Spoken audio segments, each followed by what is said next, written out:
Do you want me to connect the advocate right now, or do you want to wait? I'm going to just do the beginning here. So I'm going to call a meeting of the Supervised Release Board for October 8th, 2024 to order. Now it's about 11:23. We'll do a quick roll call of the members. Member Cheryl Ramstead. Present. Member Andrew Larson. Present. Member Jody Nelson.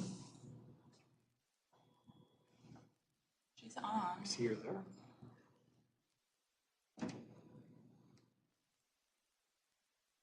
Jody, are you able to hear us? Jody, can you hear us?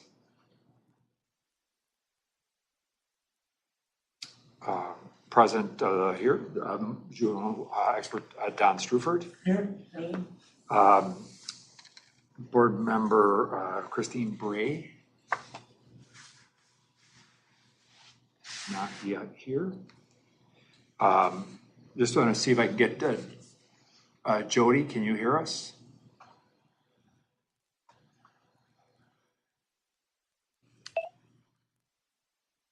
There we go.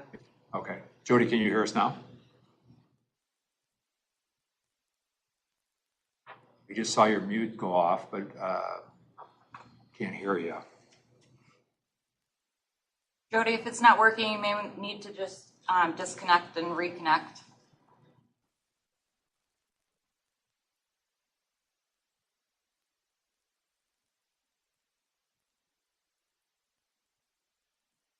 Jody, can you hear? If you do hear, you may want to disconnect and reconnect.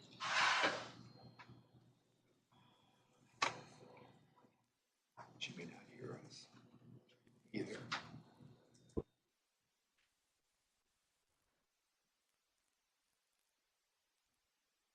Oh, there she is. Can you hear us, Jody? Yeah. Okay, good. All right. And Paul Schnell is present.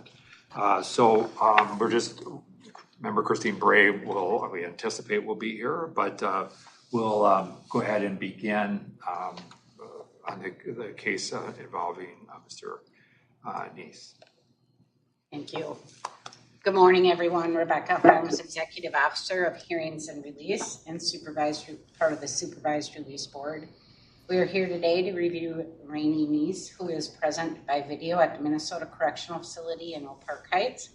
Mr. Neiss also has his mother and advocate, Miss Letha Neiss, present by phone today. Can you hear us all right, Miss Neiss? Yes. All right, wonderful. Thank you. Here with me at the Minnesota Department of Corrections Central Office is our Commissioner and Chair of the Supervised Release Board, along with the members as accounted for during roll call. Our records indicate that on October 26th of 2006, Minneapolis police officers responded to a report of a non-responsive male in a secluded wooded area. Upon arrival, firefighters informed the officers that the 17-year-old male victim, Trevor Marsh, was dead on arrival. Marsh was located near a campfire pit on the west bank of the Mississippi River. An autopsy revealed a gunshot wound to the head and multiple contusions and abrasion on Marsh's head and extremities. A witness was located who stated that Raine Neiss's older brother and another individual went to a party at the river with Trevor Marsh. Once there, the Neiss's older brother began arguing with Marsh about lying about being a GD. The brother then hit Marsh. Raine Neiss and the other male also began to beat Marsh. Neiss then got Marsh's gun and hit him with it. He then asked Marsh if he wanted to play Russian roulette while Marsh begged for his life. Raine Neiss put the gun to Marsh's head and fired the weapon. On April 11th of 2007, Raine Neiss was ordered to stand trial as an adult. Mr. Neiss was originally found guilty by a jury on count 1, crime benefiting a gang, and count 2, second-degree murder, and was sentenced to 375 months with a consecutive 24 months. Neiss was resentenced twice, and on 3/16 of 2012, he was sentenced to 391 months in Hennepin County District Court for the crime of second-degree murder. Due to new legislation regarding individuals who were juveniles at the time of their offense, Mr. Neiss has the opportunity to be reviewed by the Supervised Release Board after serving a minimum of 15 years. Today's review represents his initial review after serving approximately 17 years of incarceration. His parole eligibility date was originally March 4th of 2030. Given the changes by the legislature regarding juvenile cases, Mr. Neiss is eligible to be considered for release as of December 31st of 2021. Thank you. I turn this matter over to the board. Commissioner? Good afternoon, Mr. Neiss. How are you today? I'm good, thank you. All right. Can you hear us okay? Yeah. I'd like to start by asking you to tell us what you'd like to see happen as a result of today's meeting. What I'd like to see is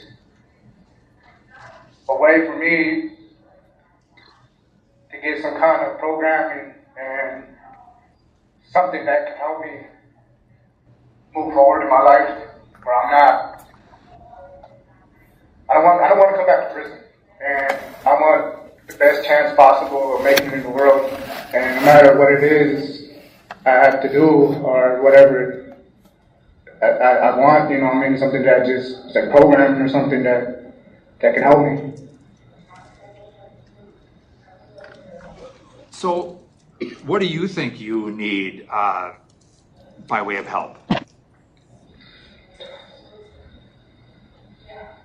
I don't want to say I'm institutionalized, but in a sense as this is all I know for the last going on 18 years now, and I don't want to take this mentality that I have, that prison culture that I've been so used to, and taking it out there in the world with me, because I have nephews and nieces that I do not want them to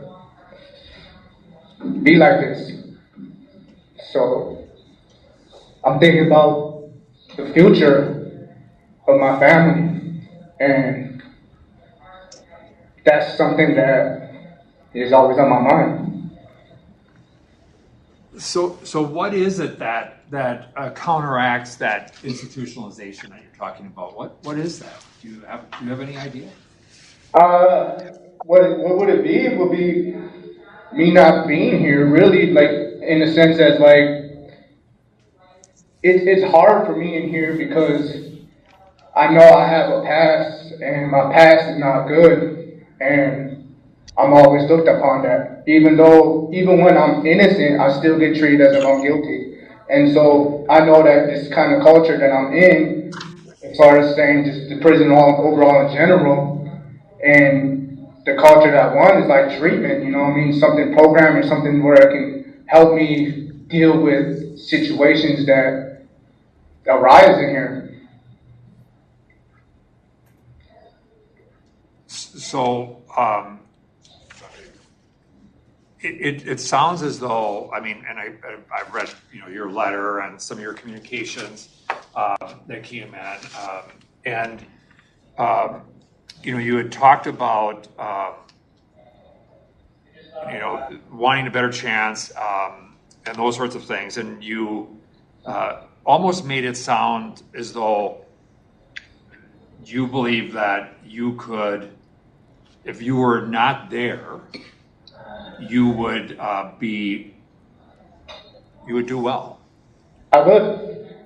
Well, see, for example, when I got sent out of state, I was new to a whole environment, but it was a lot more dangerous, where I actually seen somebody get killed on the yard. And so, but in that new environment where I was outside of, for example, like, I hate to say, I don't want to put Native Americans in here, there are rough people in here.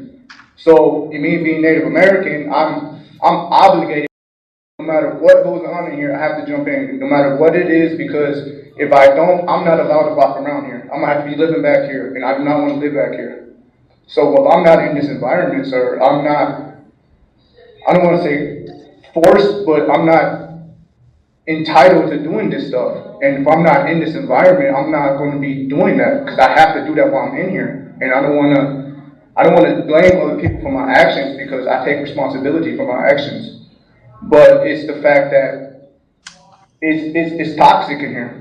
It's extremely toxic in here. And, you know, I live between a rock and a hard place all the time where either do I want to be a victim or do I want to just try to live my life in here. And so I have to always choose what's not best for me.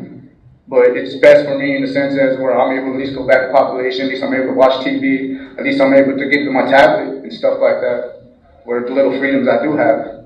And I know it's sacrifices that it's not good because it drives me a wedge between me and my family members because here I am, I'm in segregation or I'm in seg, I can't call my mom, I can't call my family, you know, it's just, and I'm back here dealing with isolation. I've been dealing with isolation for years. And I know it's not good for me. Yeah. How do you square the fact that there have been others who have gone through this that have been able to separate from some of it and more successfully? What's the difference, do you think, between them and you? Because when I came in, I made choices that wasn't good for me, and I wasn't able to really understand the consequences of the things that I was doing. As far example as, you know what I mean, joining a gang in prison, I didn't know that, you know what I mean, 10, 15 years later, that it will have consequences where if I want to stay out of trouble, it's not going to work that way. You know, it's not going to be able to me walk away from something as simple as that without me being assaulted. And so at a young age, I did not understand that. And it took me to this point now where now I'm trying to figure out how to walk that middle line without getting in trouble with this side or that side. The CEOs are the inmates. And I guess, you know, if I was younger and I knew this, I don't think I would have went down this road at all. And when I first came in, I to be honest, I just thought my life was over. I thought, you know, I'm in prison for 22 years. I'm only 17 years old at that time. To me, that was a lifetime. And I just gave up on life. Is the fact that you're in prison, was your sentence righteous? Was it fair, in your view? That's hard for me to ask. So I believe that I do have to be accountable for what I did. But when I was facing my trial, my lawyer was telling me 12 years was justified. And so it was just, I don't know. You know, 33 years, is it a lot? Yes, it is. Does it justify what happened? Does it just, morality, I don't think so. But overall, I'm accepting it though, you know. I'm not trying to downplay it or, I don't know. That part's hard.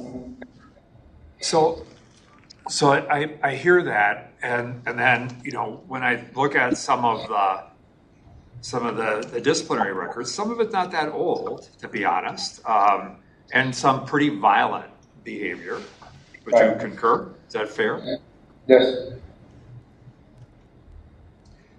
And so, you know, look, you have a hard out date, right? No matter what, in March of 2030, if you certainly are eligible for early release, right? Under the change in this law, right? The board could grant supervised release earlier, but in any case, you know, in less than 6 years,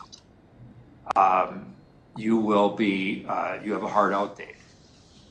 And one thing I guess that the point I'm trying to make, and I guess the question I want to get to, is the whole notion of, you talk about not being able to separate yourself from the culture there, the toxicity, whatever words you want to use to describe it. It's hard for me to wrap my head around the fact that that you're going to be able to avoid that in the community or somewhere else. Help me understand how it is that you think you can't avoid it there in any way, shape, or form, but somehow a release or that change would make it so that you would be able to avoid getting sucked up into the negative stuff. Best way I can explain it is this, that in here, I can't hide from nothing. I can't avoid anything because I live next to maybe my enemy in here, maybe someone that just doesn't like me. It could be, there's nowhere for me to go. There's no safe place in prison for me to go with not avoiding something that goes on in here, especially with the politics and things like this. I've been in situations where I had nothing to do with anything and I was assaulted and I was stabbed 3 times and sent to the hospital because I was Native American. Not because I had problems with somebody or anything like that. There was no way for me to even avoid that, sir. So, but for me to go out into the community is that I don't have to be around any of these people. I'm not going to be around any of these people. I'm not hanging around these people yes, it is by choice, but it's a very limited choice that I have in here. There's no real place for me to go where I can just avoid any of this because I can't. Even being back here, I'm still around people that just scream around, banging on doors, and it just drives you crazy. And I'm always, me going home, I will have that family culture as far as my nephews and nieces, where I will basically put my entire rest of my life into making sure that they don't end up like this. They don't end up thinking this is cool. Do not thinking that it's going to change. It's going to change the dynamics of my entire existence. And, you know, I just don't see me getting in trouble out there because I'm not going to be around any of these people. And here I have to fake it to make it. You know, I have to wear this mask that I'm just like, you know what I mean? I have to act like everything does it drive me crazy. Like, you know what I mean? Like, I haven't even grieved over my brother and my dad passing away, sir, because I couldn't agree with that without people thinking I'm weak or anything like that. So I'm not gonna be around this thing. I just don't see myself around any of this. So one of the things you started out by saying is that you would be willing to do any programming that would help you move forward, right? Is what you said? Yes. If there was one program that you think would be most necessary or needed, what would that be? Treatment. Because I know that it's a lot of problems when I was on the streets, when I got in trouble, for example, I was drinking, and, you know, and I know that I can't drink, I can't smoke weed when I go out there in the world, I don't plan to, and I need something to help me to clarify that, because once I start drinking, I just don't care, you know, and I don't want to ever be like that ever again. I don't want to be, I need to just put up barriers and walls or, you know what I mean, something that can help me along the lines where I stay sober for the rest of my life. And being sober, keeping me clear-minded, clear thinking, and it keeps me from, you know what I mean, doing stuff that I shouldn't be doing.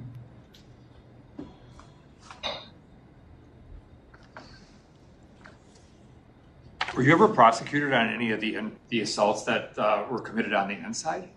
No.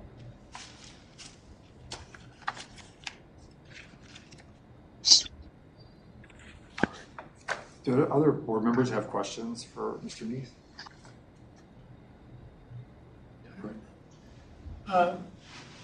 Mr. Neiss, in reviewing the files, where reading through it, where I found the most encouragement or a place he'd want to go back to, get more of, was a program called STMP. I'm not sure you even have the initials, right? Yep. Can you describe that program for me a little bit? Escape?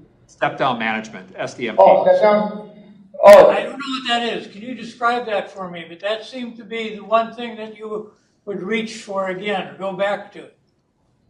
I mean, I liked it because it gave me, I was going through a transition where I just got tired of everything, and it gave me an opportunity to really look at myself as far as, you know, who I was and who I wanted to be as a person.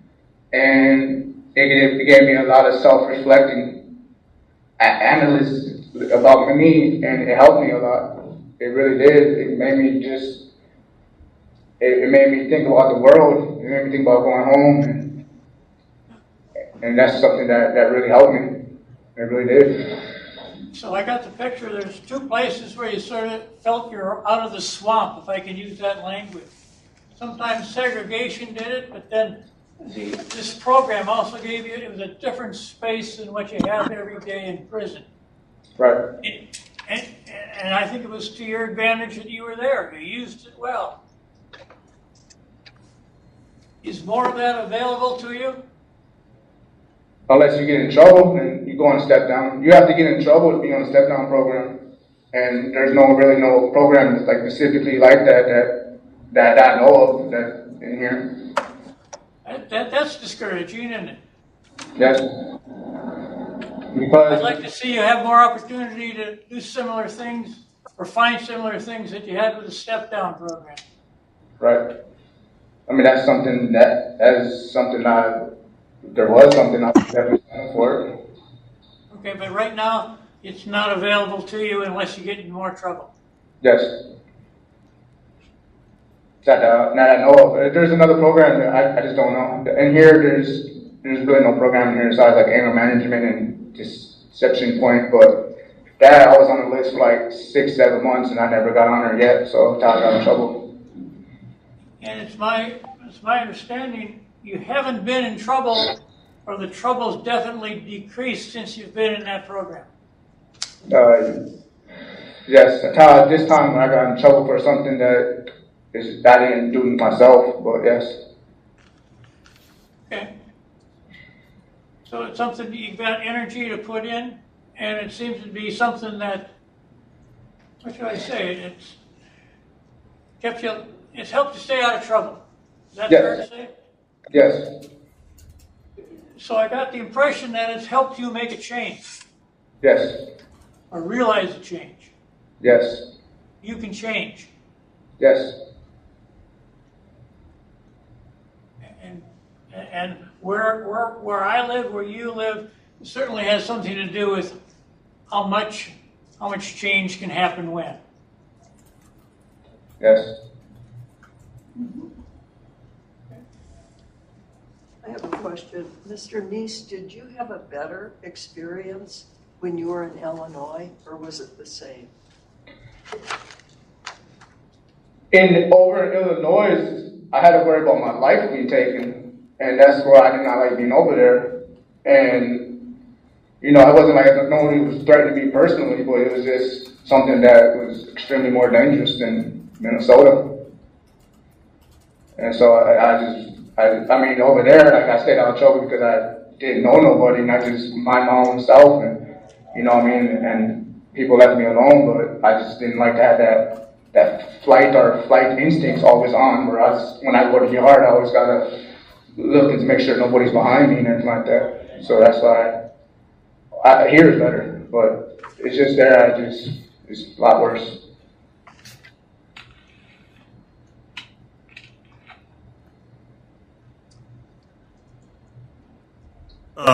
Mr. Neiss, a couple questions for you, some of it in follow-up to some of the questions that have been posed earlier, but also some of it based on information that was in the packet that we reviewed.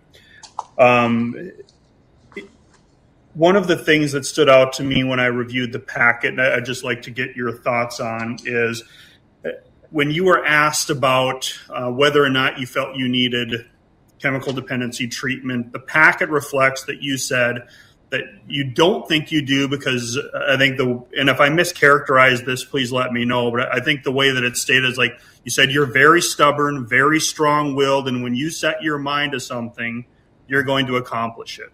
Yeah. Is that a fair characterization? I mean, yes, it's in here, you know, because in here there's not like, for when I remember when I set up with that lady, because she was talking about pills and stuff like that, and I was like, well, in here I have no option to go to treatment. You have to be under like 24 months or something like that, if I'm not really mistaken. So that's why I was telling her, like, I don't need treatment for me to sit here and tell me that I'm done with this stuff, because I am done with it, because I realized it got me into a lot of trouble in here.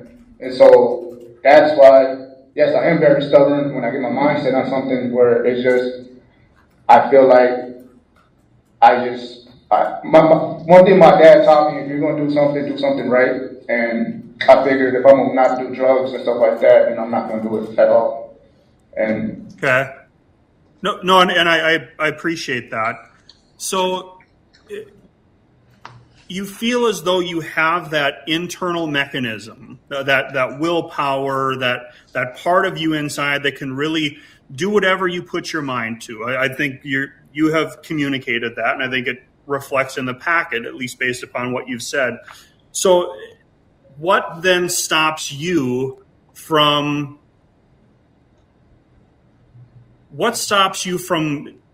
putting that same willpower into disassociating yourself with the negative influences and some of the negative behaviors that have kind of followed you during your incarceration? I'm just trying to wrap my head around that a little bit more. I think it's more, when it comes to that aspect, I think I'm more worried about my safety than anything, because I've seen how individuals, it just doesn't let up. It's just, like for example, I know this a while ago, there's two individuals that a big riot popped off in here. It was like a race riot. It was like natives and the blacks, and like two Native Americans didn't jump in. After that, they were never allowed to come back in population, where they were always getting assaulted multiple times by multiple people. And I guess seeing that affected me to the point where it made me realize that I don't want that to happen to me. I want to go home. I don't want to get hit in the head too hard where I'm going to get brain damage or something in the effect of that. So I've always put my safety first when it comes to that. And I guess that's why it's been, I guess in a way it has been intimidating to me just to walk away from that, because I don't want to see the repercussions of that. But. Okay. All right. No, I appreciate that. Thank you. Mr. Neiss, if I could just ask one question just specifically related to that. Yes. So, have you ever heard or the notion of like vicious cycle? Do you know what that means?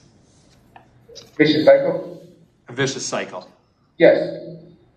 Do you ever feel like you're in a vicious cycle? Because, I mean, one of the things that, one of the reasons that we're having this conversation with you behind the glass, right, is because you're an ACU. Right. And so, and you're in Oak Park Heights versus being in a lower custody facility, which, would open up a range of options. It's hard to program when you're in, with the exception of step-down management. It's very hard to do much programming, if any, inside these units, right? Right. And so the question I have is that I'm wondering about is this whole notion of like, do you think you would do better if you were in a different facility? Yes. Sir, I believe, honestly, that these COs here do not like me. I do not want to blame it on anybody. Please don't take this out of context or anything like that. But why I'm back in SEG right now does not make sense to me. I was literally standing watching a CO being assaulted. An individual came walking up on me and asked me a question. They asked me, so was I going to jump in? And I waved him off and said no. He stood still right next to me, turned around and jumped in. And when he jumped in, I didn't do nothing. I did not cheer him on. I did not encourage him. I didn't do anything like that. And then I got in trouble because they said I waved my hand. Now, with respect, sir, I don't understand what I could have done anything differently because I did not. And if I did do something, I would come to this board and tell you guys how I had a lack of judgment on that. I would not come up here and lie. I would not come up here because I would not make you guys look like a fool or make me look like a fool. So I don't know. So and I understand that my past has not looking good, and it's just I'm always being judged because of my past. You can't keep on it's not fair to keep judging me on my past and I'm not doing nothing though. Just because you may not. So let me ask this. So was there 0 other options for you? When that happened? When that happened. Was there one thing that you could have done just even slightly different? I'm just asking. No. I've thought about this since I've been back here. I really self-reflect on myself when I'm in SEG. And I could have just walked away. I could have not just been watching like everybody else, and I couldn't just went straight to my room. And I didn't. But yes, I could have just walked completely away and not been involved in that situation. And I understand that. But I just never got in trouble for it or seen anybody get in trouble for that before. So it's just, I didn't connect at that time. But now, if I see somebody, I'm just going straight to my room. I'm not being around any of that. It's pointless.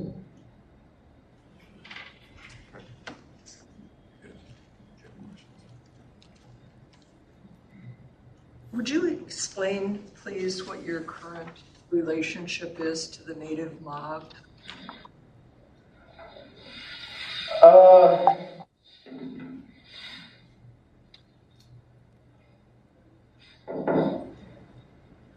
I've talked to certain members about a couple years ago about me walking away, and basically they told me that I can't walk away while I'm in prison. And so, but as far as anything else, I'm not partaking in any activities, criminal activities or anything like that. I just mind my own. But if I'm in prison and I have to live with these guys, and I'm Native American, and I hate to say, but they have this rules and ethic things when it comes to that, where if they go, I have to go, and that's just the mentality that I had since I first came in, and I just been trying to avoid anything like that now. But that's just, I'm not really how I used to be. I'm trying to walk away, and it's hard. So it sounds to me like you still have some relationship with the Native mob. Yes. And just a few years ago, you held the leadership position, correct? In this prison, yes.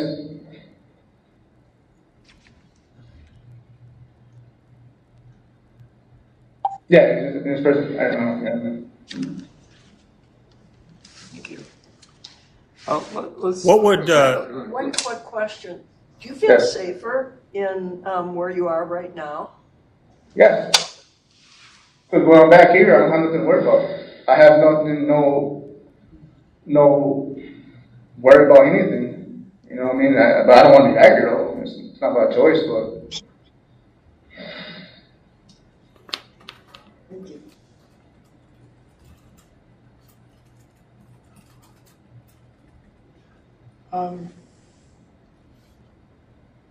Yeah, I think relationships are real important. Can you help me understand a little bit about your relationship with the whole Native culture, the whole Native tradition? Well, How does that fit for you? it gives me a purpose to live because I wasn't a spiritualist person until I came to prison, and I was actually more around my culture in here. And so, in that aspect of it humbles me, it gives me a sense of direction in life. It shows me how to really be a man, because in here, my definition of a man was totally different. And then when I started really divulging in my culture, I started realizing what a man really was, and about protecting the family, and just women and children are first before anything else, and stuff like that, etc. So I've got the picture that there's a very different, contrasting, if not conflicting relationship with you and the Native gang and you and the Native culture. It's really almost a black and white difference. There is, but in prison it's the same. I mean, for me to practice my culture, the gang's running. I mean, let's be honest, it's what it is, you know. So in the sense that for me to practice my culture, and for me to go outside and stuff like that, I have to, you know, I mean, I have to be associated with these people. So, but yeah, it is very black and white though. It shouldn't be intertwined like that. It is, but it is. It's always been like that since I came to prison 17 years ago. So with the Native gang, you end up in a situation where I'm hearing you say, I can't. When you talk about the Native culture, I'm hearing you say, I can, I do, there's a better place for me. Yes. That's the big contrast I'm seeing. Yes, it is though. It is, because it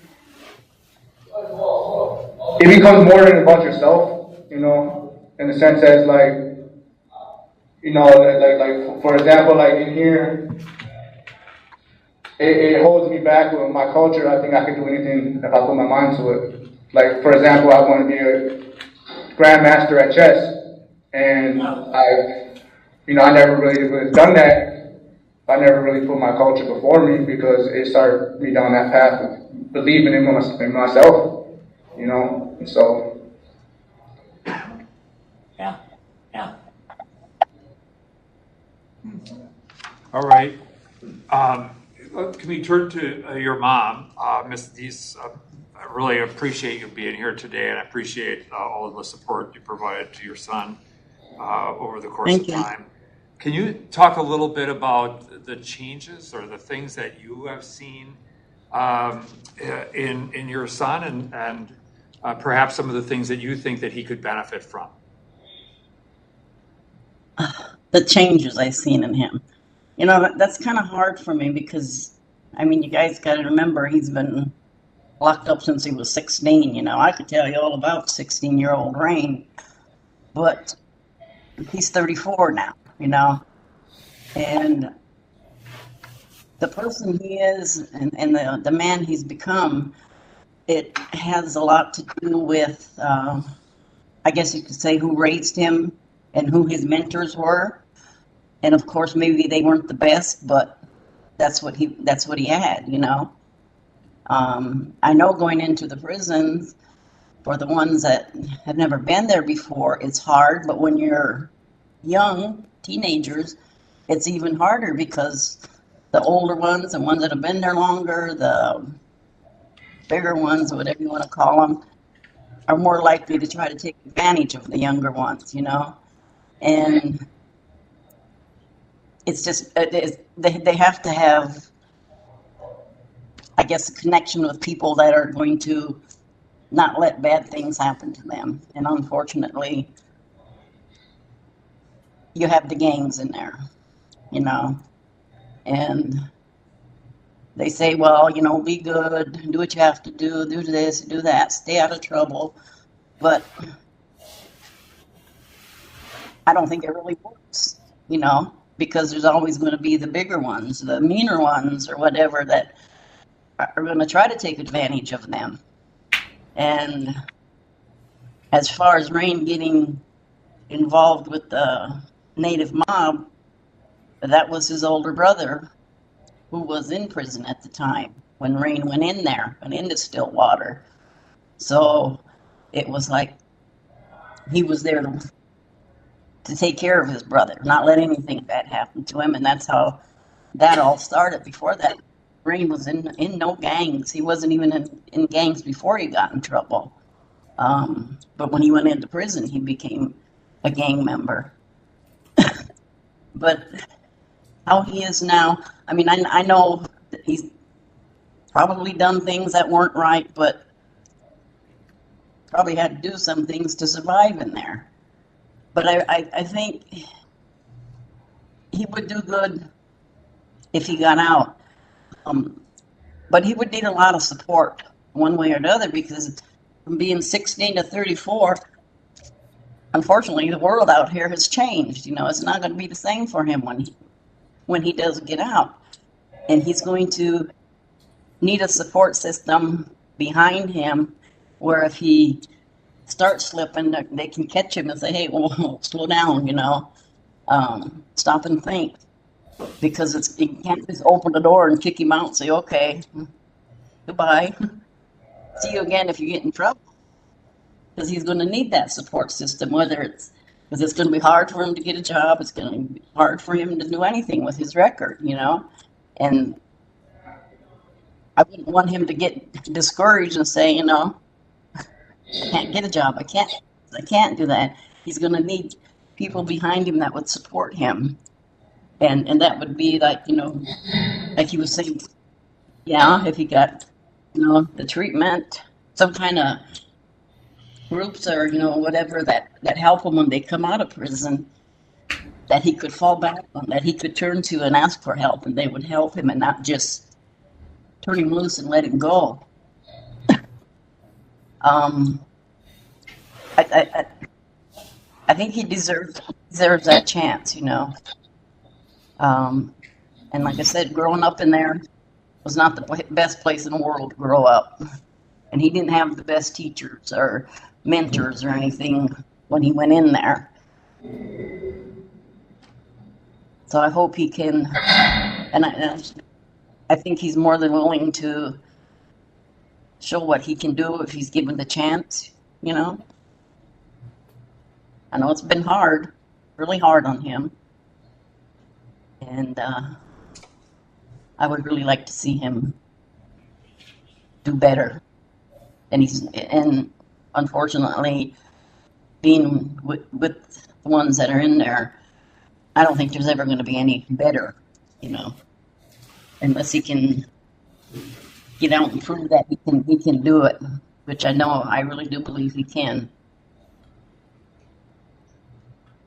Thank you for that. It's helpful to hear from you.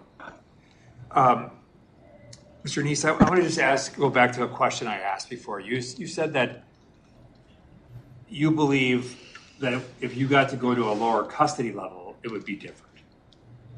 Yes.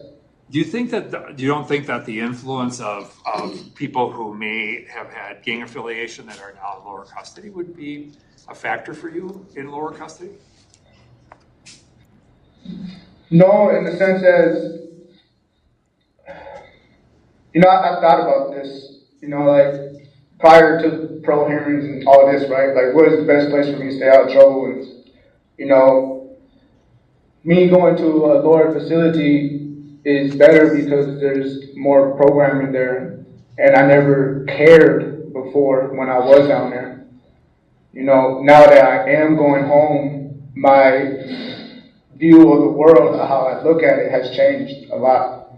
Because with respect to the board and like that, I am going home eventually one day.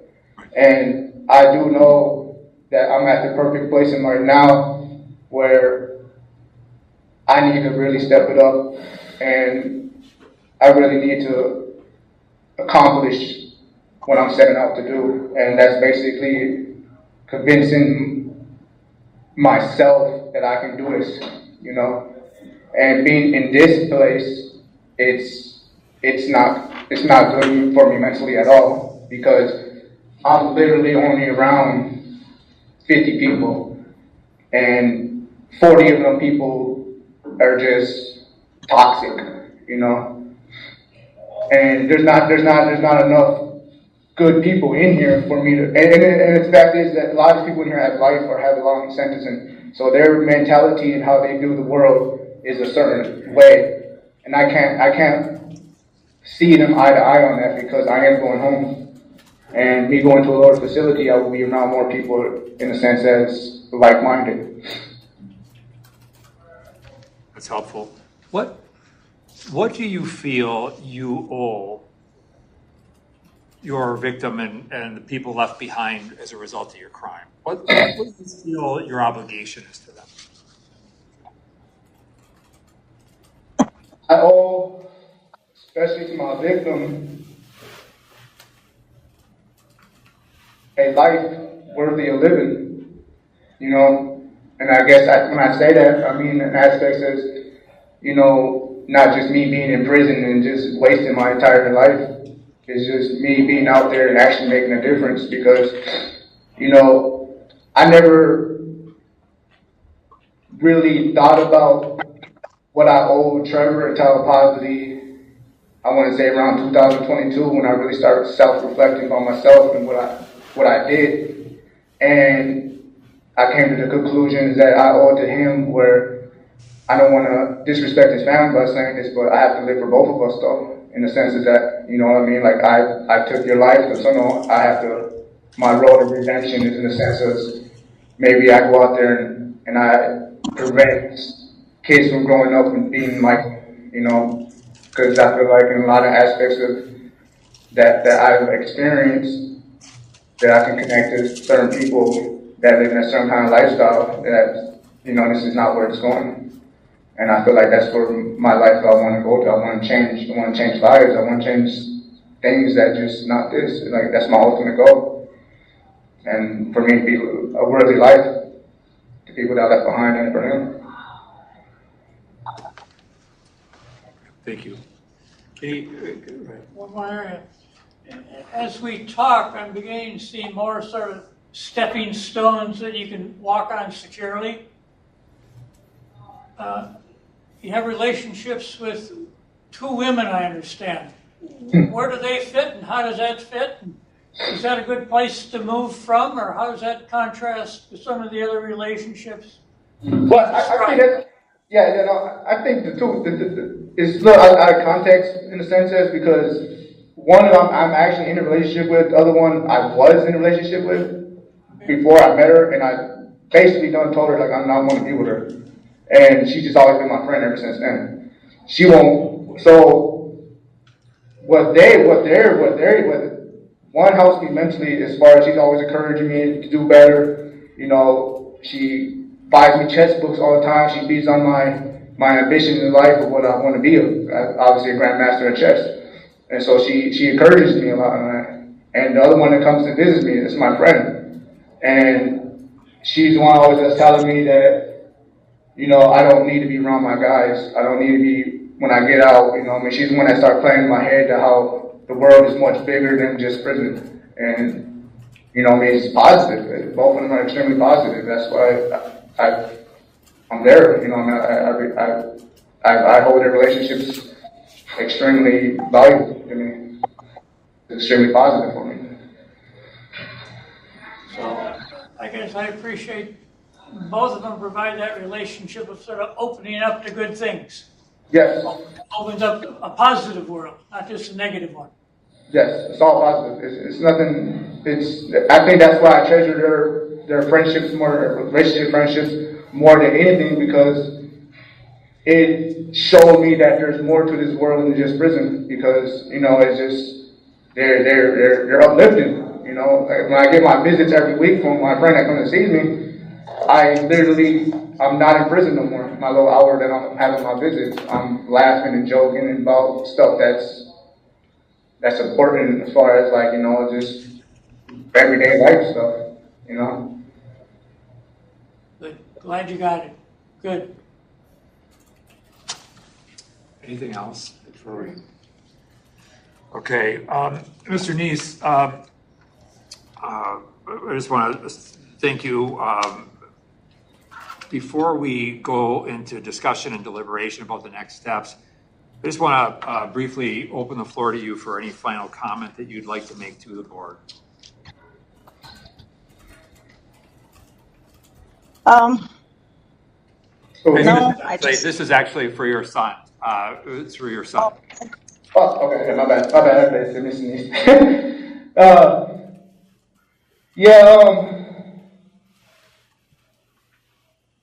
I would like to say that my first came to prison, I understand that I did not care. I did not care about anything. And it took me a long time to really figure out what I really wanted in my life and what I wanted to achieve in my life because to me, I just didn't feel like I had a life. But now that I'm in a mature adult and I'm able to really see and plan my future, in a sense, is that everything that I'm doing from this day forward is all about me coming home and me reunited with my family and me actually staying out there for them. And that is my ultimate goal. And I know that no matter what, I am going home, and I know I need to change, and that's what I plan to do. And I hope that the board can help me in the sense as that, though. And whatever it is, if you guys can or whatever, it's still not going to stop the fact that I'm going to change. With due respect to you guys, it's just I've already set my mind to this. Or my life now is not about me no more. It's about my family. It's about my loved ones. It's about my people that care about me, not the people that pretend to care about me. And it took me to basically get to my 30s to really realize that the people that really matter are the ones that you love. And I'm there now. Thank you for that. At this time, I'm going to close the discussion. During board discussion and deliberation, the board will not entertain any questions or allow interruptions from the review subject or their advocate during this time. And with that, I would just open the floor to the board to begin discussions about Mr. Neiss and what may be ahead for him. You know, I couldn't find the list of discipline in my packet. Was I missing it? I saw the register of actions, but that looked like it was all corporate. I thought there was in the PRT. I found it reading through the PRT. It wasn't, Oh, it wasn't the long I didn't list. see a long list. No, I feel like it was an abbreviated list Yeah. of discipline. Say Yes. that again? Abbreviated list. I think it was an abbreviated list. Yeah, like a very short list. There was a number where they talked about, I think, really where it goes to 2020 and then looked at 2021, 22, 23. Okay. The more recent discipline, I think, is what was noted here. And I'm guessing, Your PRT. yeah. There was a much longer list that we didn't see. Like, there that doesn't was. imply his discipline started in 2020, yeah. Right, no, no, this is the most recent. There was, that's a good point. We should make sure that we get, the full history of discipline. But, Big change from 2022 on in discipline and how discipline was described in multiple terms or one or two incidences. Big change there. But did it get more violent that he's in administrative control? I think the one recent is the one he's talking about where he signaled, was accused of signaling, but he did sign for that discipline despite his disagreement with it. And I think the one going back in 2021 was a pretty significant and serious situation, an assault. So there has been some significant challenges, and I think there has been one of the things that's striking to me is as I read and hear him talk about this is this whole notion of the vicious cycle where he cannot seem to get stabilized in the environment, and yet I'm concerned because no matter where he goes, there's going to be elements of this that I think are going to be very challenging. I see a different picture. To me, it could fit. It could be a case of what happens when the brain matures. He's open to seeing new things in new ways, which was not available previously. And that's basically what that brain science is telling us.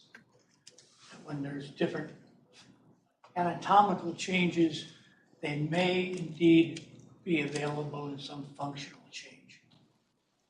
So do you think he'd be better off in a different prison setting? Is that kind of what you're saying? I'm saying he's got different equipment now than he's had previously, according to that brain science stuff.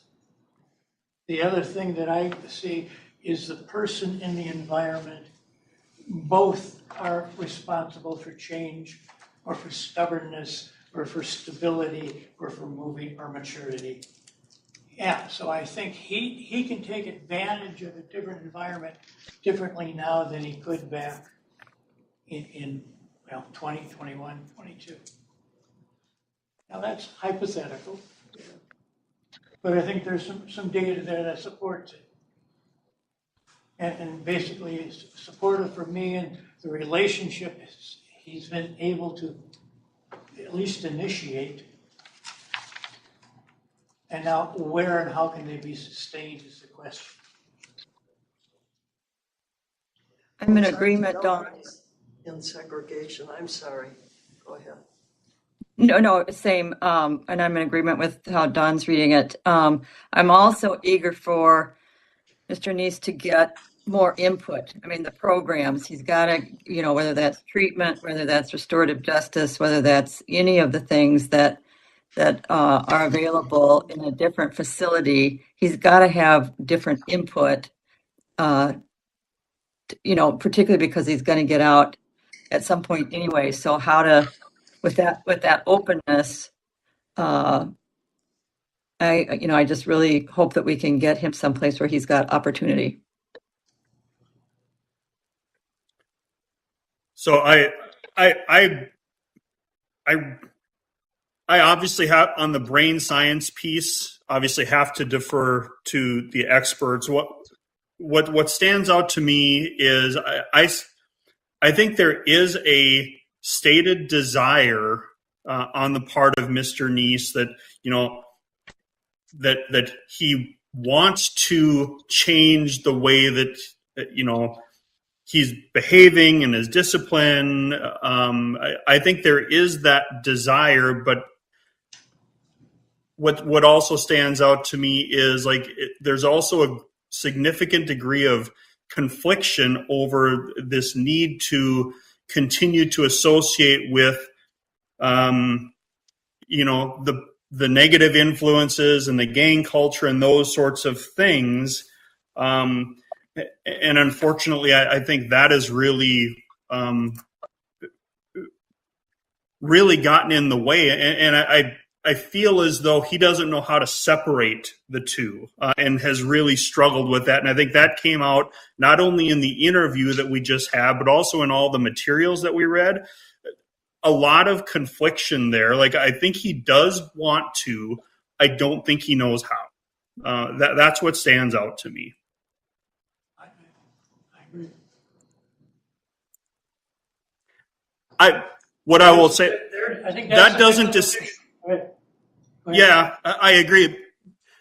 But the other part that stands out to me, the disciplinary history is significant, and the incident from 2021, which is less than 3 years ago, would have occurred when he was in his early 30s. That is a significant piece of discipline. There's just, for me, there's no way to get around that. To strike or stab someone 37 times, that is a significant piece of discipline. This is far-fetched, but I wondered about Interstate again. I wondered why he was only gone 2 years, because we don't really know what happened in those 2 years, right? We just know he left in 17 and came back in 19. We would have gotten reports from those facilities that he was sent to. Yeah, I didn't, maybe I skipped it. Yeah, no, they're not. I don't think the reports themselves from there were here. Yeah. What do we know? I mean, did he do well, and that's why he came back in 19? I think there was some where he stayed away. There wasn't some of the same people, Yeah. and so he ultimately came back as a result of that, and then I think went over to Stillwater initially, and then had to be transferred to Oak Park Heights because of some issues. That's why I wondered if interstate compact is too far out. I mean, I know he's only got 6 years left.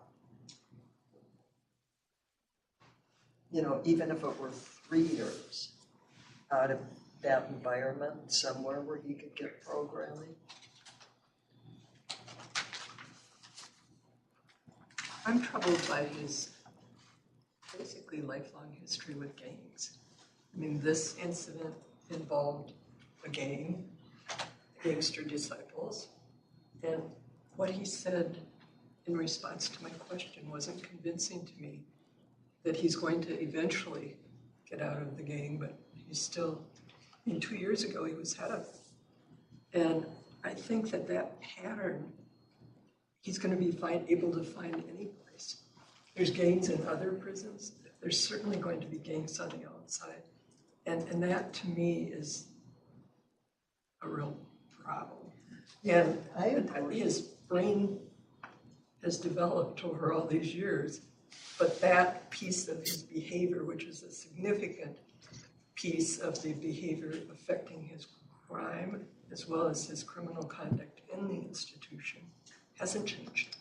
And I agree with you, but I wonder what the solution is, because he's going to get out in 6 years. So what can we, not a solution, that's up to him, but is there anything we can do to help him? Well, I see the gang and what's the power of fear. I think there's a prison with fear. I need to protect myself. The fear is there, and how strong is that? So there's the fear here on one side that he's been living with, continues to live with, and it's still there in that environment. On the other environment, it's not fear, but it's a sense of acceptance and belonging and a little bit of worth.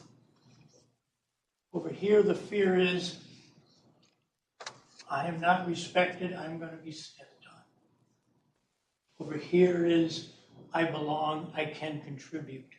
To me, there's the two poles that are happening.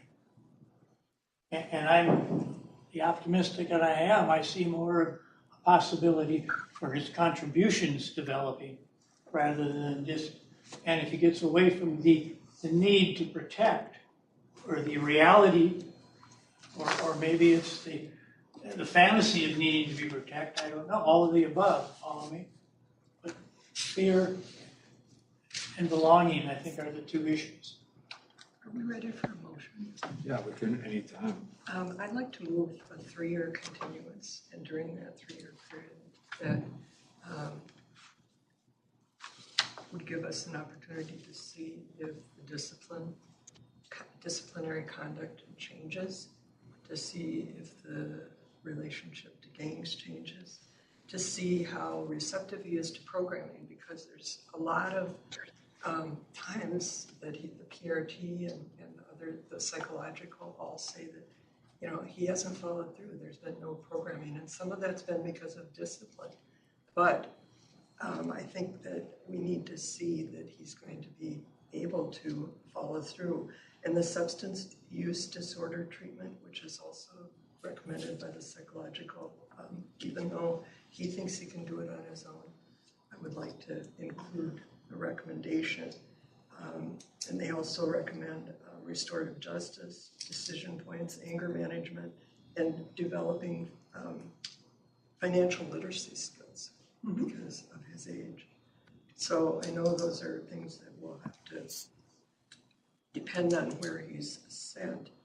But I think the 3 years would give us an opportunity. I agree, he's going to be out in 6. I don't think sending him out of state is the solution when we won't have that kind of observation.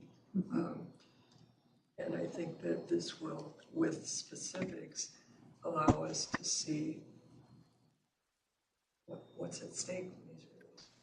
So there's a motion to deny parole at this time and to a 3-year continuance with some of the recommendations being, SUD treatment, restorative justice, some of the basic kind of reentry programming related to financial literacy and release planning and so forth. And a parcel to that was the kind of need to remain discipline-free or stay out of discipline. NCD. And I did say the SUD, SUD treatment. So is there a motion? Is there a second? Second. I would second. We have a motion and a second. We'll do Bray on that one. You got it a little faster than you got in there. Any discussion? What's the opportunity? 3 years, I think that's a good time frame. What's his opportunity for requesting a review within the 3-year period? He would not have an option for that unless we were to set that as an option. That we'd be open to his request or his. Yeah, because I think that would be something that I think we would have to do I would want to do by board action here, because we don't want to be in a place where we're questioning, or redoing this. But we have done this in the past where we've kind of done almost exit ramps where conditioned upon certain things. That could be asked for historically. That's been something we've looked at, but that would probably be the way it would need to happen. I'm looking for some type of positive reinforcement within a 3-year period. And where and how can that come?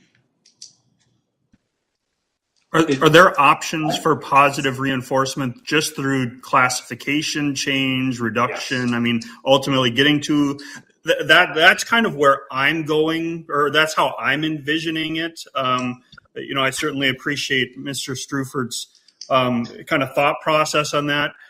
Me personally, and I'm only one member of the board, I don't know that coming back before the board prior to 3 years, I don't know that that's necessary. I would probably feel different if there had been more of a history of things that had been accomplished thus far, but the program participation and all of those things has been so minimal.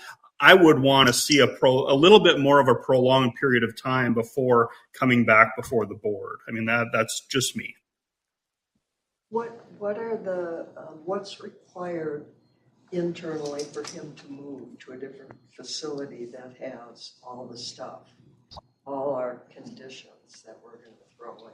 Well, he's got discipline through November. Okay. And I don't know if the step-down program would make that any earlier or not. But he should be out here in November, hopefully. Okay. And then it would be your directive. So depending on staying discipline-free, he could go for sub-treatment at Stillwater. And I would just say too that we have some flexibility where I think we can, policy-wise, he would technically need to go to close custody, but there may be some options here that we look at, but that would be more internal side as some options for him. It would be a significant departure from policy to move him down to medium, but it's something that could be done. What's his eligibility for further step-down programming? Because that's the one thing that seemed to be working. So the step-down programming that's being referred to here is really step-down management inside segregation. So it's about, the whole goal is to get somebody back to general population. So it's structured, it's more time out with the goal trying to be getting somebody into general population. But it worked for him. Is it available at this point? He will be. I mean, technically, and even statutorily, he would need to kind of complete his discipline, and which would happen here in another month, and then step-down management could happen as a part of availability. Yeah. A part of that. It would be built in because of the severity of discipline in this case. You have to remain discipline-free to earn those steps down. To the programming that's available where he's at. All I'm saying is, he's got to make some changes, but I think also I'm looking for what changes in the system are going to facilitate his change. And step down has been the best example so far. It begs a question, because one of the things that Mr. Neiss talks about is the fact that that the change in environment is going to be one of the factors that's going to keep him on the straight and narrow. Whether that's release or whether that's a different site with less toxicity. That's important. I agree. That's an important one. But and this is where it becomes difficult, because your security level is based upon conduct and behavior, and so to depart and move him, significantly outside of classification structure is certainly a risk. Now, it may also be one that we have some control over, right? Because we have the ability to move in and out pretty quickly and pretty easily. But I think that's I hear what people are talking about is could internal processes be one of the ways that we would reinforce the right kinds of actions on Mr. Neiss's part. So I guess right now I'm here. We have a motion and we have a second on the table for this.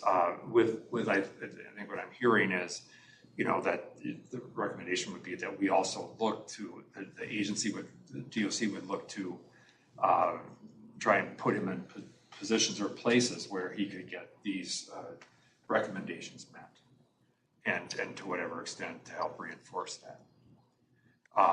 So is that kind of where I'm getting the sense that maybe people could live with that at least. So in the absence of nothing else, let's move that to, we have a motion and a second. Unless there's any other kind of conversation, we move that to a vote. So on the motion of denial of parole and a continuance of 3 years with the programming options as previously mentioned, by members, we'll do a roll. Member Bray? Yes. Member Larson? Yes. Member Ramstead? Yes. Member Nelson? Yes. Member Struford? Yes. And Schnell votes yes. So that motion prevails. So Mr. Neiss, let me just, you can hear really clearly what happened here. But, what I just would say to you is that, the board wants to see you do everything you can to, I think, demonstrate. And I think is also saying, let's try and make sure the DOC puts you in places where you can access some of these programs. There's a bit of what we need from you, and there's something that we're going to need to do to help this along. And so we're going to have to work together on this. Otherwise, this isn't going to work. Because the more you get jammed up, the harder it's going to be for me to move you someplace where you can access, the wider array of programs. And at the same time, I'm cognizant of the fact that you have a hard out date in 2030, and I want to make sure that you're prepared for that no matter what. And if that means you can get out earlier by doing the kinds of things that you're talking about, that will be up to the board in 3 years to make some determinations. But I would just say in the near term, you have to be all in. I would just encourage you to be all in, and I'll do my part to help in terms of looking at the right setting for you to get access to what you need. I'm all in. Okay. I mean, I'm all in. That's what I was hoping to get out of this, opportunity. All right. Because I feel like I never had one. So, and this is all new to me. I mean, to be honest, 2 years ago, I didn't think this was going to happen. So I feel like I'm very spiritualist. I'm very in a higher power, and I feel like this is something it's a reality check to me, that I have an opportunity to better myself, and I'm gonna take advantage of that. All right, we'll take you at your word, and we'll do our part to get you some help here. I think, remaining discipline-free will become a big thing in the near term, so just do your part to help as we look at this, so that we can start having some conversations about what options may exist. All right? Yep. To your mom, Ms. Neiss, thank you so much for being here today, and thank you for supporting your son. And with that, we say good luck to you. All right, thank you. Thank you, Mr. Neiss. You can do it. Thank you.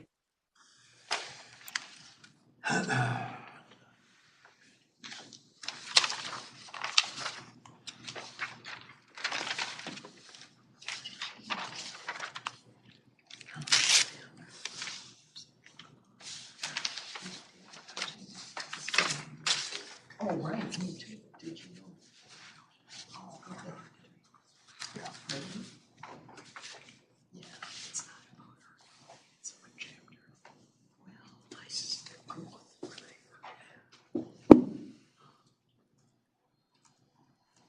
Yeah, anyway, I was surprised to hear this. And I looked it up. So that,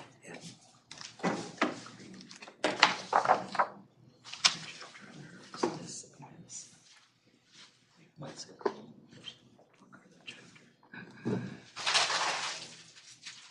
Chapter is called Should we have him move up to the front? It might be easier to see him if he moved up a bit. Mr. Vanderford, can you move to the front of the table, that front chair? Either side would be fine. And the advocate is now on. Okay. Thank you.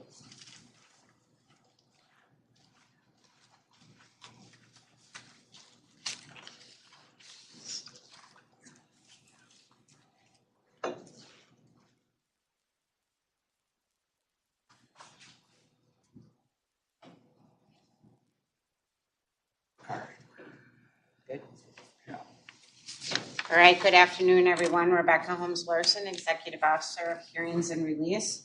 We're here today to review Zhi Kai Vanderford, previously known as Anna Marie Vanderford, who is present by video at the Minnesota Department of Corrections in Lino Lakes.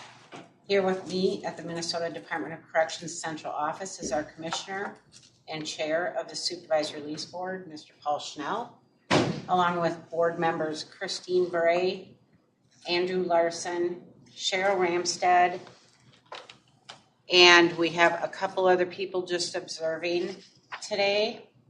And Mr. Vanderford also has his friend and advocate, Miss Devika, is it Guy? Yes. Devika, yes, thank you. Thank you very much. Our records indicate that on May 27th of 1987, Vanderford broke into the home where Edward Thomas Whitcap and 3 other adult males lived. Vanderford was previously in a relationship with Mr. Whitcap, who had ended the relationship about a week earlier. Vanderford shot and killed Edward Whitcap while he was sleeping.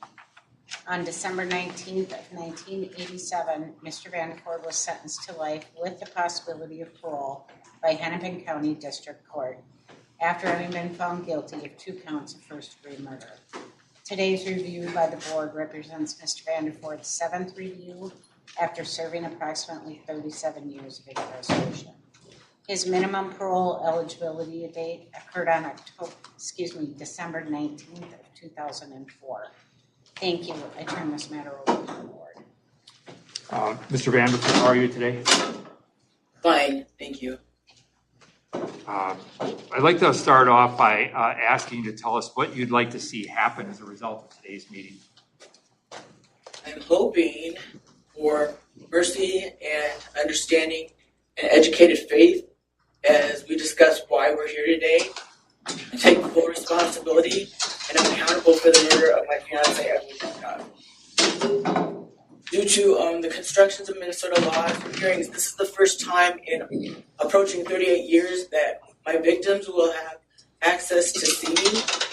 And I want to acknowledge the pain, the trauma, and the suffering that my actions have caused.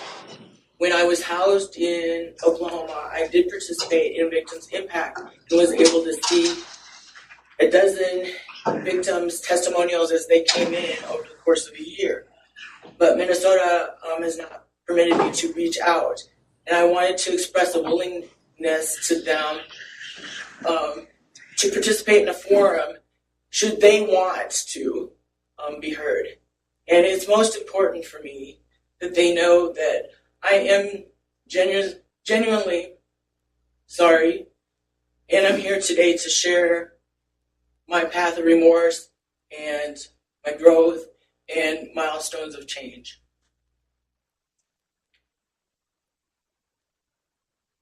Thank you. And what is it that you would like to see happen as a result of today's meeting? I'd like to make some progress. I would like to have a nominal amount of time in minimum because I have, while it sounds like an optimistic request, I've earned my bachelor's and then a 2-year paralegal certificate. And I don't want those skills to dull. But more importantly, I have a scholarship, MBA scholarship. So I'm working on my master's, and I'm at a stalemate. I have a tutor, and he's unable to bring the required materials to help tutor me. We attempted to do video visit, and I got one problem done. There's like slopes in both directions with intercepts. I don't know if I'm just that remedial in algebra and economics, but I do need the help, and that can't be done even in minimum. So I'm really hoping to go to work release where I can work in a Twin Cities law firm as far as using my paralegal and finishing up my MBA scholarship.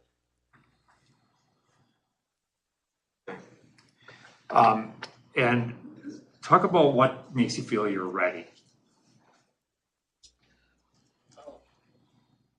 I guess I don't need to, but the person that I was then and the person that I am now, I would say about 20 years ago, the major catalyst for change was I was moved from California to Oklahoma, and I enrolled in a faith and character program. It was at that time that there was a teacher that talked to me about, she asked what I knew about the Bible, and she said, do you know that there are, after my telling her about why I was in prison, she said, do you know that there are many, many murderers in the Bible? She said that King David was a premeditated murderer, and that Moses was a murderer, that Saul, which would become Paul, was a mass murderer of Christians. And she told me, it's incumbent upon you to find your gifts and not to make this the end of what you're going to do with your life. She also juxtaposed that with the fact that Billy Graham, this evangelist, there was only the person that witnessed to him. That was the only person he ever witnessed to. She said, you don't have to be great. You don't have to become some kind of hero. But you do, you make good decisions every day. And you're a cog in what could happen for other people's change as well. 20 years ago, I took a pledge of nonviolence. I participated, fully threw myself into that program. And since then have made sure to make my time productive, not just with therapeutic classes and cognitive classes, but in tandem with higher education. And I continue to do that every day.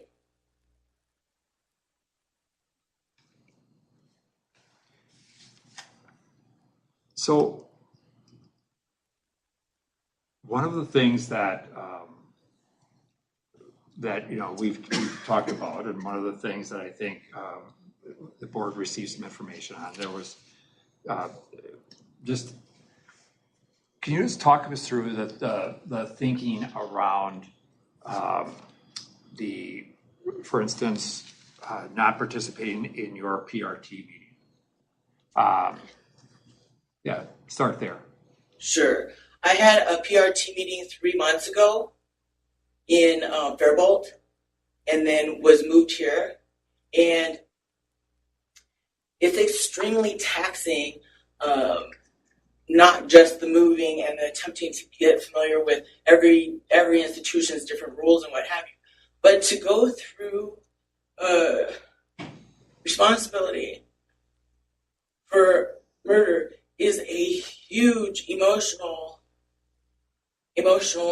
drain. My crime has who I was then and who I am now.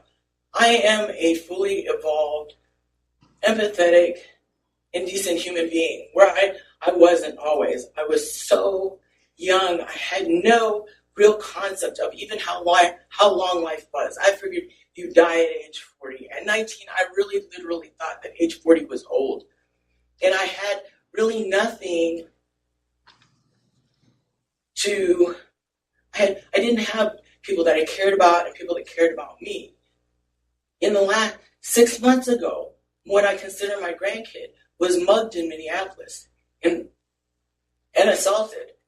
And when I found this out, my heart just went into my mouth, and I was like, "Is she okay?" Because it's the first thing that your mind goes to.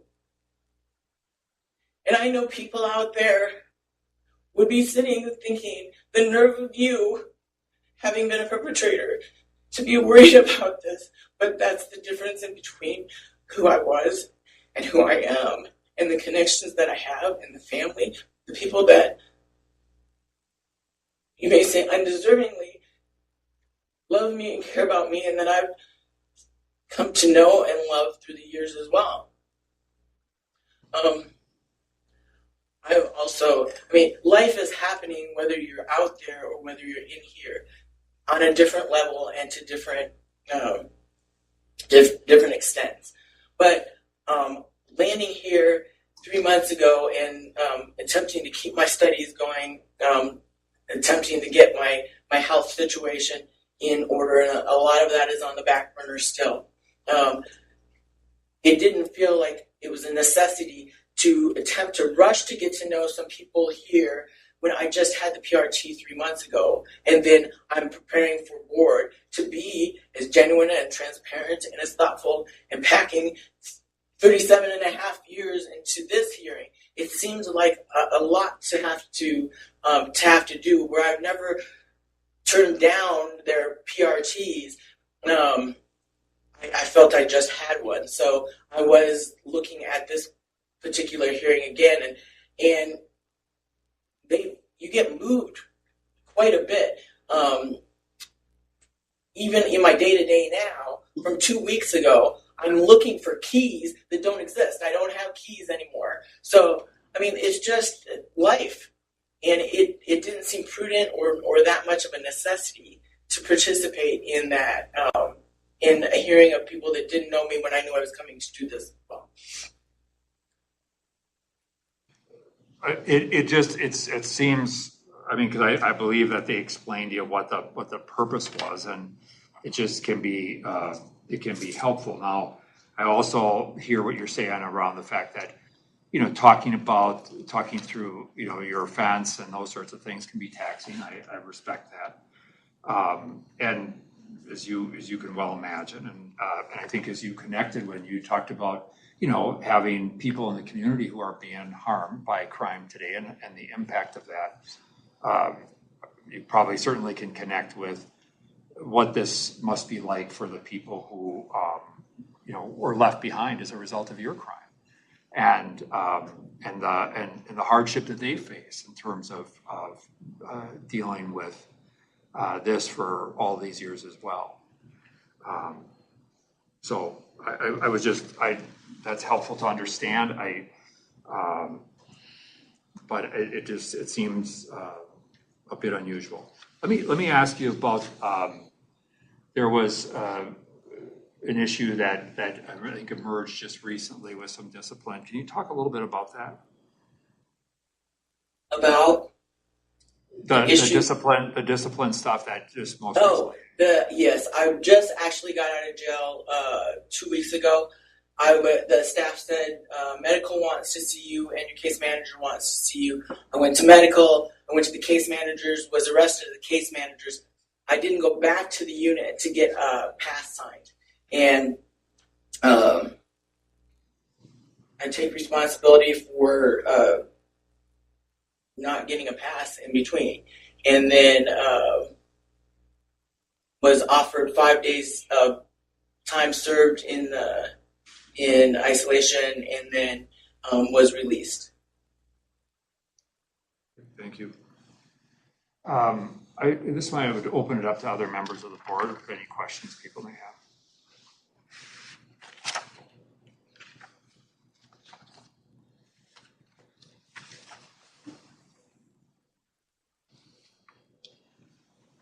I have a question, if I may, and I don't know that you need to answer this, but I'm curious about your trust account because it's a nice sum of money that sets you up for when you leave. How did you come about that?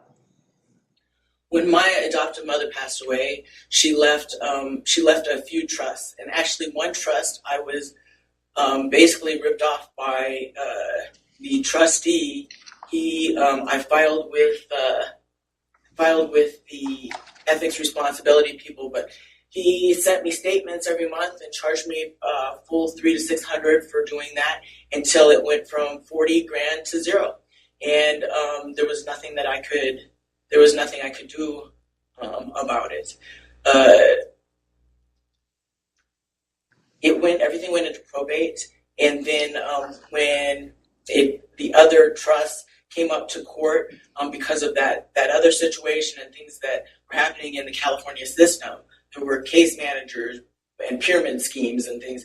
The judge, in his wisdom, did put it into a trust, and it remains there. I'm now, as a paralegal, doing my own. I've done all my own paperwork, and I intend to pay this master's scholarship back. When I was working in Oklahoma for a lady that I worked as a tutor for adult basic education and English as a second language, and her husband died during COVID, but not of COVID, and he set up a scholarship, an engineering scholarship, and she says, "I'm not going to wait until it's posthumous. You're my scholarship," and I didn't tell her immediately that I could pay her back, and but I have. She knows now, and she's been. I've known her 20 years, and she knows that it's part of what I put into the court order to pay her. So the monies were left by my adoptive mother, and I have my tuition to pay back, my books to pay back, and there's a small allowance that I'm supposed to get, but I've been unable to because the trustee retired and moved. So that's another court thing I just had on the 30th of September. I just got a lot of stuff that life marches on, adult things that you have to grow up and deal with. So it might sound like a lot, but I haven't been paying into an IRA or Social Security. I'm 57 years old, going into our workforce. I have. I'm probably in sticker shock more than I can't believe the advertisements when they say things are on sale. So it's still it's something. Whereas some people are going out and not having anything, but it's certainly not. I know I need to work. Thank you. One more question. You wrote an apology letter, and it was, as I understand it, denied by the victim survivor unit. Why? I had worked a couple years actually on it with a therapist, Miss Dr. Prince in Oklahoma, and it was denied by Minnesota's central office because of my ruminating about what our child would. I mean, when I say that my crime comes home to roost, I would have a child that's 37 going on 38. So they didn't think it was appropriate to mention that. I did. It was. There were several things. It came back to me several times until it was just bare bones. And they don't let us know if they did finally accept a very short apology letter. And I hope I made it clear that I am willing to participate in a forum for the victims to be heard if they want to. And having had family, my adopted mother also was robbed in 1992 before she passed away. And so having had family that have, and having asked them, what would you want from a perpetrator? There seems to be an element or need for closure, and not for me to say anything, but for them to be able to say what they need to say. And it's a shame that my victims have not had the same healing processes offered maybe that some other places do offer. But I really want them to know that I'm willing and that I'm sorry. And the letter at that time was, I can understand why Minnesota turned it down, because it was probably immature in some senses. But it certainly reflected, at least at that time, and it still does, the fact that I am aware of the impact and the effects beyond myself and beyond 10 years ago, today, and 10 years from now. I am aware of the permanency and the gravity. And I am still asking, though, for progress. Where I can utilize the skills, both emotional resilience and the work skills and the education skills that I've applied myself. Thank you. So one of the things, just as it relates to that, because I guess, because I would agree with you that oftentimes we see and hear from people who are left behind as a result of these crimes that they don't have access to a range of services. But oftentimes, it's not. Would you agree that they certainly wouldn't be required to participate in anything if they didn't want to, right? Right, not at all. No, this is if they would want to. And it's just ironic to me that I have participated in Victims Impact for a year, listening to a dozen different victims that weren't my victims, and that it's available out of state and not here. And then now we have these public hearings, and that this would be the first time that they've seen me in all these years. And would I have been on the other side of this, or in having talked to people that have been victims of crimes, they probably can't stop themselves from watching it if they're aware of it. So I just wanted them to, that I'm willing. Yeah, and I appreciate that. I would just encourage you not to assume that those opportunities are not made available to people but they have to want them, and so oftentimes people are not ready for that. One of the things that I sometimes wonder about, and as I think about this particular case, and again, I'm looking at this and speaking to this through the lens of what I can only imagine a victim might experience or feel. The kind of the random nature of that, and the fear or concern that somehow there might still be issues or concerns that you would have with people who may have been, whether it's family members or whatever, that people may have fear. Can you understand where people might have fear of you? It's the last thing that I want anyone to feel, seeing me, knowing me, coming into contact with me. And it is a lifelong concern for me to talk to people about my incarceration, why I was incarcerated, because there is, although I'm not a drug offender or a sex offender, the murder, the stigma is immediately that you're a thief and everything else. And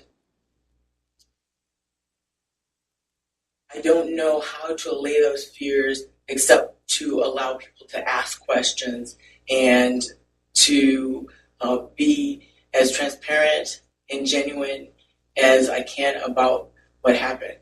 I was 19 and pregnant. I had no real life experience. I absolutely was crushed by the abandonment and rejection, and have since gained skills to realize that it's important to ask for help. It's been, when I was in California for 14 years, I used my time productively in terms of learning vocational skills. But as I said, I think the real catalyst for change was being in a program where you dealt with emotions and emotional resilience and coping skills and dealt with people. At 19, my whole life revolved around the sun rose and set on a romantic relationship. And all these years later, I realized you can't make someone love you. You can't even make someone like you. But you can attempt to be a decent human being. And the rent that we pay to be on this planet is service to others. And I'm doing that and will continue to do that. And hope to have the opportunity to kind of balance the equation.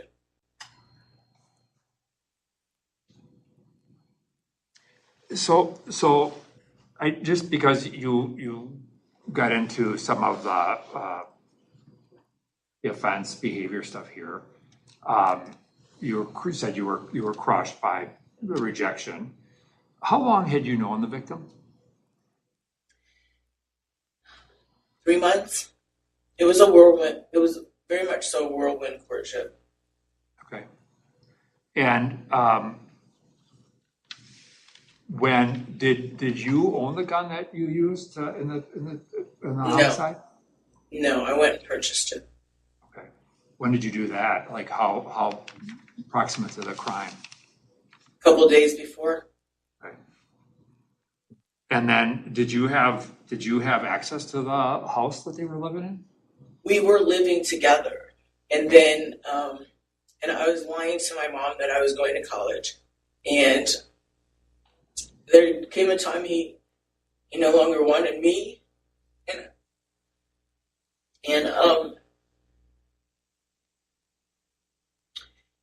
he basically told me to get out, and I went and purchased the gun. Okay. And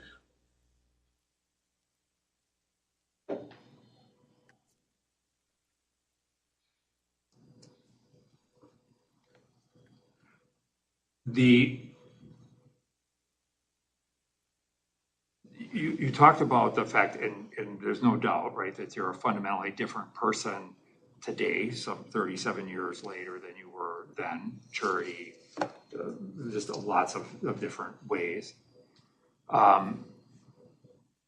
If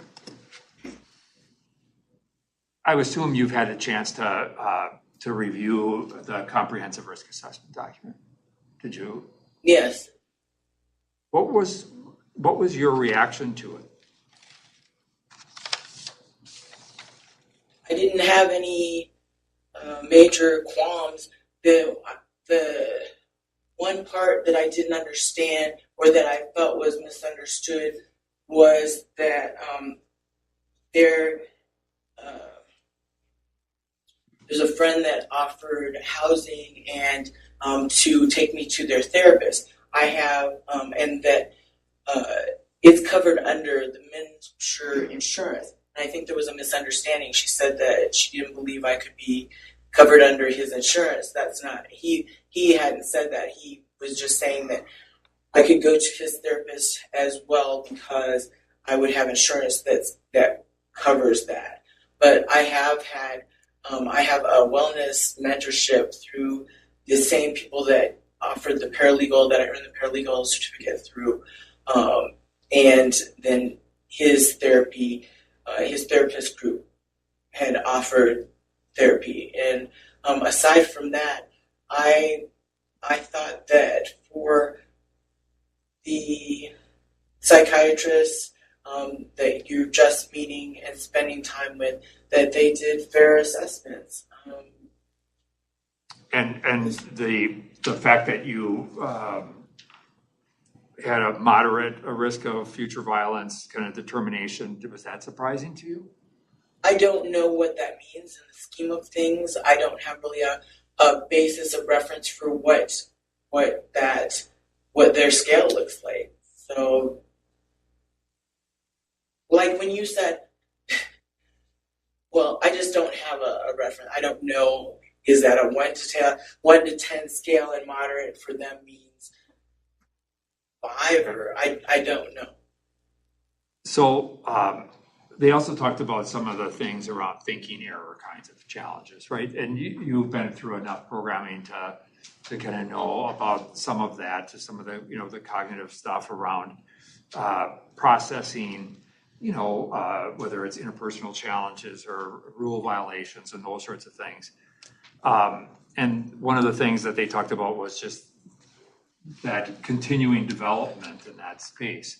Do you agree with that assessment? I think that learning is lifelong. So I'm sure there's always areas that I can do better in. I would say the most important aspect of any of this is that I have not had a physical altercation where I put my hands on anyone, intentionally assaulted anyone in my sentence.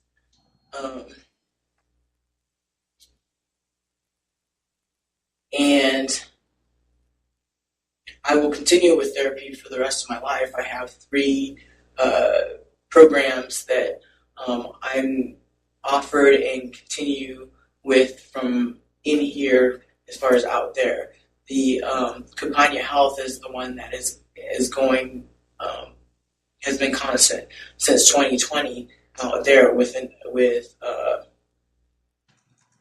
the other 2 being offered. And then, of course, I think the last time I was reviewed, I mistook when they said, well, you can come up for review. And that was like a part of the component that they wanted was therapy. I saw a therapist every week, and I thought that the DOC therapist would be filling in that section. And apparently they expected me to talk about what I learned and what have you, which is fine. But it was I think it was a gap in what I thought was expected and what I thought was going to happen. So you, what would you guess, just in terms of transition, what are the biggest challenges that you think you might face in a transition, a reentry transition, step down, whatever it may be? What are the biggest challenges you think you'd face? The adjustment, again, there was a lifer the lifers just came in and talked with us, and the lifer that was violated, he was on the transit. It went past by a couple miles of where he was supposed to be. There's no GPS on the flip phone he's allowed to have. I don't know if if no one was around, he wasn't able to ask somebody to make a call. Those kinds of things. I don't believe that other lifers are attempting to violate any more than I would try to. I'm of course, so I'm fearful of the expectations and making sure that I know what it is they want, and that and slowing things down and being very mindful, because I don't in any shape, way, form want to mess up. And then I want to finish this MBA, so I have my tutor. So getting study time and being able to accomplish that while working a job. My fears of the public knowing why I'm incarcerated and not. I don't want people to be afraid of me. I don't want to be working as a paralegal and have people looking and, that's the guy. And I don't want them to, there's nothing I can do about people's reactions, but trying to put my best foot forward in so many ways. And budgets, I don't know anything about. I do look. I attempt to be cognizant of, who I am in the time capsule. But like I said, entering the workforce at 57 and the costs being what they are, I'm not even sure what a fair wage is.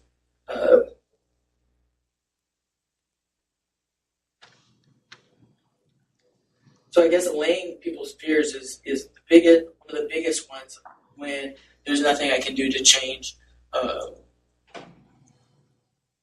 why I'm incarcerated or how people may feel.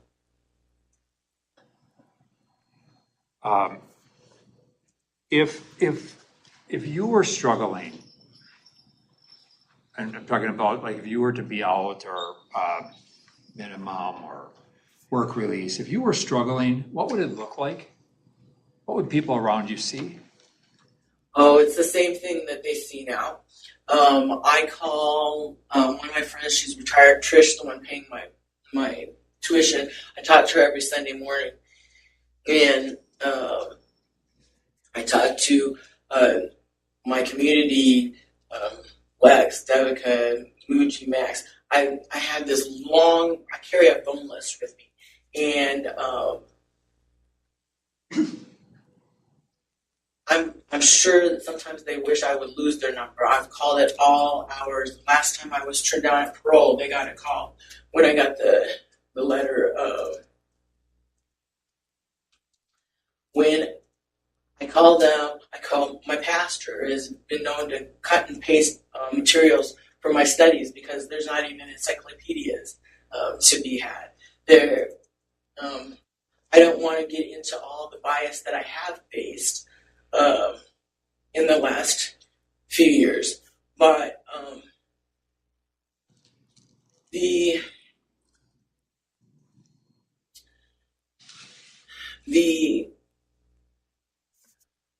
rumors or word to a certain extent has been out in the institutions that Asian guys are kind of small, and I had let them know so that they wouldn't be mistaken as me. And they came together and they said, if you have any problems, you let us know. People have come when I least expected. People have offered me help. And I certainly, in all this time, you'll notice that there's not a formal complaint. I prefer not to have to, like I said, I'm aware that I can't control other people's thoughts and actions and prejudices against certain things. But I have asked for help regularly and received help regularly from my community members, my Asian community family, my Pride family, people that are not Asian, gay, or retired, that are just friends that realize that for sometimes the most basic things, and sometimes I need to vent. There's nothing that can be done about it. It is problems and growing pains that I have to cope with, and I use them as a sounding board. Everyone gets, if you check my emails, my phone, my mail, I've been known to get 22 letters in one day. My emails, I couldn't even tell you how many I send out a day. I'm very, very connected with people, and then I'm also I've also been a workaholic. I worked from 8 to 9:30 with cognitive disability guys, 9:30 to 11 with youth offenders, from 1 till 4 with guys on the pod that are in wheelchairs and that need help setting up their college work. And then Monday, Wednesday, Friday night, I'm working on my MBA, and Tuesday, Thursday, I'm a tutor for college. So I not only am helping other people, but when I have problems, I'm the first one to get on the phone, type out emails, talk about it, look for any kind of coping skills I'm not already using. I no longer have a fear of asking for help or even recognizing when I need help. More now is probably knowing what not to take on and editing some of my schedule, because I do tend to work. So that's helpful, because you answered the question about the strategy you use, which is to reach out and ask for help. What does it look like? I mean, so like, how would people around you, absent you saying something, if like you're in a bad place, right? Which we all have, our bad places. What does it look like to people around you?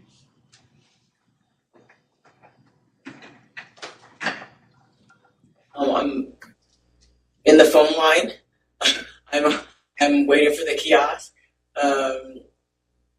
There was an instance here that I ran into an officer, and I went to school with his father, and I went back and I called my pastor, and I mean, things happen. You don't plan them, and it's really just a matter of, have you had this happen, and do I owe a responsibility to? I think it's probably more shocking maybe for some people that don't know, or they think they know me from somewhere, or I don't find myself. So long as I'm not physically unsafe, I haven't been in even when I've questioned that I might be, it's finding help. It's finding, the therapist or the line staff and saying, look, guy said I'm going to hell, and he didn't say it in a nice way, so I'm staying as far away. It's using your spidey senses, I guess, to make sure that you're all right, and being aware that, that's another thing too I found, though, is when people need help, it doesn't matter so much who it is, or what their gender, or what their race. And I've been just so blessed. Even within Lino Lakes, I think has been a very good adjustment in terms of it's a programming minded, treatment minded facility. Yeah. Let me just last question I have. Just one of the things that I think came up in the comprehensive risk assessment. One of the things that kind of gets mentioned, I think one of the things that probably associates with some of the risk factor, the moderate risk side of this, is some of the what is referred to as things like thinking errors or cognitive distortions, and your ability to kind of assess those and make sense of that. Does that, when you read that, what does that mean to you?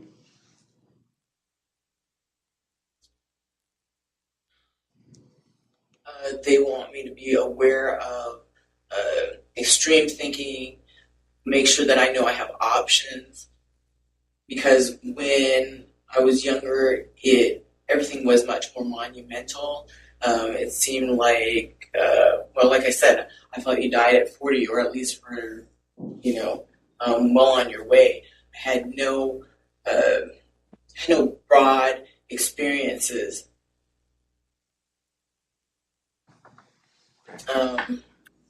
They want me to be aware that there's options. There's always options, and you have to know all of those options, and you have time so that you can make better decisions. Thank you. Anybody else have questions before we turn to the support person? I did. I'm sorry, Commissioner. I did have one follow-up question based on actually something that Mr. Vanderford had said earlier in response to, I think, Board Member Bray's question, and I just want to make sure that I'm understanding it correctly. So, because your packet is full of stuff about all of your educational accomplishments and everything that you're working towards there. So again, I just want to make sure that I'm understanding it correctly. So you are currently pursuing your MBA. So are you doing that under scholarship? Because so you mentioned that you received a scholarship to cover the cost of your tuition. And so is that correct? Yes. So a former DOC teacher, she retired. I worked for her for 4 years, and her husband left a scholarship for engineers, and she made me her scholarship. However, she lives on a fixed income, and when I am able to get access to my trust, I have every intention of, it's already on the paperwork that was submitted. I had asked for her to be my trustee, actually, and the judge felt that she was too old. And so I have my other trustee, now the trustee that is tentatively the trustee and has the power, has been given the power as of September 30th to set up the accounts and what have you. She should be sitting there. She paid for my tuitions and stuff. So yeah, it's a private scholarship, but I really want to pay that back because she didn't have to do that. And were something to happen to her, she's been retired.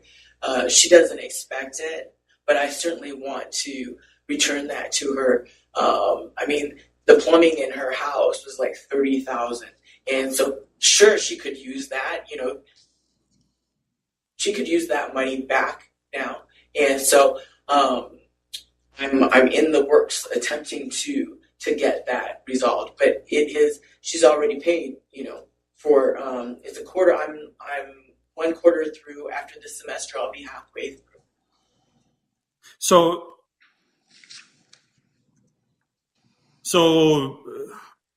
okay. Is your desire to pay it back because would you have been able to access your trust for purposes of covering the cost of your education? You have to, for any cost, any monies, you have to petition the court, and that requires monies for an attorney. And so I have not been able to access, so it's just been sitting there. And so do you? Sorry, I apologize. I didn't mean to cut you off. So do you feel as though the scholarship was provided to you under some sort of false pretenses, that she wasn't aware that you had this large trust? I'm just trying to make sure that I'm understanding that part of it. Yeah. She had no way of knowing that I have funds to be taken care of, or any that I would have access to ever pay her back. So did you ask for the scholarship? No. I worked for her, and there were college classes. There were no Pell Grants or what have you at that point. And I had saved up my allowance, and I took a college class. And so I went to Rose State when I was in Oklahoma, and no, her husband, having left that scholarship, gave her the idea. And when I got my bachelor's, I like I said, I call her every Sunday morning, and she says, "You're going to be my scholarship." So no, she had she's never expected anything back. And she's been in my life all these years. She's actually been to board with me a couple times. Right now she's in Alabama because of Sam's birthday. But my board used to be like in September, and she did come to a couple boards with me, and she's had a room for me ready for 20 years. and Minnesota wanted me to have a Minnesota plan for release, so I've attempted to adapt that. But no, hers is a no strings attached scholarship, and I want to make good on it by graduating, and as soon as I'm able, the courts allow us to, I intend to pay her back because nobody can afford all of that. Thank you. What is your status with respect to Prison Fellowship Academy at Lino Lakes? To Prison Fellowship, PFA, Prison Fellowship Academy at Lino Lakes, what is your status? I have none. There's no status with it. I thought I would like to participate in it. Initially, I really felt the director is fantastic. And if you're looking at people doing the right thing and living in a community where you would benefit from following the rules, I thought that is the place for me. The website says that Chuck Colson believes that homosexuality is a sin. And as a trans male, I have concerns. I have been, I've had some hostility from the religious zealots that have converted within the prisons. And so it gave me great pause with, and I also need, unfortunately, some accommodations. I am still a female from the waist down. I have not been given any surgical accommodations. So the building is such as I cannot be housed in the area to be a part of the community. There are other concerns. I don't want to get too much into the weeds, but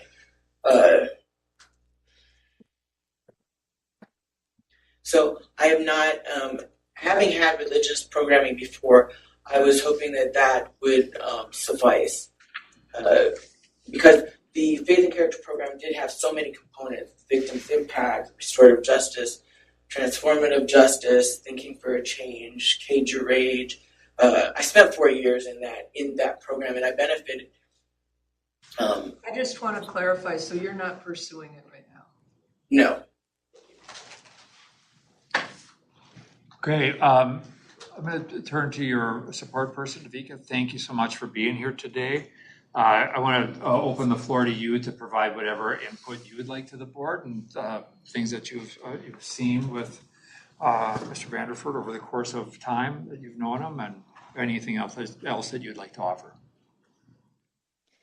Thank you. Thanks, Commissioner Schnell. I was hoping to be there in person with Zhi Kai today, but I contracted COVID a few days ago, so I'm joining from home. Apologies for that. So my name is Devika. I'm a close friend of Zhi Kai's. I didn't know him before his incarceration. He has been incarcerated my entire lifetime. But as I've built a relationship with him over the last few years, I would say I've really come to know him and trust him like family.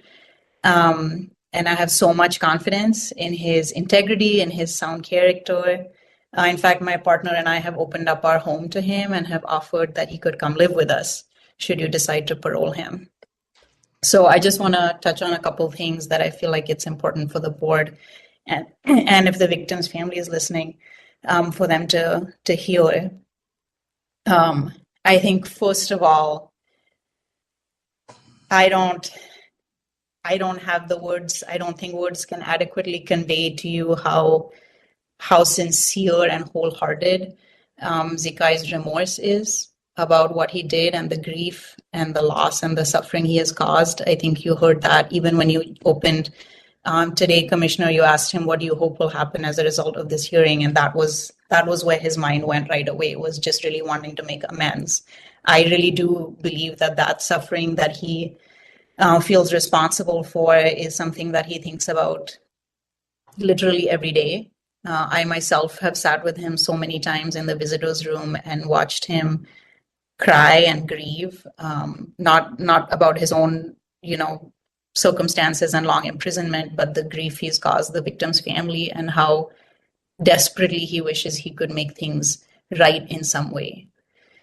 And I believe that's part of why he has really dedicated himself to improving himself. I think anyone who knows Zhi Kai cannot doubt that he is extremely hardworking, motivated. You have in your files, the numerous programs he's completed. He's earned multiple degrees, including, as he referenced, becoming one of the first paralegals to attain a degree while incarcerated.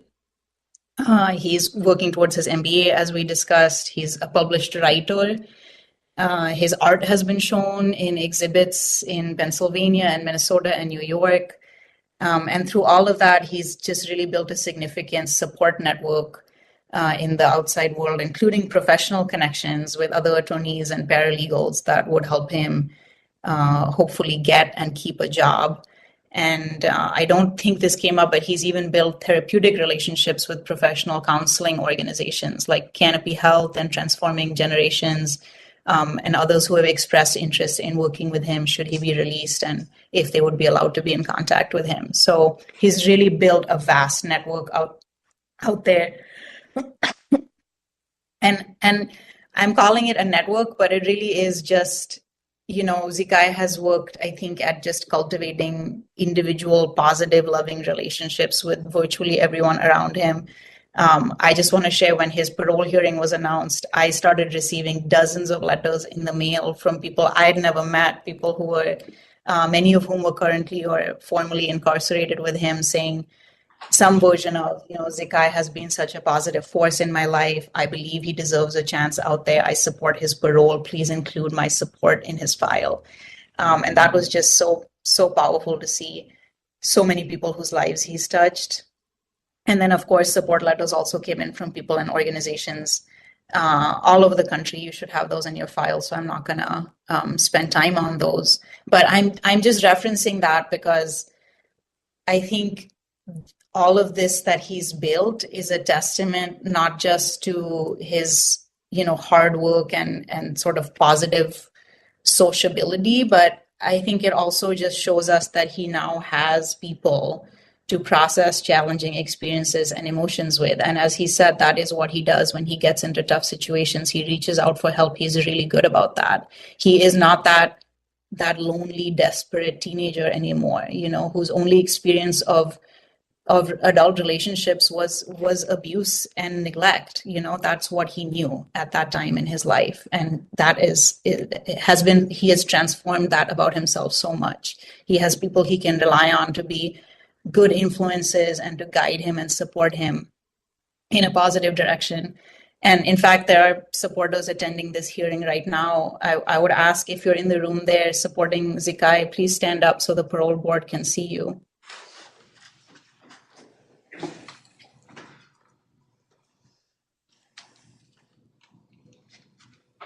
So I hope you will see all of this as a sign that Zhi Kai is ready to work hard and rebuild his life, and in fact has already started.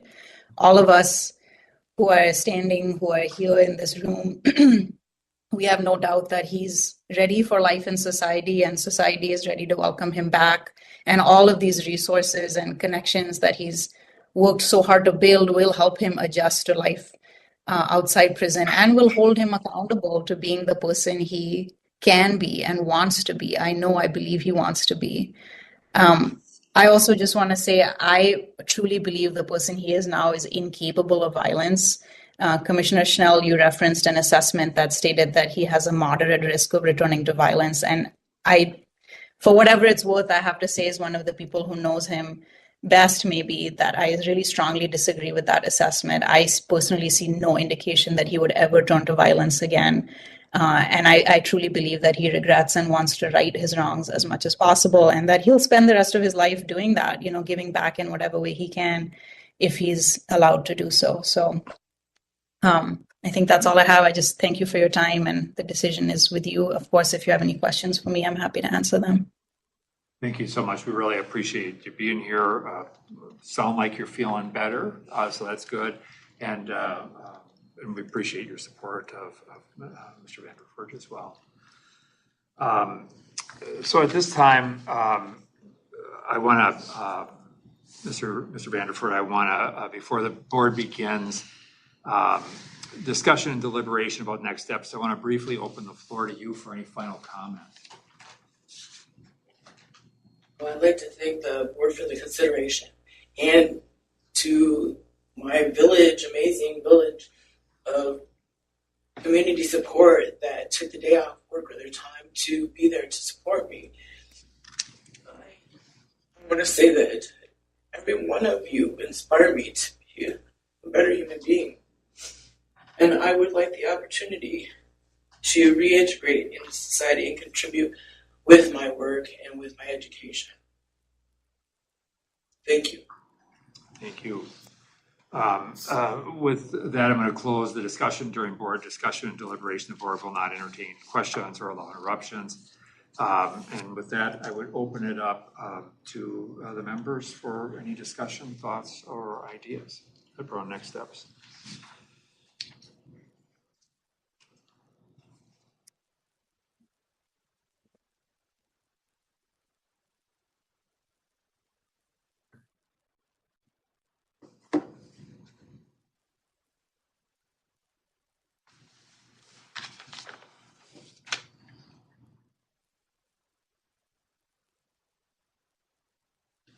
I guess I'll say I'm just struggling with, he's been incarcerated now for a long time.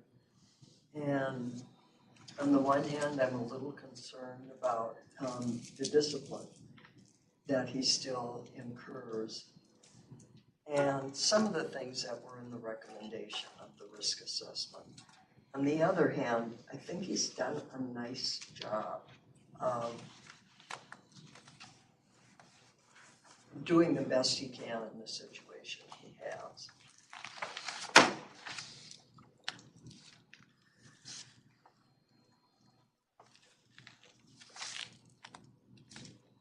I'll just piggyback a little bit off of what Chris said. So one of the things that as I've reviewed packets and participated in these hearings, one of the things that's really important to me is the disciplinary piece and demonstrating some period of time where there is no disciplinary issues being demonstrated. And so to Chris's point, that is something that is a concern to me. I recognize that now with the new environment, I think Lino Lakes is the facility he's in, that perhaps that is something that will no longer be an issue. I would certainly be looking for a period of time to see where there is no further discipline, just to demonstrate that is something that is kind of behind us. So that is something that is going to be important for me as a board member to see a period of time with no discipline. Because I agree, there's been a ton of other accomplishments. No question, lots of accomplishments, but the discipline piece is big, and I would need to see a period of time with no discipline. One of the other things that did strike me a little bit, and some of it may just be me overly interpreting the way that something is said, but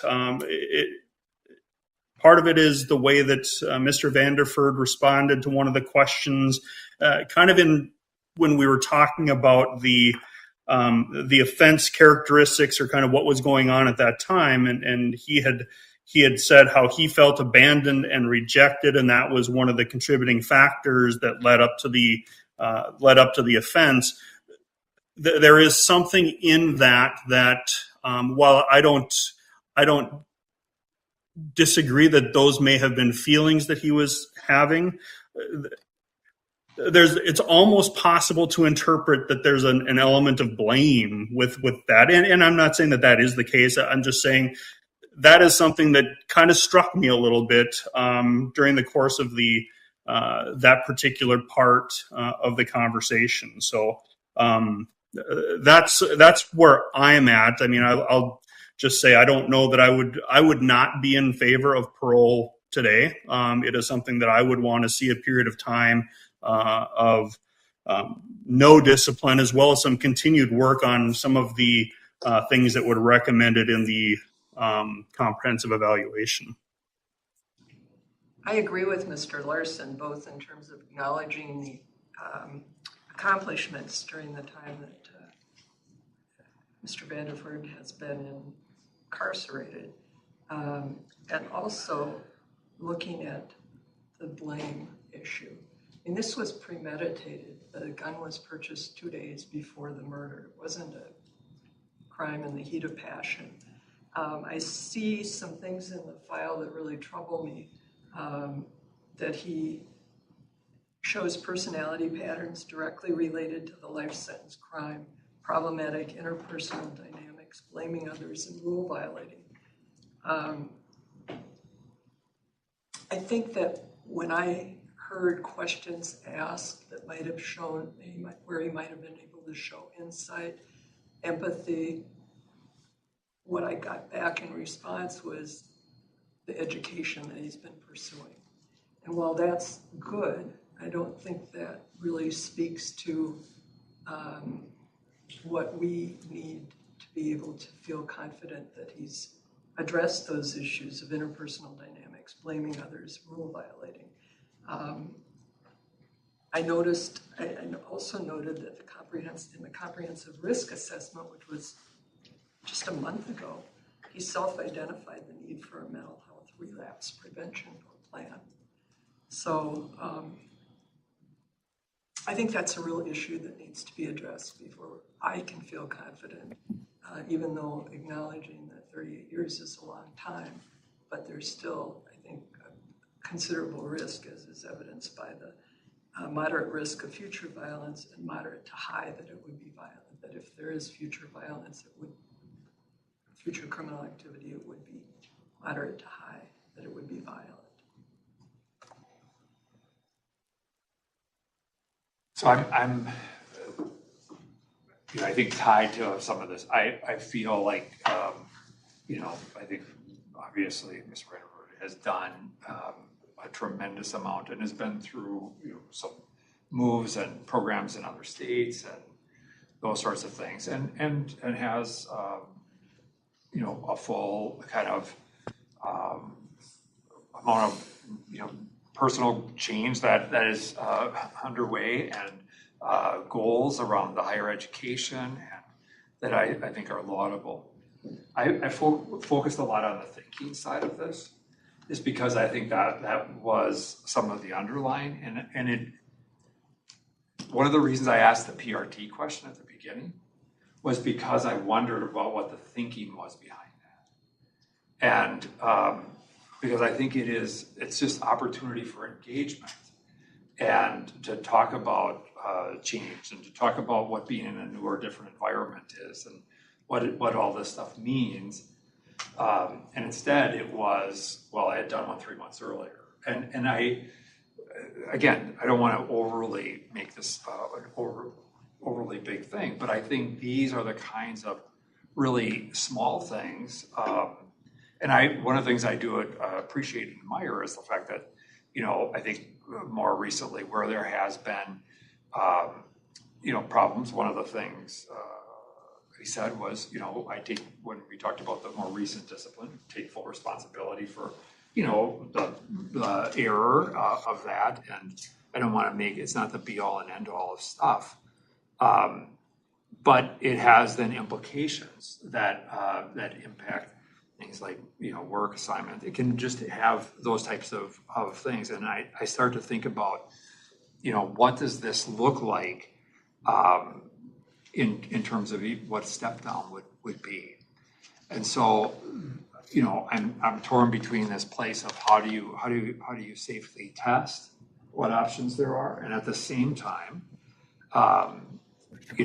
really focus on some of the things that Mr. Vanderford himself, I think, when he talked about reading through the report, did not have big exceptions to what was laid out here. And yet I do appreciate the fact that he has developed a network of people and places where he can go to get support and help and those sorts of things. And yet I think one of the things around the thinking side of this is it's his kind of own opportunity to help to begin to kind of piece some of that stuff together to focus more on that before it becomes an issue. So I think those are some of the concerns, and so I'm trying to think about then what does that mean relative to the actions or the steps that we take. Well, I wonder if I can start with the motion, because I think we all agree on that, no parole.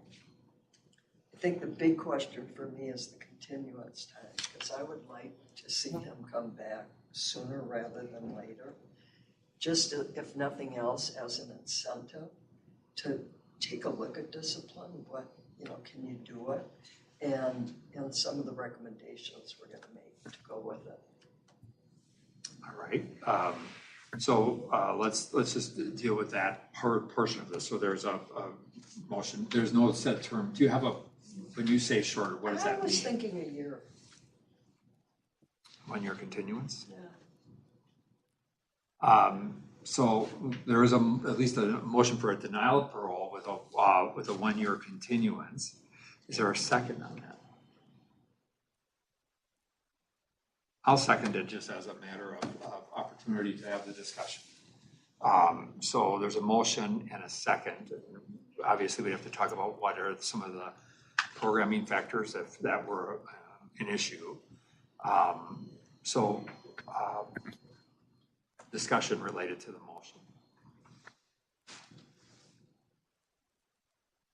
I think we all agree no discipline. And if you can't get through a year without it, that raises all kinds of questions that I think we already have. I want to see him continue with mental health treatment because I think that's an issue. One of the things that's been referenced regularly, Commissioner Schnell has mentioned it a couple of different times. It's laid out within the comprehensive risk assessment. Is that thinking error, thinking distortion piece? What the specific programming is that he were to participate in, whether that's decision points, thinking for a change. I think that there are some carry guy, whatever that is. I'm less concerned about the specifics and more concerned about the active participation, and in the hopes that some of the distortions that we've all kind of touched on could be addressed. I personally think a year is too short, but that's just me. And a part of the reason I say that, I think for real change, and also recognizing there's sometimes wait lists to get into programming. That's part of my, I don't want to have to come back in a year and, well, he hasn't been able to participate in the programming yet. So that's part of where I come from, but I'm certainly open to what the suggestion has been. I agree that a year is too short, given the constraints that the department's under and the fact that there's waiting lists. It seems to me that a minimum of 2 years for him to come back and be reviewed would give an opportunity to see the discipline side as well as the programming side. So that's why I would vote against the current motion. Would either of you consider 18 months? What I'm focused on is he has been in prison a long time. And I just hate to see this go on and on and on if it doesn't have to. I am concerned about the risk assessment and moderate risk for violence. But it's going to be hard to really gauge much other than discipline. He's done a lot of programming. I would be more open to 18 months than 12 months, if I'm being honest. And whether or not, the original, so I don't know from a procedural standpoint what that looks like, but I would be more open to 18 to give a little bit of time. I mean, I think that would be something that Member Bray would be willing to consider as a friendly amendment to the initial thing. It would be an 18-month continuance with some of these other factors. Other thoughts around needs? I'd just say, I was looking through, the time that Mr. Vanderford's been in, and then looking at the range of different review periods that have been looked at, and they've been everything from shorter to longer, and I think, not that these are indeterminate sentences, but this was also a 17-year life sentence at the time of the offense. I just would like to see how do we make sure we're testing, and I think, the discipline sounds like it's a factor in some of the thinking error stuff, and I have little doubt that Mr. Vanderford can do this. Because there's a lot that is going on. I certainly I would support that 18 months as well as the person who seconded this as an interim, but I really think, I would also just like to see maybe some work on the long-term offender side so that there would, because that's generally a group of people that are similarly situated that are really looking at what moving forward is about, and I think just recently Mr. Vanderford participated in a group where a bunch of people who are on parole recently visited Lino and talked about what the transition was like for them and so forth, and so I think the long-term offender lifer group can be a beneficial program as well. So we have a motion and a second. So just at this point in time, I would just call a vote by roll. To the motion of denial of parole with an 18-month continuance with program recommendations that include mental health treatment, D4C, decision points, some type of cognitive skills to address the thinking distortion stuff, long-term offender group. Certainly we want to support and encourage Mr. Vanderford's continuation of his educational programming, and that the base expectation was that there would be no discipline during this time period. So that's the motion. With that, I would just call the roll. Member Bray, yea or nay? Yes. Member Larson? Yes. Member Ramstead? Yes. Schnell votes yes. 4 votes aye, no no's. The motion as presented prevails. So Mr. Vanderford, I think what you're hearing is I think the board really wants to get to a place where we can do this. And I think, one of the things I was thinking about, just because, and maybe that would be worthwhile, and this is certainly up to you, but I'm wondering if talking to the person who did the assessment might be helpful to walk through some of that stuff around the thinking stuff, so that there's more clarity, because they obviously recommended that and can talk more specifically about where some of that came from. I thought they did a good job of at least helping me understand the connections between why that was important. But I think, to the extent that you would find that helpful, I would recommend that.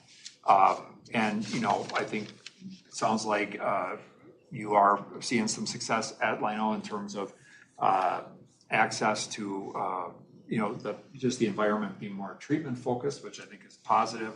And we certainly will lift up and support that mental health support stuff as while you're there. And then whatever we can do, I will certainly talk with staff or whatever we can do to kind of address any of those concerns related to the tutoring stuff that you need help with, and see if there's things that we might be able to do on that front. All right? All right. Thank you very much. Good luck to you, and I'm sure we'll see you there. Take care.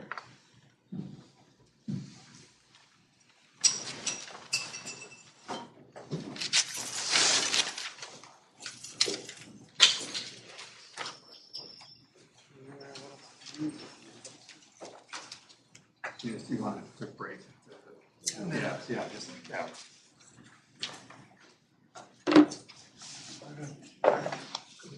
Take care. Hi, Don. Drive safe. Drive safe.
Is your microphone on? Is it green? Yes.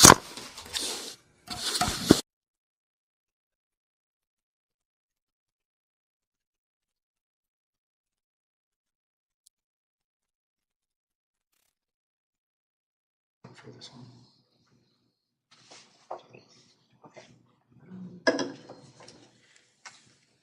Advocate is also on. Okay. Thank you, Albert. John, can you take the break slide off? Thank you. Good afternoon, everyone. Can you hear me? All right, thank You're you. muted there. You are muted on your end, just to let you know. We'll get you set up there. But good afternoon, Rebecca Holmes-Larson, Executive Officer of Hearings and Release. We're here today to review Milton Sanders, who's present by video at the Minnesota Department of Corrections facility in Moose Lake. Mr. Sanders also has his advocate, Ms. Donna Owens, present by video as well. Ms. Owens, can you hear us all right? Yes, I can. All right, wonderful. Thank you very much. Here with me in the Minnesota Department of Corrections Central Office is our Commissioner and Chair of the Supervised Release Board, Mr. Paul Schnell. We also have board members Andrew Larson, Christine Bray, Cheryl Ramstead, present here with us today. We have a few other people present in our room. Mr. Sanders, our records indicate that on October 5th of 1997, Minneapolis police responded to a report of a woman fighting. Upon arrival, police learned an altercation had occurred, but that no one was willing to provide information. Later that same day, police responded to the same area on a report of a shooting. At the scene, police found a victim, Maurice Wilson, who had been shot in the head. He died shortly thereafter. Police then interviewed a second victim, Laverne Roberts Jr. He stated that 2 bullets had entered his leg and 1 bullet grazed the top of his head. He also told police that 2 men in hoods had shot him and Maurice Wilson. He stated that the shooting was the result of an earlier altercation between some women. A third victim, Cordell Watt, stated to police that bullets had grazed his right hand as he fled the scene. A witness to the shooting identified Milton Sanders as the shooter. Based on a tip by a witness, police later found a brown bag which contained the weapons used in the shooting. Fingerprint analysis positively matched Milton Sanders' fingerprints.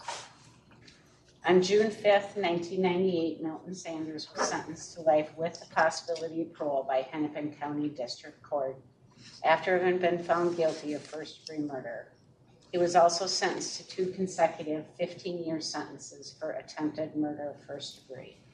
Today's review by the board represents his initial review on his life sentence after serving approximately 27 years of incarceration. His minimum parole eligibility date will occur on October 5th of 2027. Thank you. I turn this matter over to the board. Good afternoon, Mr. Sanders. How are you today? I'm doing fine, Mr. Schnell. How are you? Good, thank you. I want to just start out by asking you kind of the basic or standard question I asked. What is it that you'd like to see happen as a result of today's meeting? Okay. What I would like to see to happen, I have a couple of things that I'd like to address.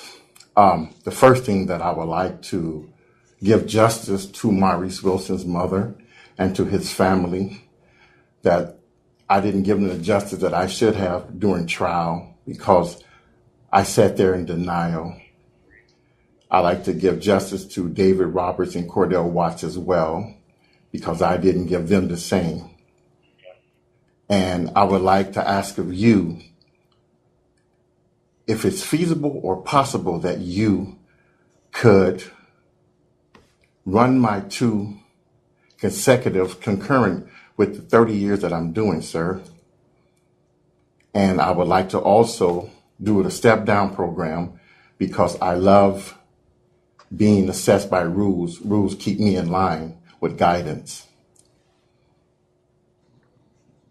All right.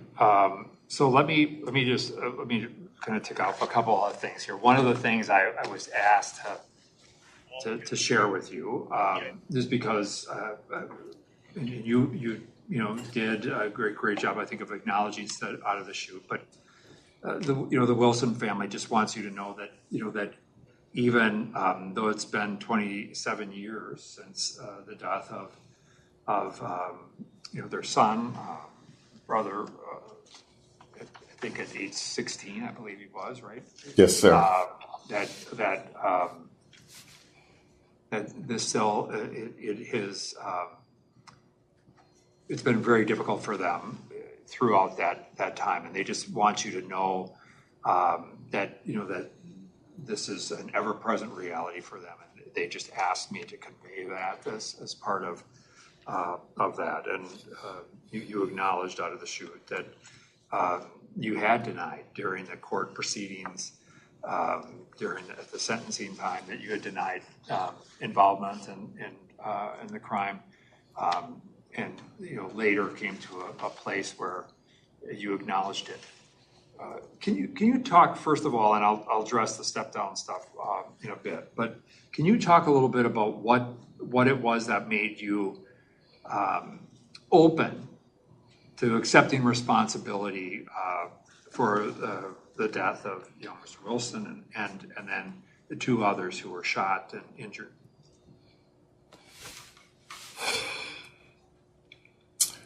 What made me come to that change is I'm a father as well. And I know that no parent should bury their child. I'm not trying to say I know how they might feel, but I'm trying to understand that in that process of doing that, I can never understand how a person can want to be forgiven. So the change came with me when I came to the understanding that what I have done, how many people were affected, I knew that I couldn't change that. I can change myself. So the change came about in Stillwater, living next door to someone. And I was maybe 5 or 6 to 8 years into my sentence. And this guy and I became friends. And the first time that I ever talked about the crime, felt a relief to be able to get that out of me. So the change started then.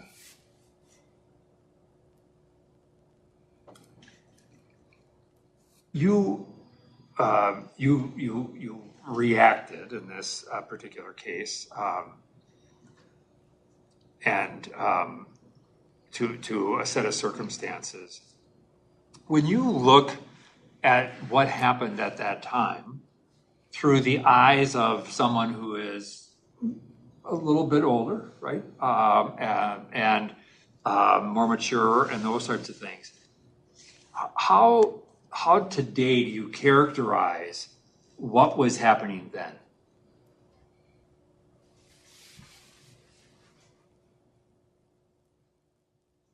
How do I do that? Yeah, how do you make sense today through all of the learning that you've had over the last 27 years? What's different about then and now? Because you were 30 years old, 30 plus years old at the time. 27. 27? Yes. Okay. Back then I had a reckless understanding of life. I had no loyalty to life. I had no loyalty to the law. My loyalty was only to surviving. So looking at that back then, there was no boundaries. Everything was an eye for an eye. So back then, looking at it that way versus to now, what I give now, I give the same results, but in different actions to Maurice, to David, and to Cordell. I give my life. I give them the benefit of me changing who I am. I give that to them. I give that to his mother. To know that I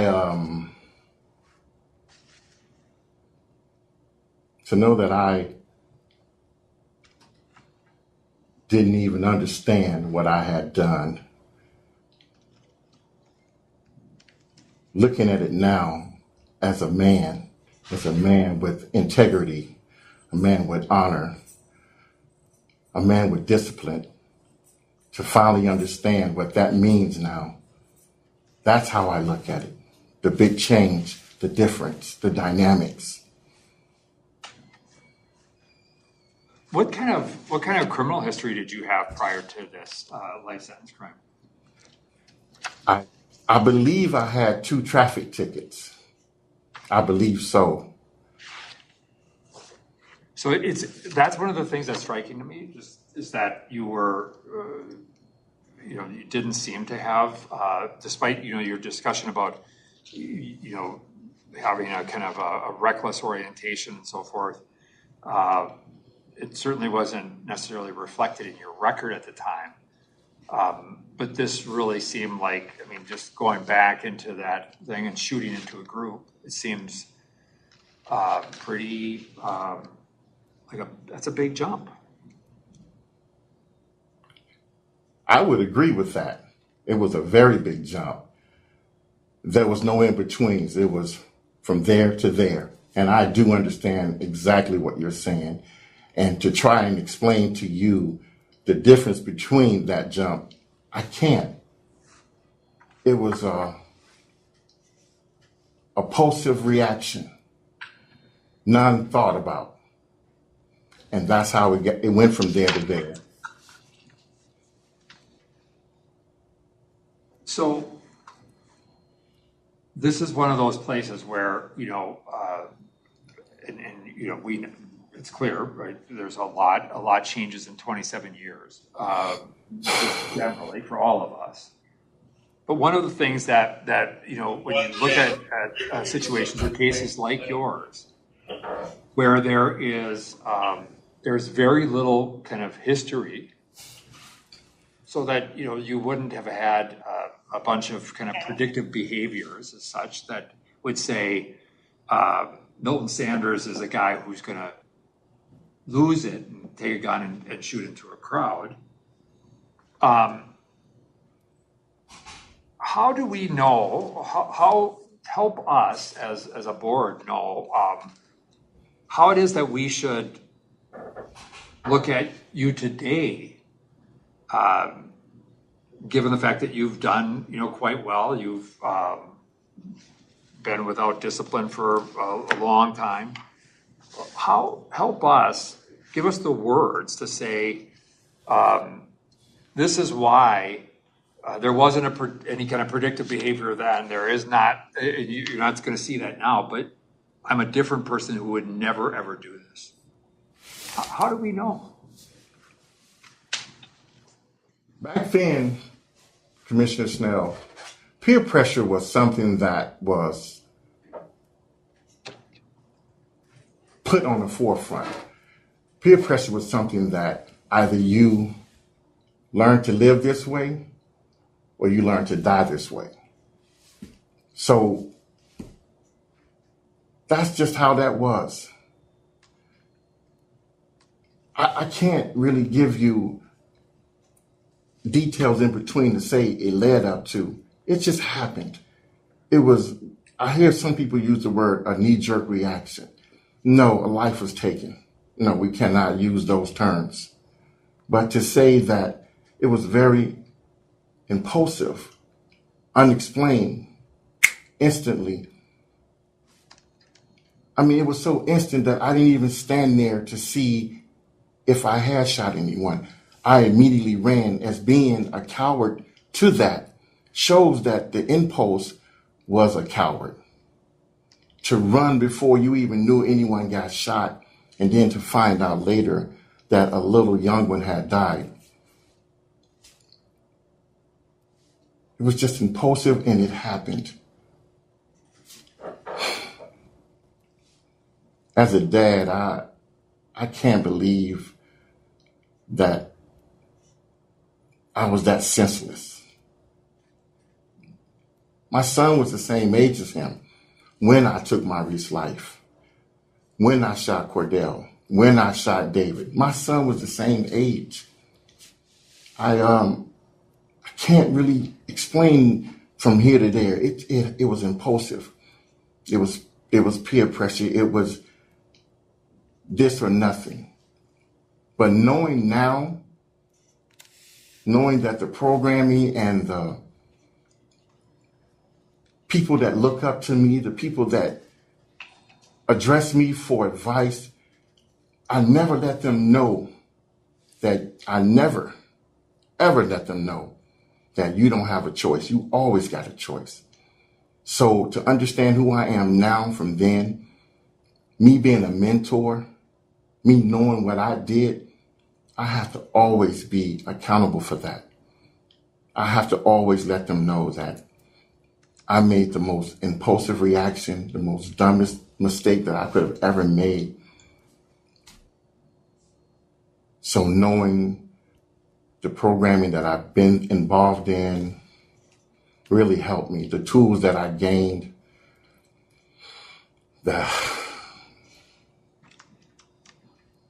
my community in Stillwater, that became my life. Those people, those inmates that was there, even officers, I rose to the occasion, Commissioner Snell. I stepped up. I took what I did and I gave my life, and I will continue to give my life. Even if I don't get parole, it doesn't matter. What I did, I can't ask that lady for forgiveness. I know that. But I hope one day his family and all of them would just know that it wasn't personal. I didn't mean to. It was an accident. It was an impulsive accident. Accident might be a hard word to wrap your head around because it's not an accident that somebody pulled the trigger, right? But no, sir. So last question I have for you: what work remains for Milton Sanders? What are the areas of growth that remain, where either the work that you can do or the ways that you can help make life better for others and at the same time learn about yourself? The work. Yeah. The work. What could you benefit from? What could I benefit from the work? That's what you're asking me. Mm-hmm. What I have benefit from the work, what I have gained, what I have learned to believe in. And to go back to what you said about an accident, you're right. It's no accident. The intent was there. The premeditation was there. So it was no accident. I would love to strike that away because accident is, you're right, that's not the right word. But moving on to the work, I have benefit from it. I have learned from it. It's still more to learn. There's something that I want to say that during our lifers group, someone said to me, let the master barber cut this person's head.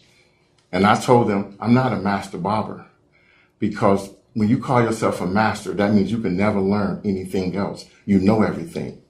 I don't know everything. So I do not consider myself knowing everything. The work that I will have to continue to put in, the work that I will continue to earn and learn will always still be in the forefront of me. I still have to learn how to be Milton Sanders. Yeah. That's helpful. let me just address the other question that you raised around the ability to kind of conflate the consecutive sentence to concurrent and those sorts of things. I don't, there's not the board, neither the board in this case, nor I as the commissioner have any authority to do any collapsing.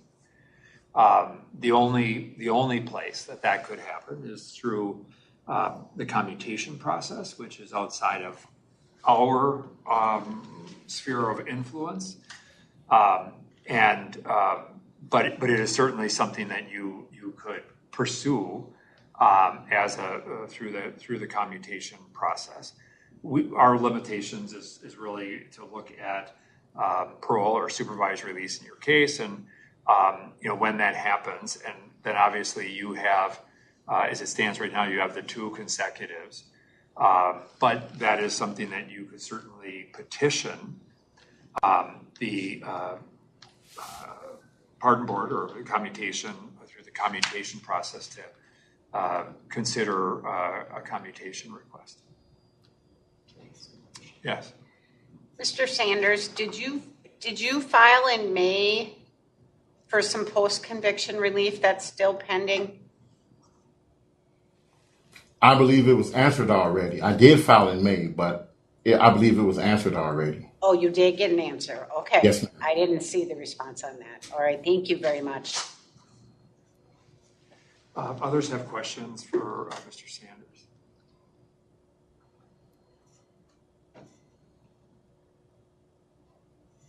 Mr. Sanders, I don't have any questions, but I really commend you on how well you've done in prison.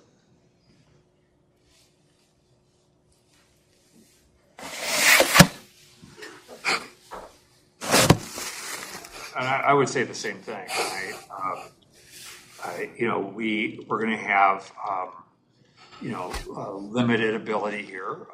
In many cases, you have that 3 years left for that for the mandatory minimum side of this before we could look at parole. But I think that you are doing a remarkable job. I appreciate and admire the fact that and you talked about the community that you had at Stillwater, and I know that a lot of people got split up all over the system. And that has been, and you're one of these people, I think, who has been a pro-social influence there. And so I appreciate that and admire the work you're doing, and really would like to lift up more some of the opportunities that I think you could provide to others that would also be things that may be beneficial for you, and whether that's the peer recovery specialist training program or something like that. That I think you're certainly very articulate, and you came across that way, and you've given thought to that. So I just would say that those are some of my observations based on what I've read and seen and what I've heard from you. Plus, I can tell you that you don't have to be, you can be pretty close to a master barber when you're talking about haircuts for people like me and Mr. Larson, because there's not much you can do.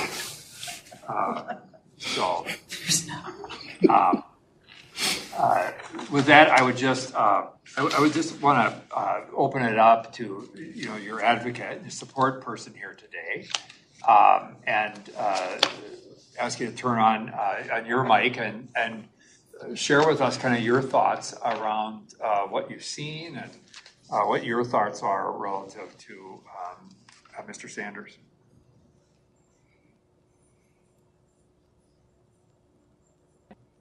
I'm sorry, I'm trying to unmute my mic. Gotcha. Hello, everyone. Yes, hello, everyone. I've been knowing Milton, which I don't call him Milton. I've been knowing him, I think, maybe since we were like 12, maybe 10.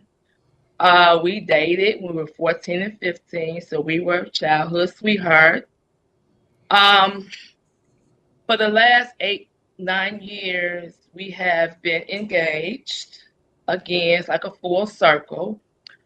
He is basically a total and complete inspiration to me. Because of his circumstance, it's not a day that has gone by where I've needed to talk and he's lifted me up. Okay. To me, that's the wit. That's just courage. That's loyalty. We have, I think right now, we're all we have. Okay. And between the two of us, we're all we have. He has been rehabilitated. He has also been a mentor. I hear how the guys talk to him. I don't know what else to say other than he is that. He is Milton. He has grown. He has matured. We have done this together. So at this point, I need him home. You know, like I said, that's my best friend. This is my best friend. Thank you for that. I appreciate that. I appreciate your support of him and the impact he's had on you as well. That description is helpful. Anybody else have any questions or thoughts before we give Mr. Sanders a chance to provide a last comment here? Okay, hearing none. Mr. Sanders, before the board begins discussion and deliberation about next steps, I want to briefly open the floor to you for any final comment you want to make to the board. Yeah. Thank you. I didn't know what to expect today. I hear so many different things. I didn't know rather if I can be myself. But you guys said some things that gave me the okay of being myself. And I thank you for that.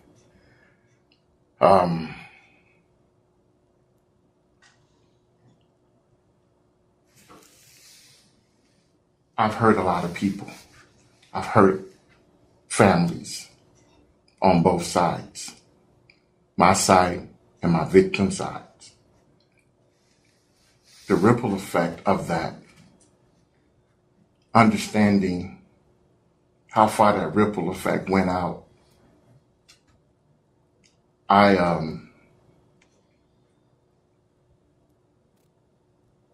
want to be able to show some of my younger brothers that addressing that ripple effect, addressing that, it doesn't make you uncool because they want to stand by that. I know this is my time for me, but I have so many people here that count on me that I gotta speak up for them. And I gotta say that we can't leave them. We gotta give them a chance. They learning and they earning at the same time, Commissioner Snell, but they need more help. And if I can do that, then I will. And to Marie's family and Cordell's family and David Roberts' family, I'm truly, truly sorry to everyone. I hope one day that you will be able to see what I've done and what I will do, not letting your son death go in vain. I will not let that happen. And I promise you, I won't let none of y'all down. Not even Miss E. I won't let them down. I give my life. That's all I got. Thank you for that. I appreciate that. At this time, I'm going to close the discussion, and during board discussion deliberation, the board will not entertain questions. And so at this point, I would just open it up to members of the board to and thoughts around Mr. Sanders, next steps, where we sit. Could you please clarify? I'm wondering, he has 2 consecutive sentences. So basically another 30 years.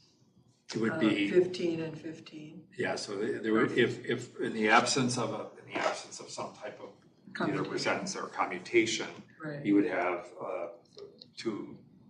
after parole from his life sentence, there would be a 15-year, which would be a 10-year service, and then the second completion upon that when he would move to the second one and be on constructive parole through that time, absent of pardon board action. And today he's not eligible for parole. He's got 3 more years to serve as his minimum. Right, 3 more years. Thank you.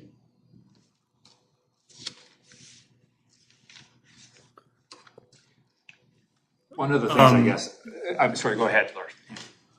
Oh, no, I apologize, Commissioner. I was just going to say, one of the things that I was really appreciative of in looking through all of the information on Mr. Sanders is, despite the lengthy sentence that was imposed and the amount of uncertainty that existed, I was appreciative of the work that he appears to have put in to make use of his time. I think he's got some real opportunities to be a leader and a mentor to others, and I'm hopeful that he takes advantage of that. I recognize we are somewhat limited today on what we are able to do, but kind of to the point you had raised earlier, the lack of discipline, those are things that, as I had stated earlier, those are things that are mean a lot to me when I'm reviewing packets, and seeing the lack of discipline,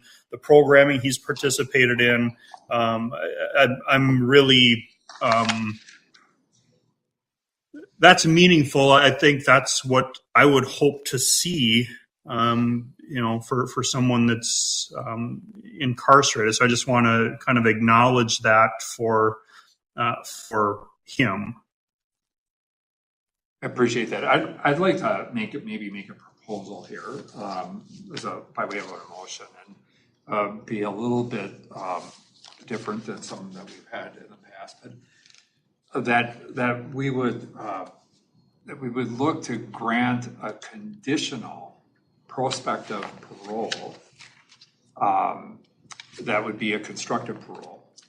But effectively what we're saying is that conditioned upon Mr. Sanders doing the things that we put in place, that we would effectively grant constructive parole to him, at which time he would start his the next consecutive sentence. And so that would mean that we would give him a date of 10/5 of 27. Can I just ask, Aubrey, can you tell me what day of the week that is, please? Yeah, make sure it's not a weekend. Well, on constructive parole, would it matter? No. Probably it wouldn't. Yeah. It probably. So we're just trying to talk about, there are some things that if it falls on a weekend, we have to things, but given the fact it's a Tuesday. Thank you. Okay.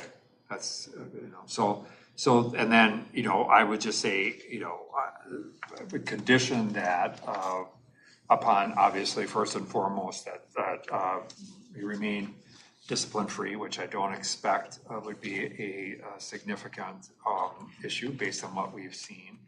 And I would also then, look to him to, to continue to work on things like his, I think I'm talking here about things like some of the relationship stuff, and I don't mean to indicate by any stretch of the imagination that Mr. Sanders and his significant other have any type of poor relationship at all. But I think it's just one of these things where a relationship develops while you're in. And I'm admiring the fact that 9 years, whatever it's been, you've been able to kind of keep that thing going. But I also think that if the date comes, and when that date comes, when the opportunity comes for for there to be that as much as possibly can be done to address any kind of the issues. And I'm putting this burden on Mr. Sanders, that really to look at the history of relationships that you've had with people, and what that looks like when you're in an environment that is not as contained and controlled, like a prison would be one. And I think that would be done by working with some of the behavioral health folks and seeing what possibilities there may be on that front.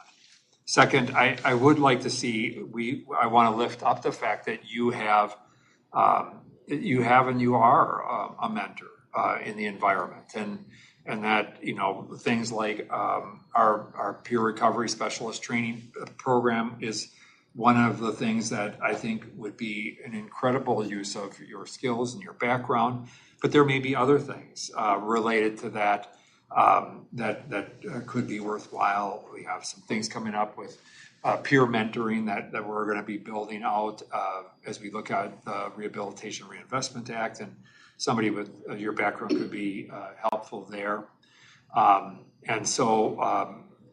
And then I would just say that, really saying to encourage you to take full advantage of any and all available programming and leadership roles in programming as those would become available, would be things that I would like to see you participate in.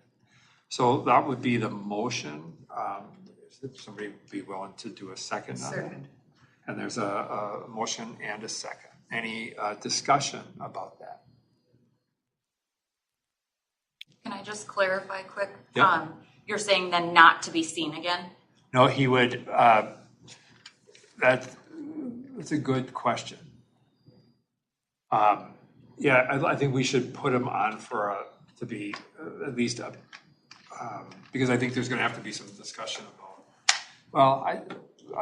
We could do a paper review. I think let's do a file review at that point in time, just to verify that everything has gone according to plan, and that, but presumptively, assuming that everything is to plan, we're taking action today that parole would be granted. Thank you. Conditioned upon that. So, with that, we'll do a vote. Member Bray? Yes. Member Larson? Yes. Member Ramstead? Yes. And Schnell votes yes. 4 ayes, no nays. The motion prevails. So, Mr. Sanders, we'll get a letter off to you, which kind of will describe some of the conditional aspects. But what I think the board just did, if I were to characterize this, is that we made an investment in saying that you are on the right path, that you're doing the things that we would hope people would do. And I think you heard that from Mr. Larson. And so this is really us taking an action today that is a little unusual, that we're granting you parole 3 years in advance, conditioned upon you doing the things we put in place. Now, that's a big step, and I hope you feel it's an investment in you, because I think it is.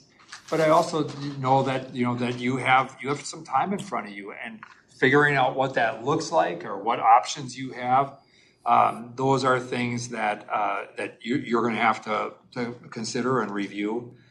But I guess at the end of the day, the last thing I would say is I really hope that you live up to, in the fullest in every way possible, that you are today living your life going forward for the people, or certainly for Mr. Wilson, whose life you took, and for the injuries and the fear and whatever else people experienced that were also affected by and injured by your actions that day.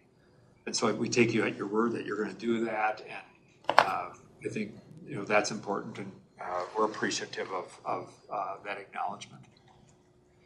All right. Yes. Mr. Sanders, I just want to make sure that you understand that this is regarding your life sentence, and it's not impacting your consecutive sentences. At that time, you have to go different avenues for that. Yes, ma'am. All right, thank you. All right, we thank you so much. We wish you well, and I'm sure we'll see you around. Thank you, sir. All right. Thank you, everyone. Thank you. Good luck. And our next two are also with Moose Lake. So if you guys just want to bring in Mr. Johnson.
Why do we say that? Hello. Miss Hello. Can you hear us? Can you hear me? Oh, Hold on one second. I Yeah, have it it looks on like you tempo. logged in on 3 devices, so you'll want to shut the other 2 off.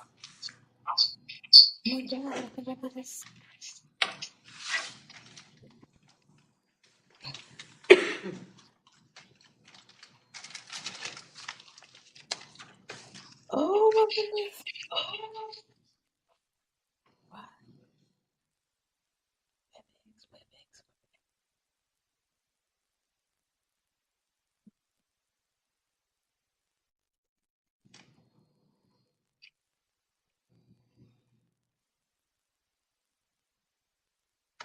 All right, looks like we're I'm good sorry. there. Thank you very much. Good afternoon, Rebecca Holmes Larson, Executive Officer of Hearings and Neiss. We're here today to review Mr. Baron Johnson, who's present by video at Minnesota Department of Corrections in Moose Lake. Here with me at the Minnesota Department of Corrections Central Office as our Commissioner and Chair of the Supervised Release Board, Mr. Paul Schnell, along with board members Christine Bray, Andrew Larson, Cheryl Ramstad,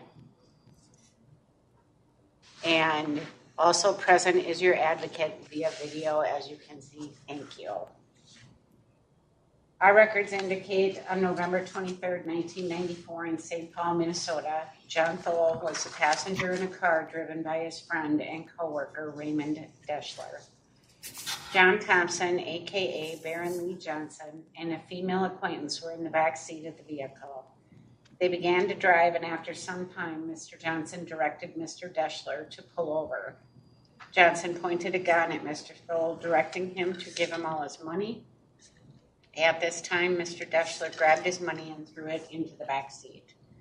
Meanwhile, Mr. Thole had attempted to draw a concealed gun, and Baron Johnson shot him in the head, resulting in his death. Mr. Deschler then gave Mr. Johnson the keys to his car and the rest of his money. Mr. Deschler was allowed to walk away after stating that he didn't know Mr. Johnson and he didn't see anything. On March 21st of 1995, Baron Johnson was sentenced to life with the possibility of parole in Ramsey County District Court after having been found guilty of first-degree murder. Today's review by the board represents Mr. Johnson's second review after serving approximately 30 years of incarceration. His minimum parole eligibility date on his life sentence will occur on December 3rd of 2024. Mr. Johnson also has a consecutive 48-month sentence for first-degree aggravated robbery yet to be served. Thank you. I turn this matter over to the board. Good afternoon, Mr. Johnson. How are you today? I am fine. Thank you. How are you? I'm good, thank you. I'd like to start by asking you to tell us what is it you'd like to see happen as a result of today's meeting? As a result of today's meeting, if possible, I would like to be paroled on the life sentence to be able to start the consecutive 48 months, December the 4th of 2024. Be transitioned to Lionel minimum security and involve myself in some programs there, ICWIC, Project Redemption, which is a program that will provide me with housing, employment, financial help if I need it in a future crisis. There also, I will be able to socialize, in settings outside of prison, which will alleviate any overwhelming feelings I may experience should I be restored to the community. And then from there, work release. And I'm advocating for a substantial amount of time of work release, at least a couple years, if that's possible. So that's, in a nutshell, what I would like to see happen here today. Thank you. Thank you. Can you tell us what makes you feel you're ready to be paroled? First and foremost, I am sorry for the things that I've done, the offenses that I've committed, and all the other offenses in my past. I've accepted accountability for my offenses, and I have actually, over time, healed of the pain, let go of the anger, the resentments that made me a willing person to do the kind of things that I've done, not blaming others for my life failures, but taking responsibility and ownership. And in doing so, I have involved myself in a number of programs that has helped me with tools that I needed to better myself, educational programs as well. Chemical dependency, thinking for a change, restorative justice, the Vicari Circle, all of these things have helped me develop into an individual who's now ready to live a responsible, law-abiding life in the community. And also be an asset to the community in ways that I can help young people and get them steered in a different direction. So I believe that this growth process that's brought me to this point can and will continue as I move forward. So one of the things you just said was that you want to make a difference in others' lives, right? Yes. So talk about how you would do that. I have an idea called Choices. And the mission statement there is creating healthy options, inspiring community engagement successfully. And one of the things that I look at is the ideas of how positive people, law-abiding people, became who they are, how they did that. I can talk about my criminal past. I can talk about my thinking. I can talk about my change processes.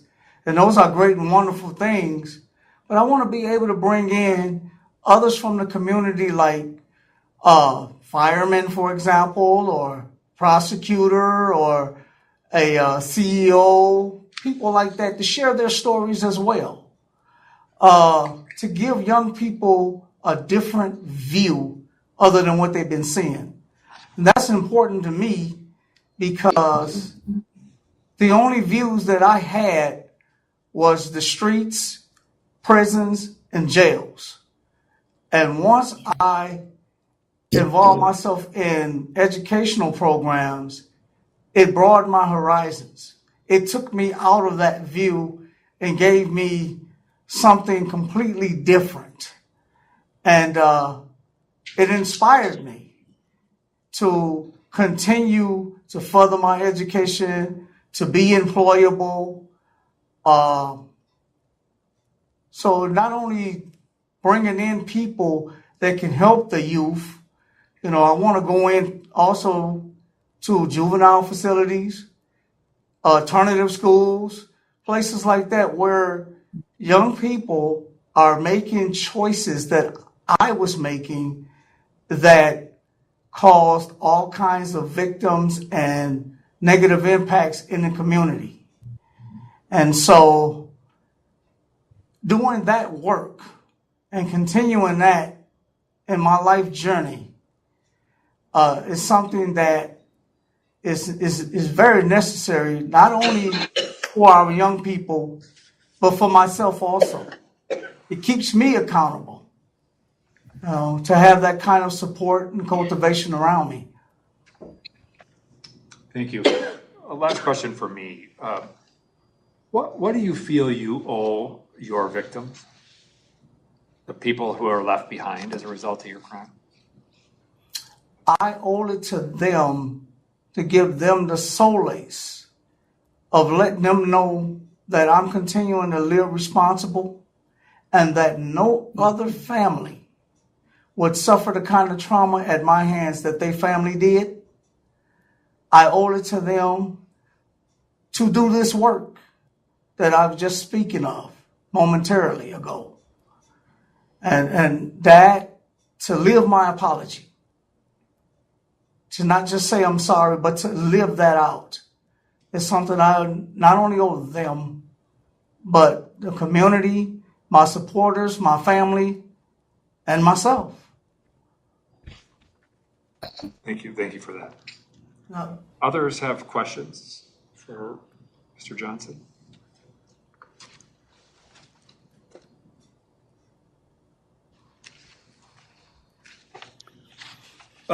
So I do have a question. Well, actually, probably a couple of questions. So one of the things that I think you had even kind of acknowledged as an area where you need to continue to plan and do some preparation is on the financial side, because you don't have a large savings for yourself yet. I think it looks like you've got your gate fee and then a little bit of money there, but you don't have a large savings amount besides that.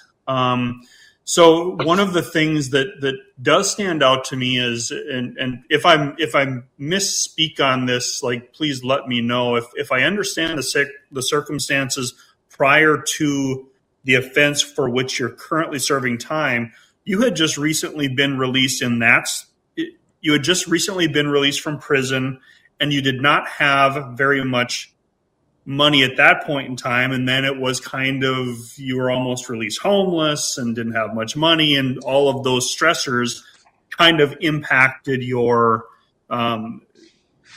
mental state and kind of put you in that direction. Is that fairly accurate? I want to make sure that I didn't misspeak or misrepresent anything. That is completely accurate. You didn't misspeak.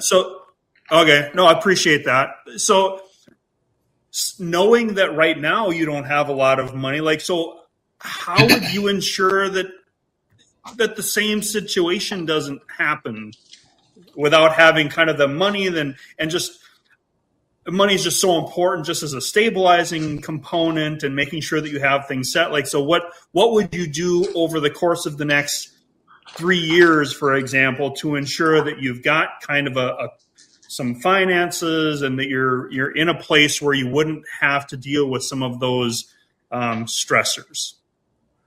For one is to formulate a budget and stick to that as I move forward. As of right now, I'm making 50 cents an hour for school. So I believe during the ICWIC program, I would be able to make more funds, put away more funds. Also, work release will give me that opportunity to seek employment along with, I'll have help with my support network, family, friends who will support me financially, which is something I didn't have my last release. Housing, something I didn't have my last release. Employment is something I didn't have my last release. So all of those mechanisms will work together, and I believe that I will do just fine with that plan set in place and just consistently stay with that. So that's my plan moving forward. Advocating for a couple of years of work release, I believe is something that's needed for me regarding that slow acclimation and to be able to learn technology, learn budgeting and all of those different things will be very helpful. Okay, I appreciate that. So my next question, a little bit of follow up on what you had kind of talked about earlier and your desire to help young people and make sure that they don't go down the same path. And if you already kind of touched on this, I apologize. Are there ways in which you've done some of that currently within the prison setting? One way I have done that was I was a part of a pilot group of men when we shared our story over a setting such as this with high school students, college students. So I've done some of that. Inside of prison, speaking to the younger population, I guess being a peacemaker, if you will, in certain situations, or getting guys involved in the carpentry program that I'm involved in, let them know that industry is wide open, for manpower, and they can really, get into there and make some good money, to live on. So it's the church, I would say, not to toot my own whistle, but I hear I'm inspiring, I motivate people. So it's kind of like something I just do, so thank you. So when you say you're inspired, so do you have a sense of why? So why do you think they say that? Just the way that I carry myself, I believe. I think it's more than just things I say, but how I say it, and then they see what I do. So I think that's more impactful. Okay, I appreciate that. Thank you. Other questions for Mr. Johnson? Let me turn to your support person here. Thank you so much for being here today. We really appreciate it. It means a lot to have you here to support Mr. Johnson. I want to open the floor to you to provide your thoughts and insights and some of the things, perhaps that ways that you've seen Mr. Johnson change over time. Thank you for allowing me to be here. Sorry for the mishap first. I was so scared I was going to miss the meeting. But I believe that Barron has come to terms with his past, his childhood, and things that happened then. Yes, he was a very angry young man, but I came to see him when he was in Stillwater. And how in the Bible it says in Cain and Abel, his countenance had changed. It was just an aura about him. He was peaceful. He was not angry anymore. I could see the change in him. I believe that he can make a contribution to the outside when he's released. He's did the work. He's got degrees, the computers, all of his jobs that he's had there. that's experience, that's work experience that he can use on the outside. I believe that he is determined to come home and be with his family one day. I don't think that he would ever come back into the system again.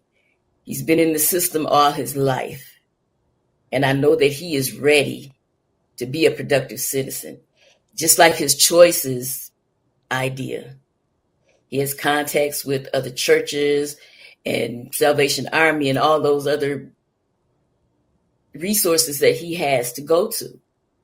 I personally can provide him with money to help him do the things that he wants to do. And oftentimes when he talked about he's motivational, he motivates me. I'm an aunt, oldest aunt.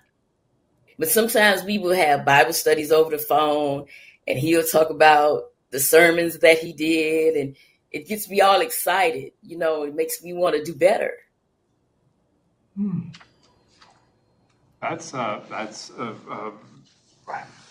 great sentiment, I think, to share, and we really appreciate you being here and speaking to what you've seen in him over the course of time. So thank you for that. You're welcome. So, Mr. Johnson, before the board begins some discussion and deliberation about next step, I want to just open the floor to you for any final comments that you may have. Okay. I do have one final thing, and that is to say that I am sorry. Not only for the things that I've done, but also not initially taking responsibility for the current offenses. That is something that I did not come to until I experienced my own loss at the hands of another. And I want to say that I am very sorry for re-victimizing, traumatizing John Tholey's family, Raymond Deshler, all involved, for my failing to take responsibility and saying that I'm truly sorry, not showing any empathy. It was a thing that I could not do because I didn't have the capacity. Spending many years blaming others and playing the victim myself for my own life failures, I lost that empathy piece. But I regained that attending the Vicari Circle, where I sat an entire weekend listening to the stories of surrogate victims who had lost loved ones at the hands of another and connecting with them there. And then the self-pity, the blame, that was out of the window. Then at that time, after being in prison for about 20 years, I could write an apology letter from my heart. It's been a long, long process for me. Slow, back and forth, fall down, get up. As you heard today, being determined. And that determination is what keeps me responsible. I'm determined to not go back to that life that I once lived. It was wrong. And at the time that I lived it, I thought it was the thing to do because of my anger, because of my pain, because I thought that the world owed me something. But I'm the one that owe a lot of people. I have stolen a lot from a lot of people, and I am extremely sorry. A life that takes away from others is not a life at all. It really isn't. So today, I sit before you as a man who values life, who values the life of others, respect the property of others, respect the community. I didn't think this way before. But because of who I am today in Christ, the way that I think now, the way that I feel, and the way that I interact with others, it feels great. I feel like a human being. And that's what I am, a human being. And I can be that to other human beings. Thank you for your time. Thank you for listening. Thank you. We appreciate your comments. At this time, I'm going to close the discussion, and during the board discussion and deliberation, the board would not entertain questions or allow interruptions. With that, I would just open it to members of the board for thoughts or questions or ideas.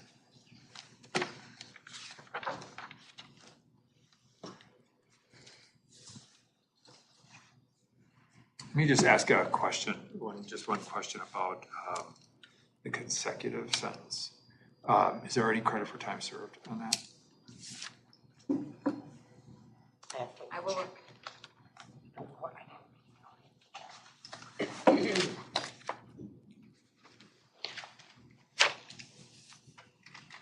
didn't see it. Oh, it looks like 107 days credit on the first agreement. No, there is not. Like it's on this one. okay, not on this one. Okay, so there's the full 48 months, and then he has the 2/3 to do there. I'm just trying to figure out what the scenario would look like,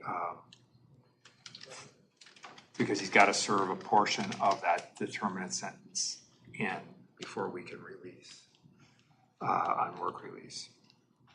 And so that's what I need to calculate here.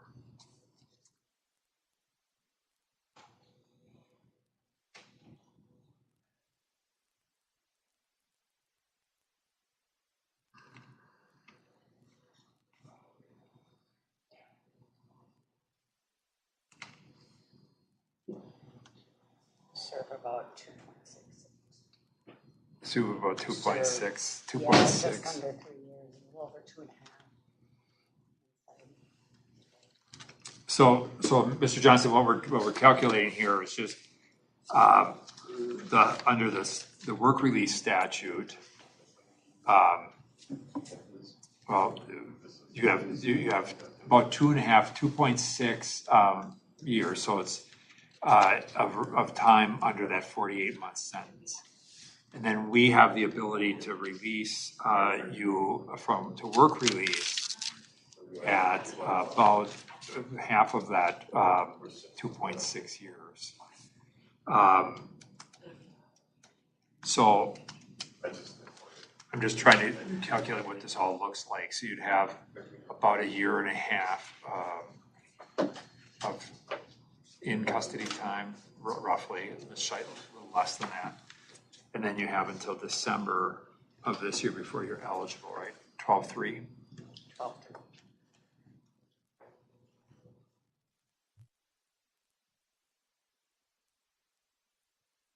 Eligible for work release? So he would be eligible. So he has about 2.6, 2.6, just over 2.5 years of that 48-month sentence. And then we can go half, 50% of the time, the custody time. So he's got just less than a year and a half, like 3 months, whatever. And so you'd add that 1.3 on top of roughly, what, a month and a half or so to get to 12.3. Yeah, it's roughly, so June. 6th. Yeah, Right? well, no, it would be less than that. 1.5. Oh, yeah, roughly, just shy of that, maybe May to June of 26 would be when he would be eligible to go to work release. But he could be moved to there could be a minimum move in the meantime as a transition to look at, which is kind of what his plan was, and that would also give him a chance to earn the ICWIC pay as I think $1 to $1.50 or something like that. I think something like that versus the 50 cents, which would give him some savings opportunity, and I think that would be one of the things that he would have to really work on and start to demonstrate. And I think he also talked about wanting to do that program. Redemption project? Yeah, Project Redemption. The Redemption project, which is a newer program which does connect a curriculum, but it also has mentors that are attached to that as well. And I'm not sure if that is on the minimum side or if that's on the medium side. I just don't know, or if it matters. So we can find that out, but. So would one option, if we wanted to, be to parole him so he can move to his 4 years? That would be the thing we would have to, in order to move him to his next, to the consecutive sentence, we'd have to do parole, and parole could be as early as 12/3, whatever, I don't know what day that falls on, but that would be the parole time, and then he would begin at that stage to his service consecutive. Yeah, and he wouldn't likely go to work release for a year and a half. Yeah. Or about. Thereabouts. But did I understand that a minimum security placement would be a possibility once that consecutive sentence is triggered? So, I mean, it wouldn't be kind of the more traditional step down that we've, worked with through here, but a kind of a modified step down, for lack of a better way of describing it. Yeah, I think, we have done, step down and even during that 3 years spot, which is, he would be beyond that. So, I mean, we could move him, we could, suggest or refer that he be moved to a minimum as a part of this, look at whatever the board's wishes are around a parole date, at which time he would have to be on constructive parole until he became eligible for work release. Which is something that we could put in place, all again conditioned upon whatever expectations we would put in place.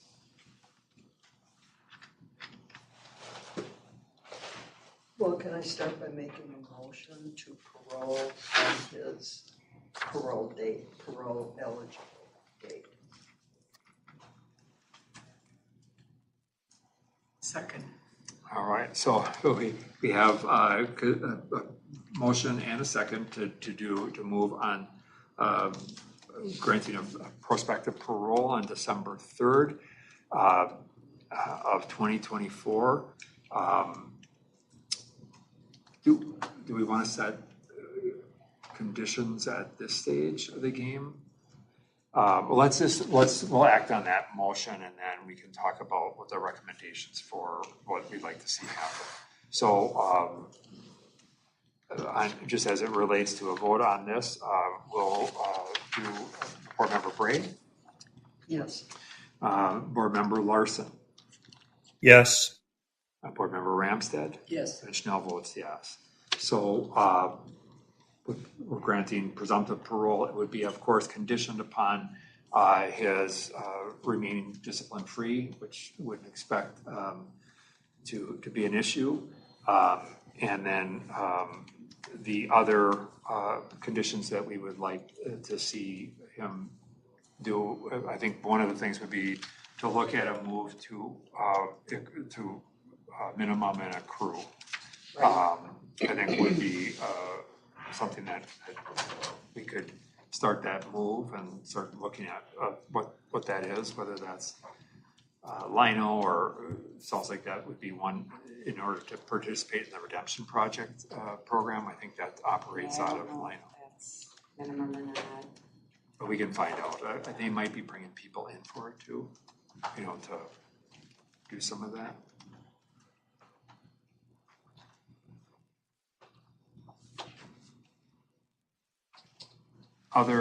And then I think financial literacy, budget planning should be a part of this, so that there really just is a good base for that, and we can look at that with our reentries folks and whatever resources we may have on that front.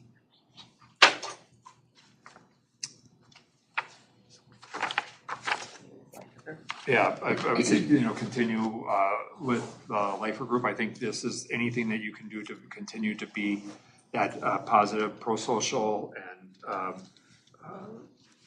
member of the community in particular, where you can help with some of the young people who may be struggling a bit more, would be something that I think certainly we would likely appreciate and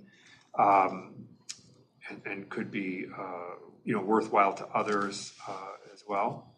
And then I would just say that even your involvement with restorative justice, whatever options there would be there, just because I think you have had such a positive influence on that front, it's one of the ways that I think you and several of the many people that you wrote about in your letter that are out on the outside now, that are really heavily involved. They have a really strong involvement in RJ, and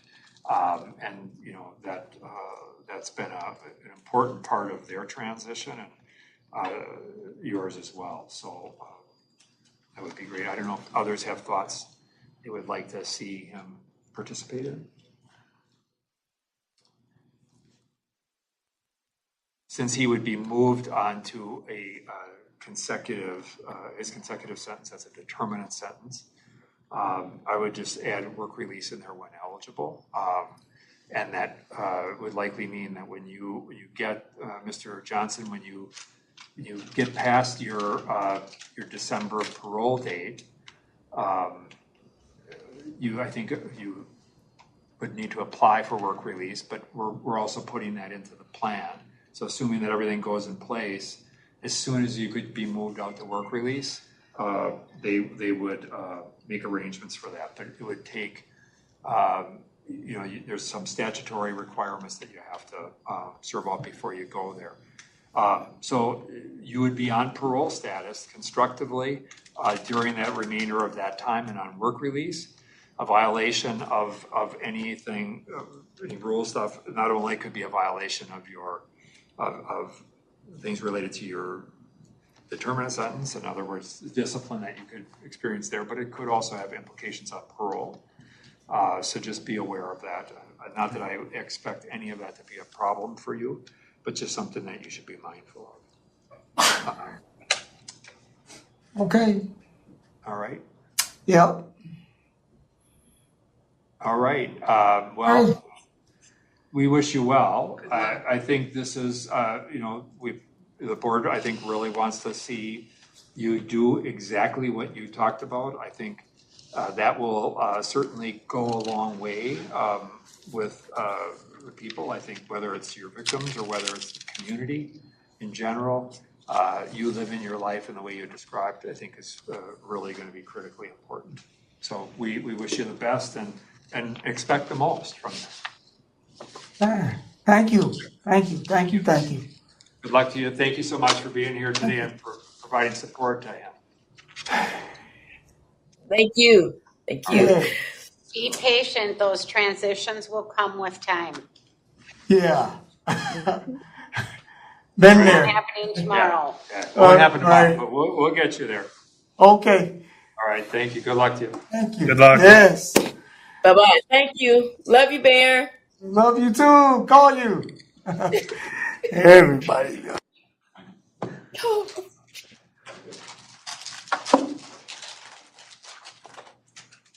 Are we muted at Moose Lake? Yeah. They're muted on their end, yes. Thank you. We're not muted in here though. Okay, yep. We have time for Yeah, a question. yeah. Yeah, one of the victims. One of the victims is Come in, yeah.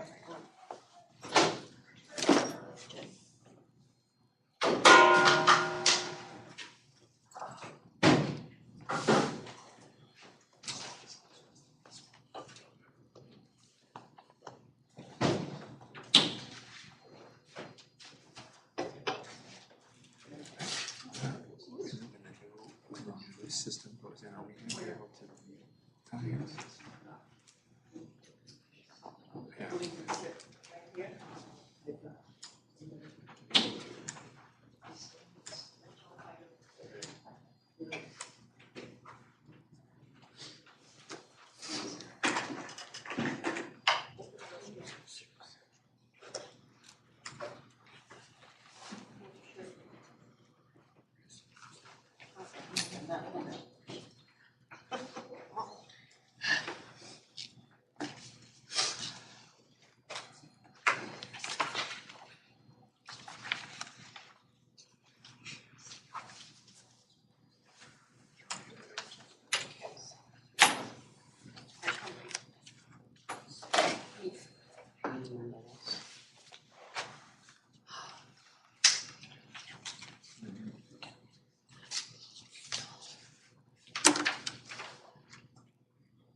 The commissioner.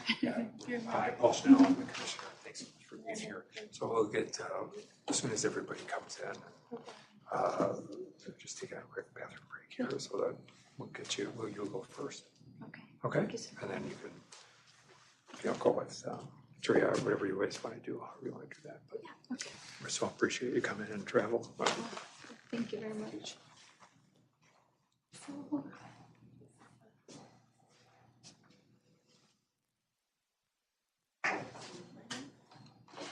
this one.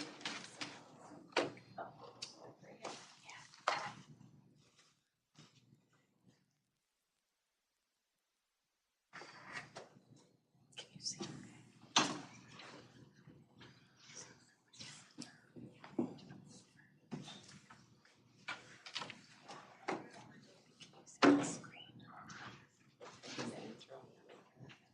Yeah, no, it's awesome.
You can go whenever you're ready. Yep, John's gonna take it down. Okay. There we go. Thank you. Good afternoon, everyone. Rebecca Holmes Larson, Executive Officer of Hearings and Release. We are here today to review Keith Gruby, who is present by video at the Minnesota Department of Corrections in Moose Lake. Here with me at the Minnesota Department of Corrections Central Office is our Commissioner and Chair of the Supervised Release Board, Mr. Paul Schnell, along with board members Christine Bray, Andrew Larson, Cheryl Ramstead, and Mr. Gruby also is his friend and advocate, Mr. Tony Borchardt, present with him at the facility. Thank you, Mr. Borchardt. Yep. Our records indicate that on or about October 26, 1993, the victim, Cynthia Renee Gruby, failed to report to work at the Appleton prison. A fellow employee went to Cynthia's home. Cynthia's roommate and the employee knocked on Cynthia's bedroom door and entered. Cynthia's clothing that was worn the night before was found, and a sheet off the bed was missing. Cynthia's body was later found wrapped in a white sheet. The cause of death was determined to be asphyxia due to manual strangulation. On January 15th of 1994, Keith William Gruby was sentenced to life with the possibility of parole by Parole County District Court after having been found guilty of first-degree murder, past pattern of domestic abuse. Today's review by the board represents Mr. Gruby's third review after serving approximately 31 years of incarceration. His minimum parole eligibility date occurred on October 26th of 2023. Thank you. I turn this matter over to the board. Commissioner? Good afternoon, everyone. Today, as a starting point, we will turn the board or the opportunity over for one of the people left behind by the offense to have the opportunity to address the board and Mr. Gruby directly. And so with that, I would turn it over to you to offer whatever statement you would like the board to hear. Thank you for your time. In one of the last messages I received from my younger sister, Casey, Keith Gruby's daughter, for her tragic and untimely death at just 23 years old, she told me she felt like her entire life had been a lie. She had only just discovered the extent of her father's crimes by reading a court document she found online. Unbeknownst to me prior to this discovery, she believed, because she had been told, that the events that led to our mother's murder were the result of a one-time incident, a freak accident. For the better part of 20 years, she was led to believe the extreme violence that resulted in our mother's death was not a repeated occurrence we all witnessed and came to fear, but rather an unintentional indiscretion that held an unfortunate end. The truth, however, is far more tragic. Discovering her father had been convicted of first-degree murder while committing domestic abuse with past pattern of domestic abuse turned her life inside out, twisted my sister's sense of self into a giant, impenetrable knot.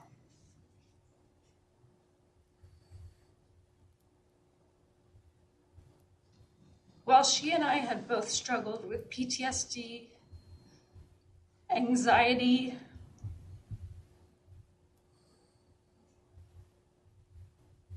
and depression over the course of our lives due to the physical, psychological, and verbal abuse we witnessed Mr. Gruby inflict upon our mother as children, it was discovering her father's true actions that finally pushed Casey beyond her limit.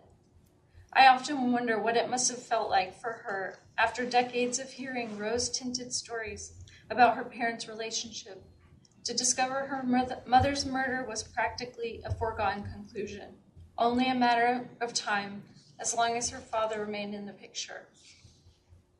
Unfortunately, I never got to discuss this with my sister because she died a few short days later.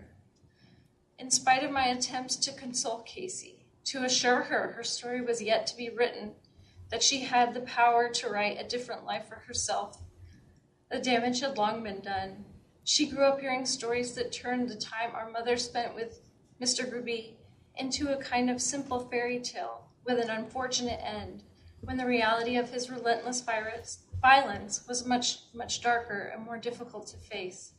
Amidst a crumbling foundation and a host of negative influences, Casey turned to drugs to ease her pain.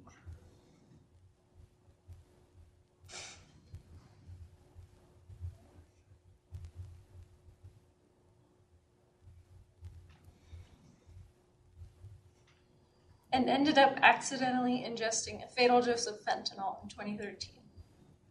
Still in an open tab on her computer when her boyfriend awoke the next morning to find her deceased, the document that led to her discovery, the appeal of his conviction, filed in 1995.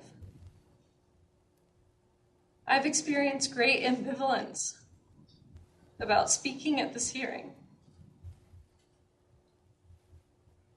As a new parent myself, I want to make sure at the end of the day that I do what's best for my child and my family's future. After so many decades dealing with trauma, grief, and loss, and the aftermath of this tragedy, I must now focus on what is good and beautiful and true in my life for the sake of my own daughter and my wife. There is no moving on from the loss I have experienced, but I can no longer allow it to rule my emotions on a day-to-day, moment-to-moment basis. If my sister were still alive, she and I would be making these decisions together. I would never have kept from her the opportunity to foster a relationship with her father outside of prison if she had wanted him to be paroled when the time came. But as I am the only one of us three still alive, and because Mr. Gruby has continually failed to truly take accountability for the full extent and frequency of the violence he inflicted upon our mom, I feel compelled to speak on behalf of us all. The new format of the public hearing gives me a chance to ensure Mr. Gruby hears what I have to say, to ensure that he understands why I still do not believe he should be paroled and why I still feel the need, after all these years, to communicate to him directly the degree and extent of damage his actions have caused and will continue to cause for the rest of my life. There is no end to this grief, only learning to live with it.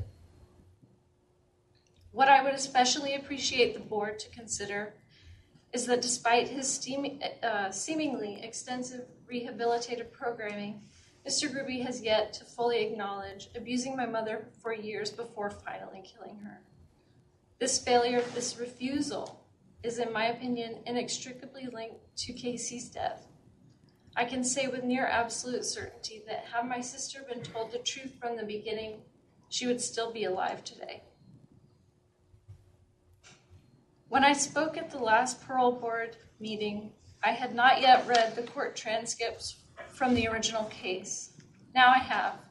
And now that I have, I can also say with confidence that Keith lied in his testimony on the stand, flat out denying instances of abuse I witnessed firsthand as a young child. To this day, more than 30 years later, I still experience flashbacks of the violence. Suddenly taken back to the time Keith yanked my petite mom from a truck directly onto the ground and dragged her by her hair all the way across our large front yard to the front door. The time he picked her up by her throat and held her in the air, banging her head repeatedly against the wall.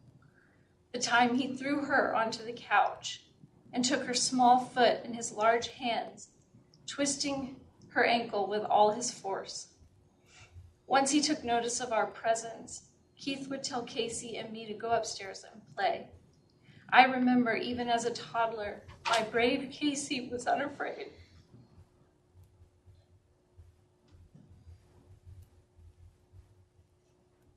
She would yell out before going upstairs, "Don't hurt my mommy."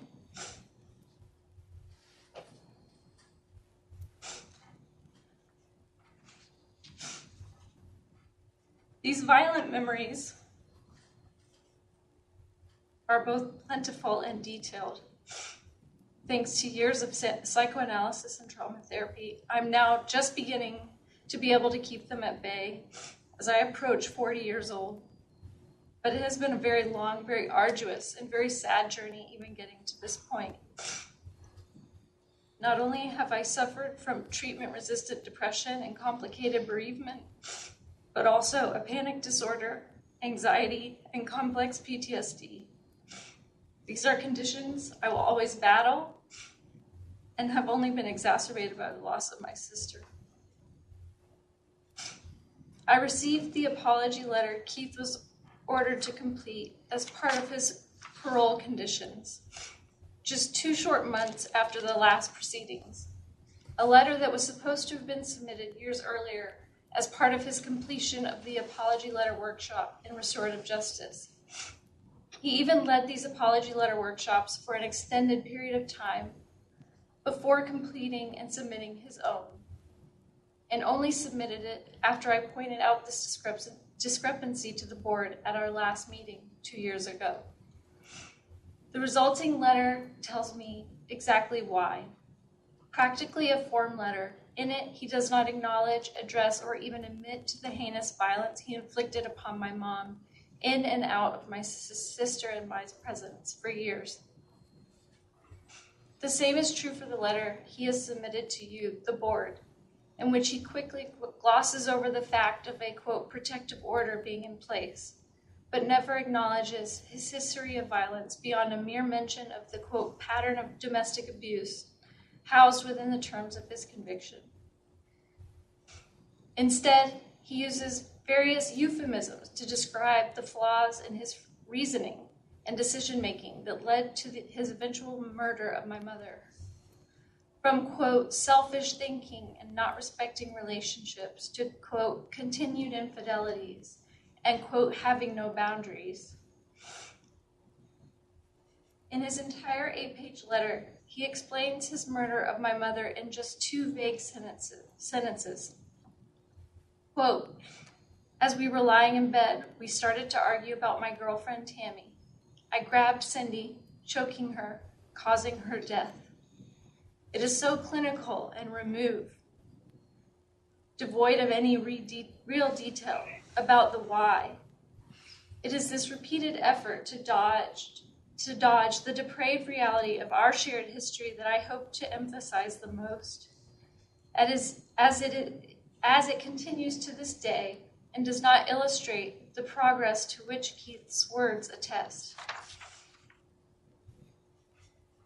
The guidelines provided for writing this statement included prompting questions I am hardly able to answer due to the fact that Keith murdered my mom before I ever really had a chance to get to know her, to form solid memories of our times together.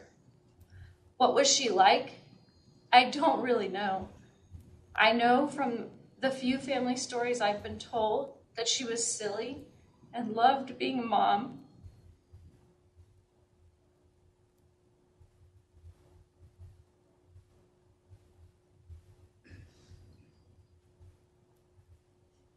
More than anything else. That she loved junk food and exercise, often at the same time. My grandma Susie would often laugh when she told me about how she always found my mom on the floor doing leg exercises with a bag of chips in front of her. I know from these stories that she loved the beach and especially the white sand of the Gulf Coast.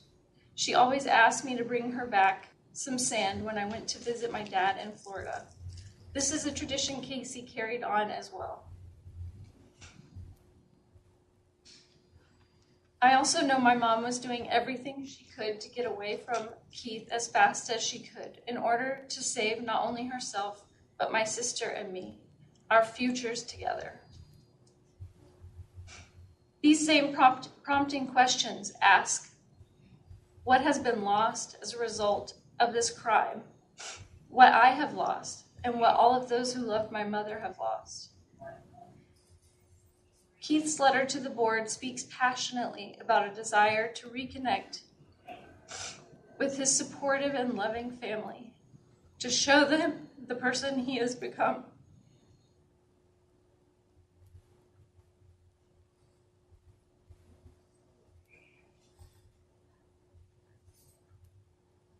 I feel for him and for his family in this regard. It brings me great pain to think of Kathy and Chester Gruby continuing to be separated from their son. But let us not forget, my mother never got the opportunity to come to my softball games or cheerleading competitions. She did not get to see me graduate summa cum laude or earn my master's degree. She did not get to see me win writing awards and get published. I will never be able to tell her about my ongoing PhD project. My mom did not get to see Casey's cheerleading successes and community service. She did not get to see her youngest daughter go to college and travel the world. She never had the chance to witness what an empathic, caring, and brave woman Casey turned out to be. You ask what Keith's crime has taken from my family. There are endless events and experiences that I could list, but the clearest answer to this question is rather simple. In murdering our mom and refusing to take accountability for his history of violence, Keith stole our future. Not only did my sister and I and the rest of my mom's big community of friends and family lose out on the opportunity to know our mother, but so did my daughter lose out on the opportunity to ever know her grandmother. My mother lost out on the opportunity to know her own daughters. She will never be able to meet my daughter or my wife, to know me as a parent. She never got to know Casey or me as adults or even as teenagers. And I lost out on the opportunity to know what it feels like to be loved by one's mother. Truly, I lost out on the experience of being seen and known by one's mother, one of the most foundational experiences of all. Casey did too. In his letter to the board, Mr. Gruby writes of the incredibly supportive and loving familial dynamic in which he grew up.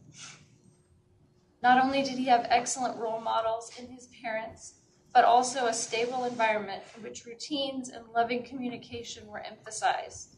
Quote, "We worked hard, but every night Mom and Dad would thank us, and that thank you always made me feel proud. Every night before bed was a hug and a kiss and an I love you. My memories and the examples I seen were pure and true," end quote. Due to his own actions, his own ability to learn from the examples he was given, my and Casey's early childhood experiences were drastically different than his own. As a new parent, my baby barely 8 months old, I've already had to begin thinking about how I will go about letting her know me as a person, given so much of what makes me, me, has roots in this tragic period of my early childhood and the reverberations it has caused throughout my life. How will I explain to her why she doesn't have a grandmother? How will I tell her stories about my childhood without having to go into dangerous territory before she's ready? How will I know she is ready? When she is ready to know the reality of my history, an inextricable part of her own, will I even be able to share it? How will I go about telling her? What details do I leave in? What details do I leave out? What does she need to know in order to know me? All of this runs through my mind when I look into my daughter's eyes. These worries have plagued me since the first time I held her in my arms and before she was even born. These are not the kinds of things I should have to be thinking about as I rock my daughter to sleep. And yet, here we are. Thank you for your time and careful consideration. Thank you. I just want to thank you for being here. I want to thank you for your courage to come in and share that with us. And just know that we appreciate you being here. And we're sorry for your loss. Thank you.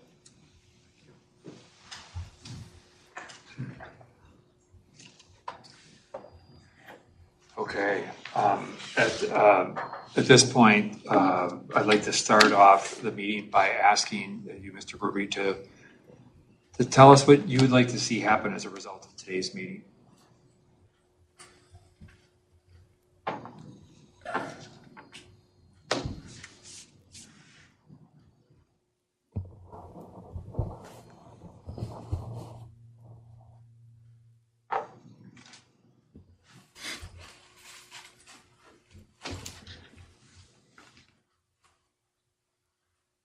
First of all, sir, I'd like to say that I'm very sorry for Amanda.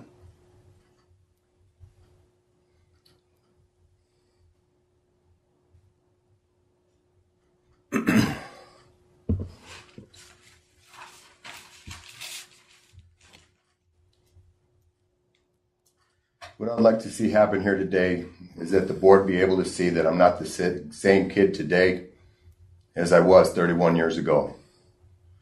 The remorse that I carry in my heart for Cindy gives me love in my heart to help others.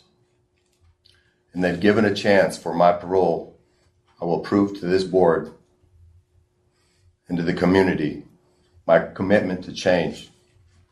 I will make my opportunity count, always continuing to give back.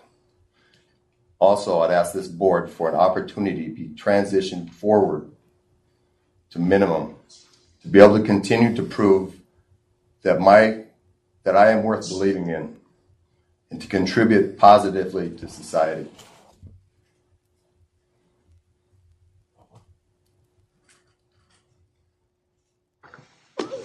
Mr. Gruby, can you talk to us about what makes you feel ready for that?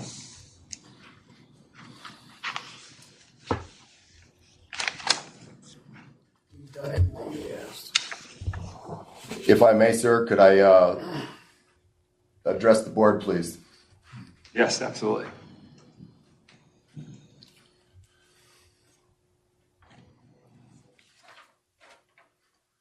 Commissioner Schnell and members of the parole board, to Cindy's daughter, Amanda, her beautiful granddaughter, Wyatt Elise, to Cindy's family, her friends, and to the community, and to my family and friends. I'm sincerely sorry for my actions on October 26, 1993, for taking Cindy's life. The unresolved pain I caused to Cindy by sleeping with her sister was always at the center of our problems and never properly dealt with, because I would always leave, unwilling to admit there was a problem. The problem didn't go away. It only continued to grow as I would lash out verbally, hurting her feelings, and also committing acts of physical violence. Cindy wanted to go to couples counseling, but I refused, not willing to take a look at all the emotional and physical pain that I had caused. I'm so very sorry.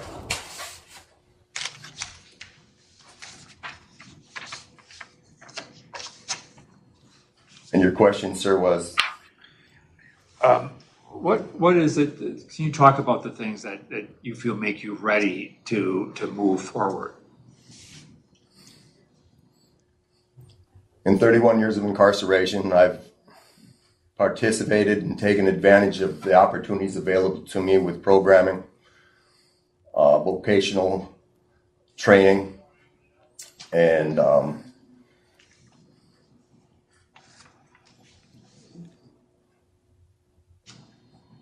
you did everything they asked you to do.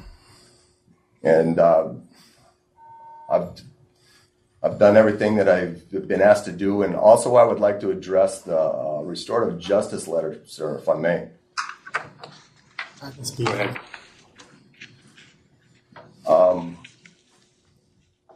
The restorative justice letter work bank, I don't know. My very first letter that I wrote as an apology letter, I love that letter, sir, board. I love that letter. It was from my heart. It was to Cindy, her family, and to Amanda's question about the little bit of that letter. I'd called Sarah while I was at Rush City before I knew that I shouldn't have. And I didn't, and we talked. And I asked to call back the next week, and she said, Keith, that'd be fine.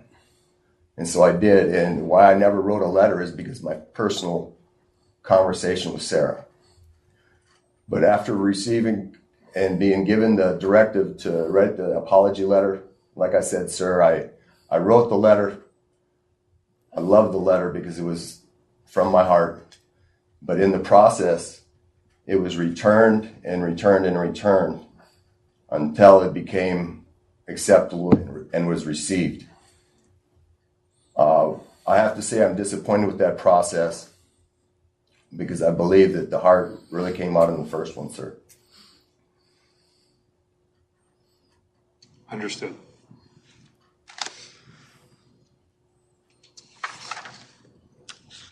What are the things that you feel that remain work that's still ahead of you, that work that you need to do related to yourself?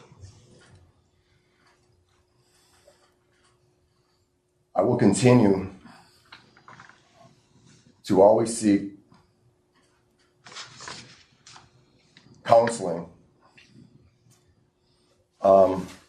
I've written something else, sir, that I may, if I may. Go ahead.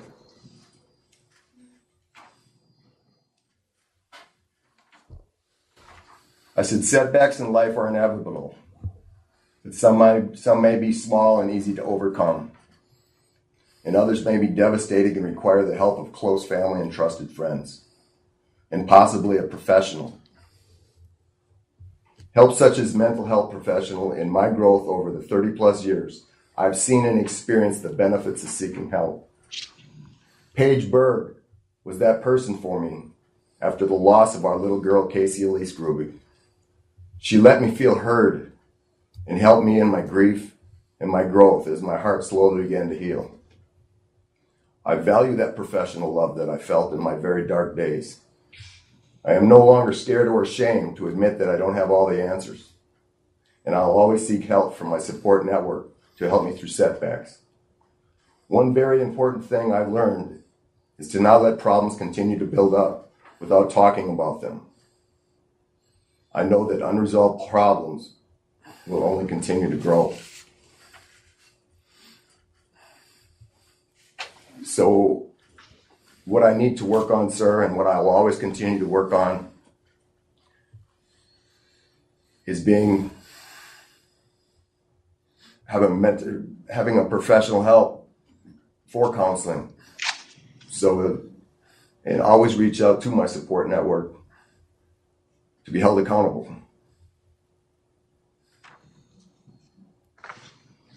Thank you for that. Mr. Gruby, did I read that in here, and maybe I'm so many different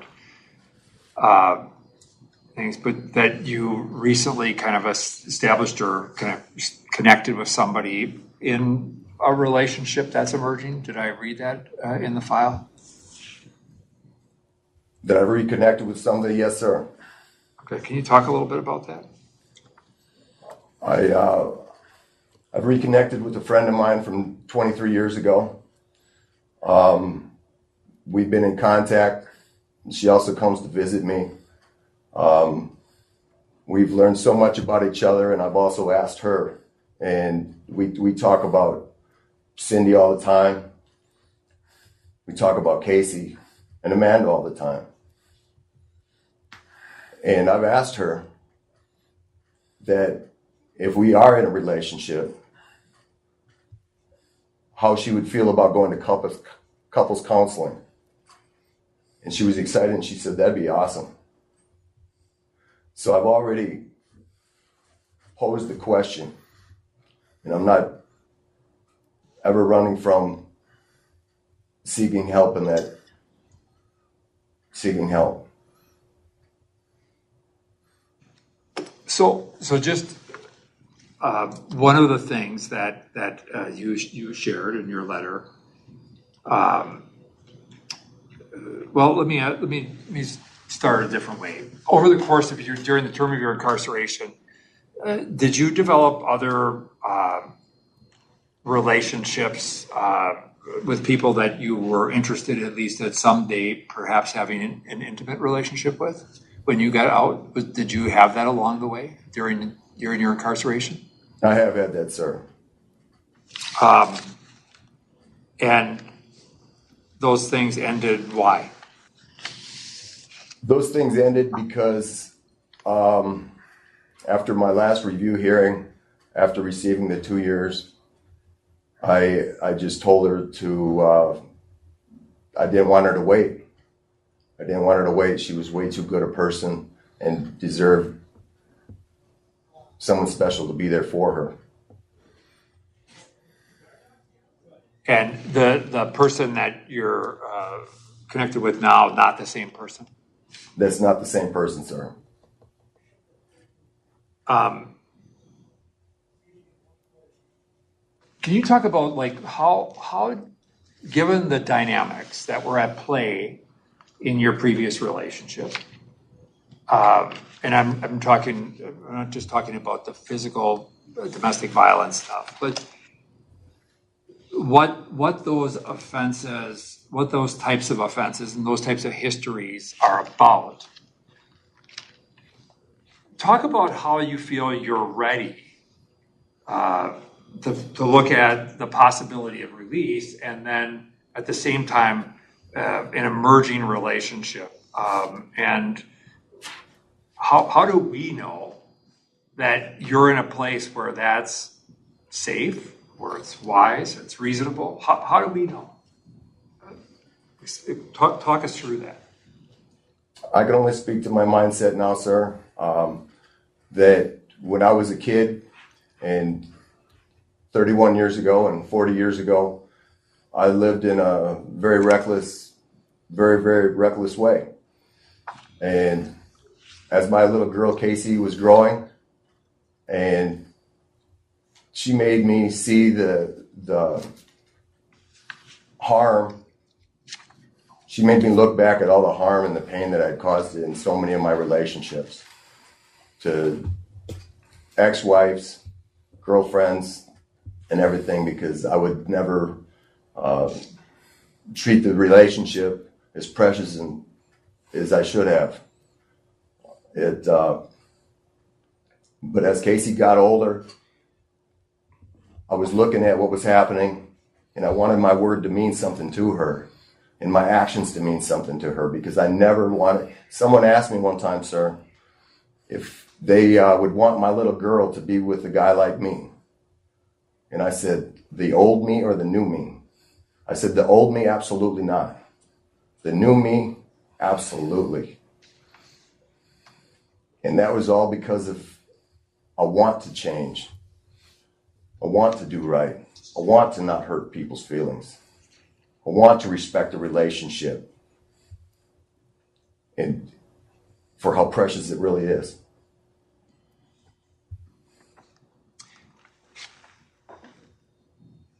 When you look back through the lens of today, the eyes of somebody who is 50, 58 and some change years old, and you think about that offense, that as I recall from the facts, that you were in a relationship with someone else, that you went to Cindy's house, and that's when the strangulation occurred, causing her death. You did what you did with her body, and then, as I read the account, and you certainly can correct this, you went back to your then partner's home and bed, and is that a correct fact set? After I got home and I didn't even know what end was up. I didn't know what to do. So I took Cindy to that shed that I put her in. And yes, I went home and I got in bed with Tammy. Yes.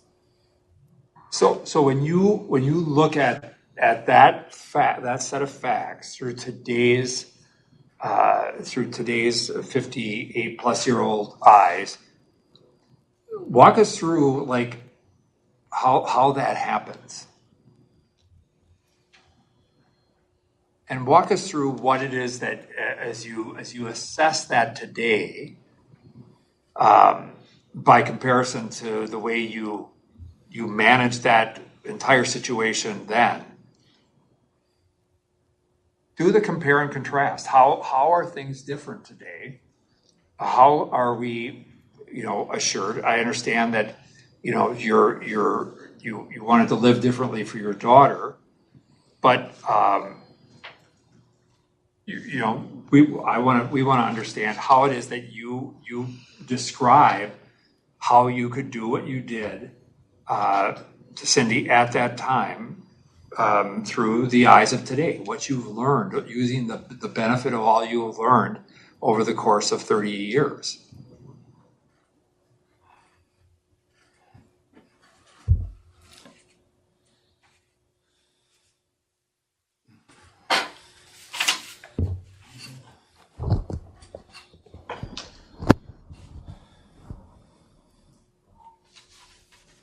When I was younger, 31 years ago, and like I said, the unresolved problems that we had, they were like an iceberg where you seen the tip of the anger at the top and all the resentments and the hurt feelings and everything was underneath, and it was never dealt with. And that night, under the influence of drugs and alcohol, I committed that crime that took Cindy's life. I no longer drink or do drugs.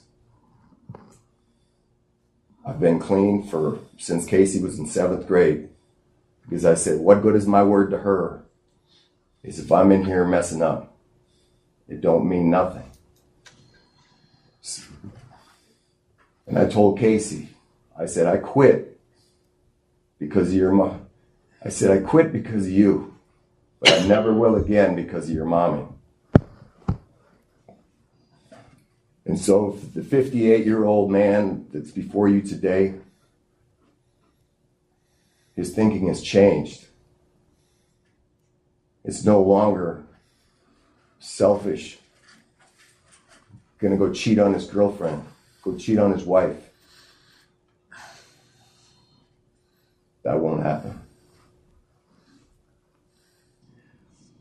Thank you for that. Just one question, just because I always want to be clear. I certainly, there's been a lot of time that has passed since then, but you refer to yourself as a kid at the time. You were almost 28, right? 27. 27. Okay. And so I just want to characterize. We're not talking about somebody who is like 18 or 19. Not to say that, when you're my age, certainly 28 is young. So I get that.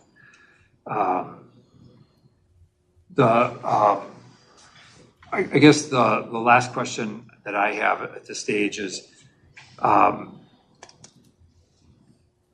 one of the things that struck me in your letter was the description of the things that you want to do, and certainly you have a lot of possibilities and opportunities. I can well imagine, but there was kind of a description of a variety of interests or things that you wanted to do, And then, but then it was also, I want to, go back home and live with my parents. So I'm trying to get a sense of like, what is the direction? Because there was kind of a variety of different kind of some career options, and then going back home to kind of help with your parents. Can you just talk a little bit about what it is those goals are and what that looks like? The ultimate goal, sir, is to be going home to the family farm and to help my mother and father and my brother with the farm. I've got other options and availabilities for occupational jobs in the fields that I've taken, whether it be welding, electrical, or plumbing. I've got the VA supporting me and have contacted my county back home, Parole, and they're looking and helping me find gainful employment. So obviously, like I said, sir, is to go back home and help my parents, but also I will rely on the VA for the resources and the opportunities that they find and help me find for employment. And since I've been incarcerated, I've taken advantage of the opportunities and everything that I could. The welding, the floor covering, the electrical. I've tried to cover as many bases as I can to ensure my success. Thank you. Others have questions for Mr. Groovy?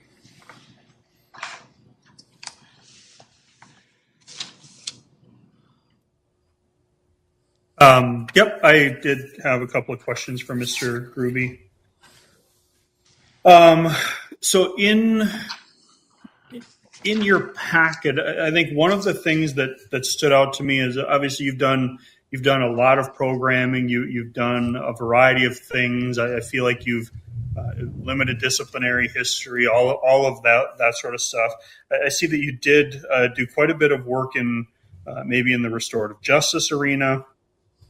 But one thing that really stood out to me was where I think you recognized that the circumstances in which you were raised and brought up were very different from many of the people that you were working with in that restorative justice capacity. Is that a fairly accurate summarization, I guess? Yes, sir. So with that being the case, because again, as I read it, like, yeah, it sounds idyllic. Like it sounds, like a very warm and welcoming and nurturing environment. So with that being the case, so help me understand, with all of that being the case, how do you get to the point that why does what happened happen?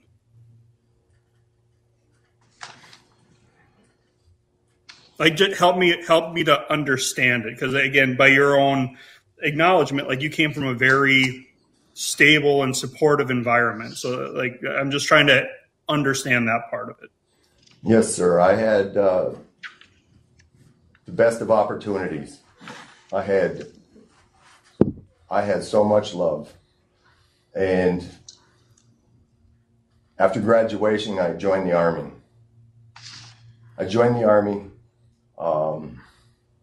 And it was the first time away from home. Where I'm from is from a rural area. It's real small. It's like 100 kids all the way, 100 kindergarten through high school. And now I joined the Army and I go here and I've got everybody coming from all over the country. And it's a new experience. Got a uniform on. There were so many opportunities for just everything. And so as I would go out and experience life outside of my little town. And I fell into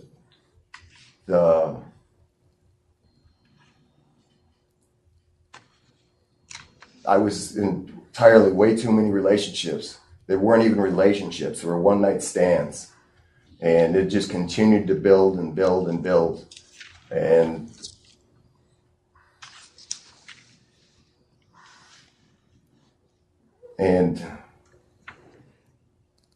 I never was able at that time in my life to appreciate the love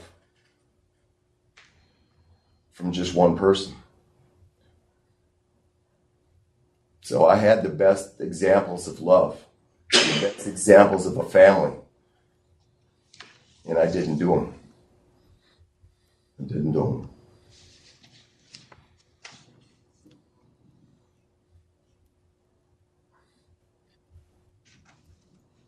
You know, when I went from, I think you may have seen, you know, I went to basic training at Fort Leonard Wood, Missouri, AIT in Fort Lee, Virginia. My first duty station was Fort Carson, Colorado. To go to Korea, K-16 Korea, to receive orders back to Fort Rucker, Alabama, to again receive orders to Fort Lewis, Washington, and again to receive orders to Fort Leavenworth, Kansas. We were always moving. We were always moving. There was new people. There was new experiences. There was new temptations.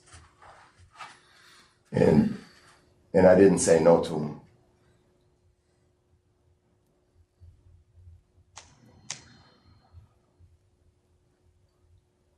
Speak to where the violence came from. Any other questions? Yes, I have a couple of questions. In the board materials we read, you received an honorable discharge after an allegation of rape. Could you explain that? What happened? Cindy and I were at a bar one night in Leavenworth, Kansas, and it was a long table, and there was a long table with many people, and I was with a friend, and there was a couple sitting in front of us, and it was a girl and her fiance, and as we were talking and as the night was going on, all of a sudden underneath the table, she had her feet on me, and instead of stopping it immediately, I let it continue. And as we left the bar, her and her fiance and Cindy and I went back to our apartment. Her boyfriend wound up passing out back in our bedroom. Cindy and the girl were sitting on the couch and showing baby pictures of the girls. And I was sitting there, and all of a sudden Casey started to cry. And the girl said, "Oh, your husband can show me the baby." And she said, No, you can sit here. Your husband can show me the baby. And Cindy said, "No, I'll show you the baby." "No, your husband can." So I got up and I went back and I covered Casey up and I put the binky in her mouth and I had my hands on the crib. I'm just looking at Casey. And all of a sudden she grabbed me by my hand and I went to look at her. And the next thing we were kissing. And as I looked up, Cindy was watching us through the door. And I thought, oh, wow, I've got all of this and I'm going to lose everything because of this kiss right here. And so when she says, "I want to be with you." And I said, "Well, that ain't going to work unless Cindy's okay with it." So her and Cindy left and talked about having a threesome. And when they came back, we were all in the living room ready to have a threesome. And I could tell how uncomfortable Cindy was. And I wasn't going to I didn't let her be uncomfortable. So Cindy and I moved away from the girl and we had sex on the living room floor. And as we were having sex, her boyfriend woke up from being passed out in the bedroom. And he was standing with his arm on the entertainment center looking. And as I knew he was out of the bed, we got up and we went back to the bed. We heard them leave. Sometime later, there was a knock on the door. I go to the door and here's the police. They want to come in and investigate for a rape situation. I said, absolutely come in. Absolutely come in. Cindy's crying. She's upset. The girls are there. She said, what do we do? What do we do? I said, tell them the truth. Tell them the truth. So they immediately separated us. And we went down. Cindy didn't know anything about anything except the kiss and what had happened there. She wasn't familiar with what was happening in the club prior to that. So they got our statements as it was dropped from the police department and given to the military. They dropped it, and I was offered an opportunity to get out under a general discharge with honorable conditions. And I was so hurt by them not believing me, I accepted that general discharge under honorable conditions. And as we were still in Kansas, we went dancing one night at a bar called Scooters. Mr. Gruby, thank you. I just wanted to hear your version of that story. I appreciate it. I have one other question. Yes. Were you abusive to all these other women in your life? Physically? I was abusive to my ex-wife's Yvonne. Yes, I know. Oh.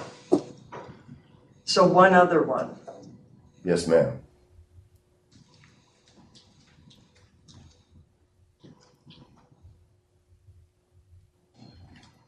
Any other questions? All right, we're going to turn to Mr. Borchert. We thank you for being here today to be a support to Mr. Gruby.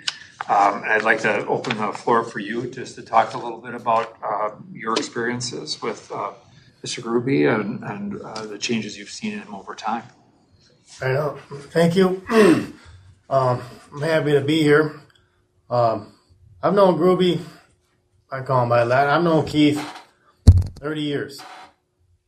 Came in Old Park Heights. We were both young guys, like working out. Our daughters were both the same ages and would interact in the visiting room. And that was kind of, we just had a bond right away.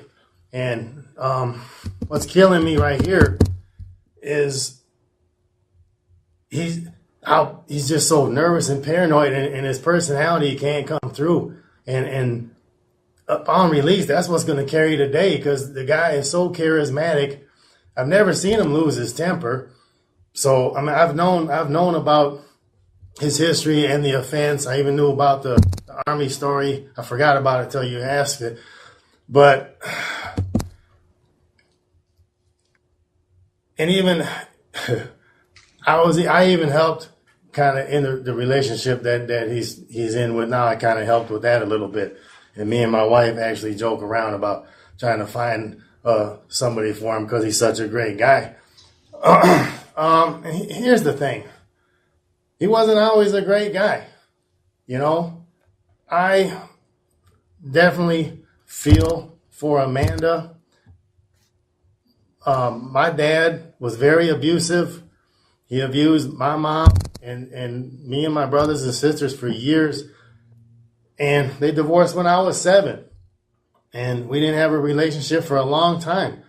My mom hates that I have a great relationship with my dad. She hates it. But he's my dad, and I love him, and I want to have a relationship with him. I said, Mom, he's not the same guy. It was 40 years ago. You know, I don't love what he did, but he's a great guy. You know, he's not the same guy then. Keith is not the same guy now. So, and he went on to have, my dad's been married to my stepmom for 40 years. And I know she would not tolerate if he ever hit her. I would know about it. I don't know why, but he's not abusive anymore. I think when my dad got out of the military, when he got home from Vietnam, my mom said he was a different guy. And when he was drinking,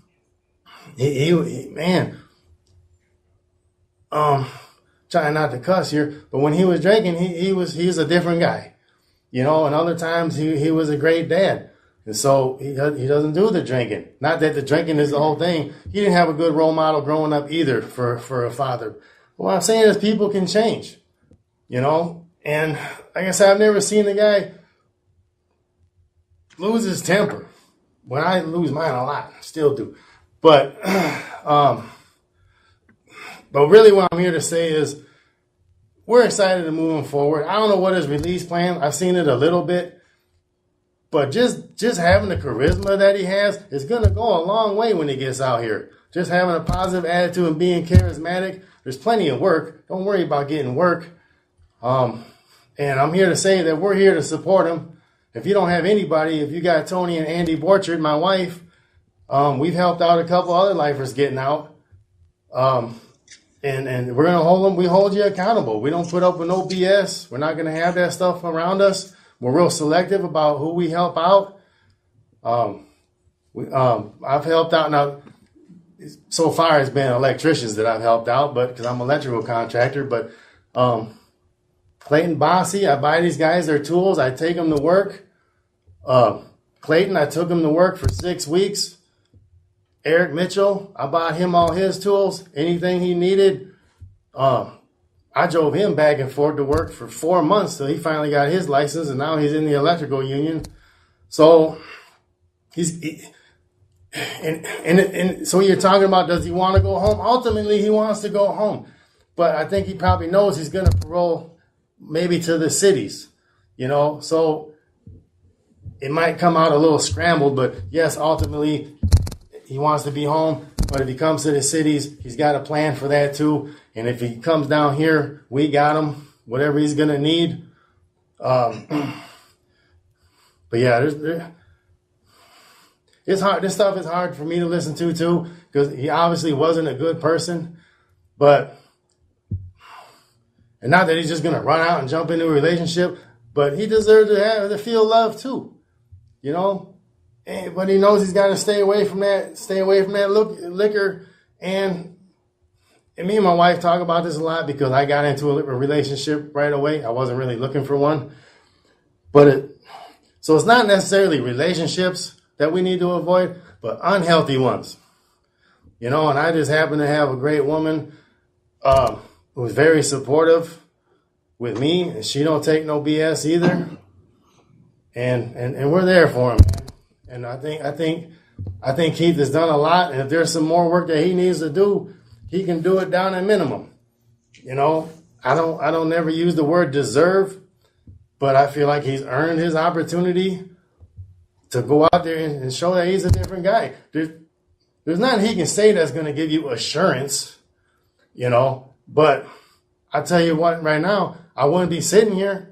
I had another lifer that wanted me to write a letter for him last month, and I wouldn't do it because I don't support everybody. I don't think everybody's ready. But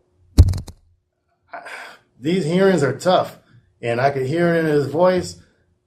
When I was doing my hearing, you always tell him, don't read it. But you're so nervous, you want to say what you got to say, so you got to read it, you know, because you want to be heard.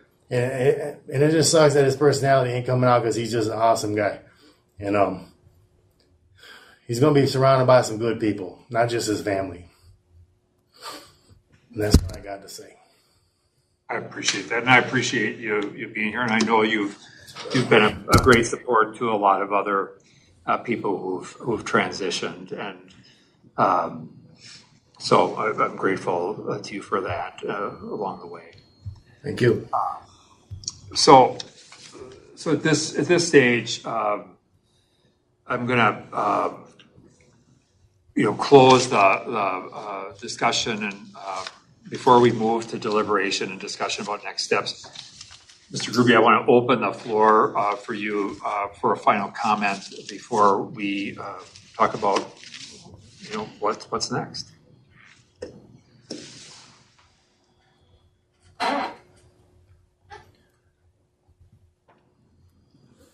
I want to thank Tony for coming and being here for me today. Thank you, Tony. Just talking about being optimistic. Don't listen to Borchard too much because he's nice, a good guy to have, but Let you speak, use your own words. I'm heartbroken for Amanda. I am. And I'm sorry. I am sorry.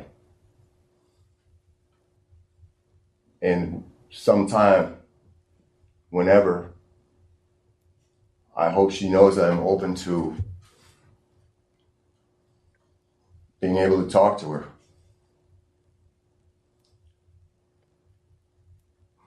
I also want to say that I want to be able to show this board and my family and all the people that do believe in me my appreciation and my gratitude for the love that they've shown me through the years.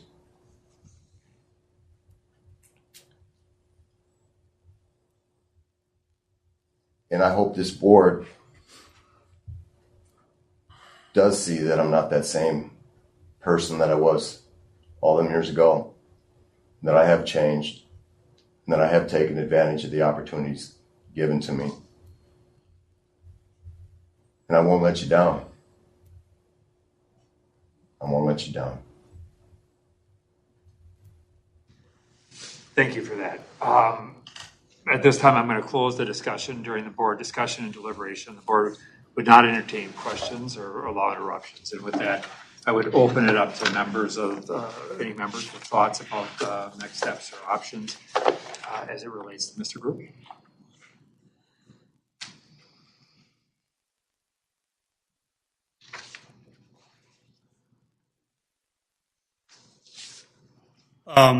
Well, I'll start. So I'll be honest. I'm a little conflicted. So on paper, like, done a lot of good stuff. Has obviously been involved in a lot of programming. But there, and I'll reference the what the victim impact letter that was read at the beginning that referenced some of the stuff that Mr. Groovy included in his letter regarding, just the very brief explanation of the offense and how that was kind of glossed over.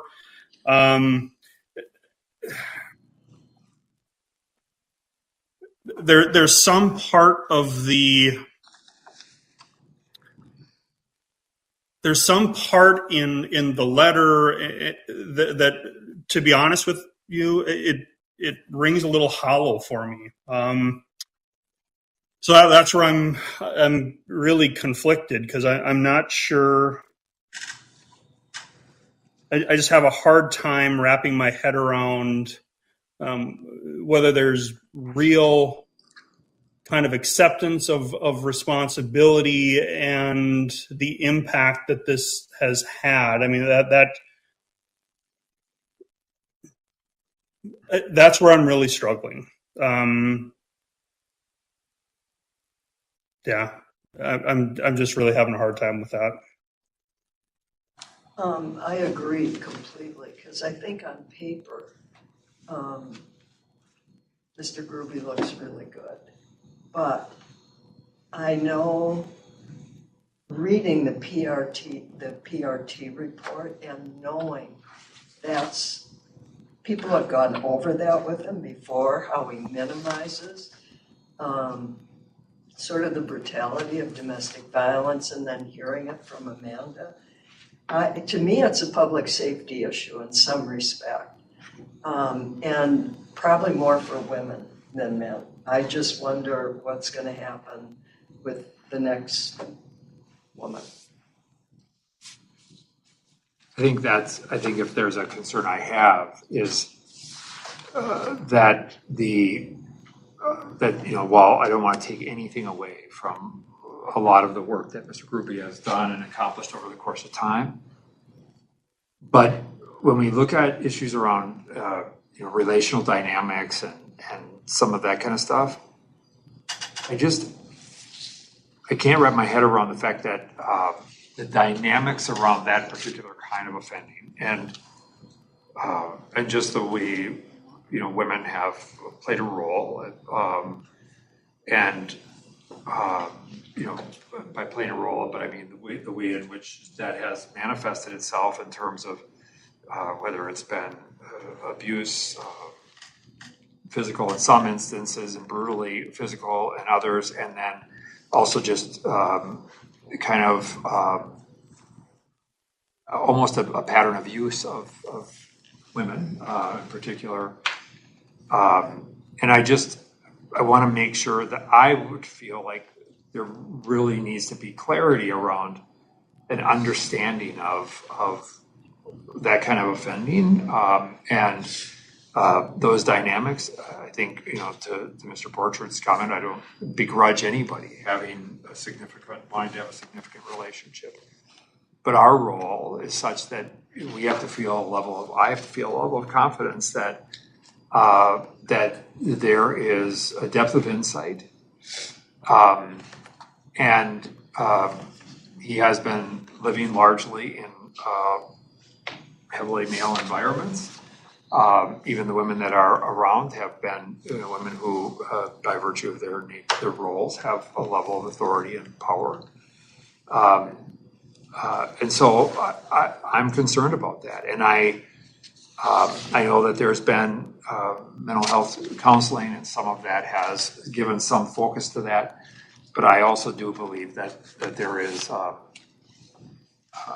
there's a need for more work in that space. And I don't know exactly what that looks like, but I think that's my concern about being in a spot where we initiate any type of step down, because I think the focus can become on the step down and not upon the work that needs to be done. And for me, the offense itself, the fact that there was an acquittal on first degree murder, but then there was the conviction on the first degree while committing domestic abuse or the pattern of that abuse. And so to me, that's a box that frankly just has not been checked enough. And that has to get addressed. And before I would be in a position to start any type of step down. Well, I don't know the conditions, but I'd like to make a motion no parole. There's a motion to deny parole, I think, at this time, with the question around of a period of continuance is the challenge here. And I think part of that really ties to what it is we'd like to see him do.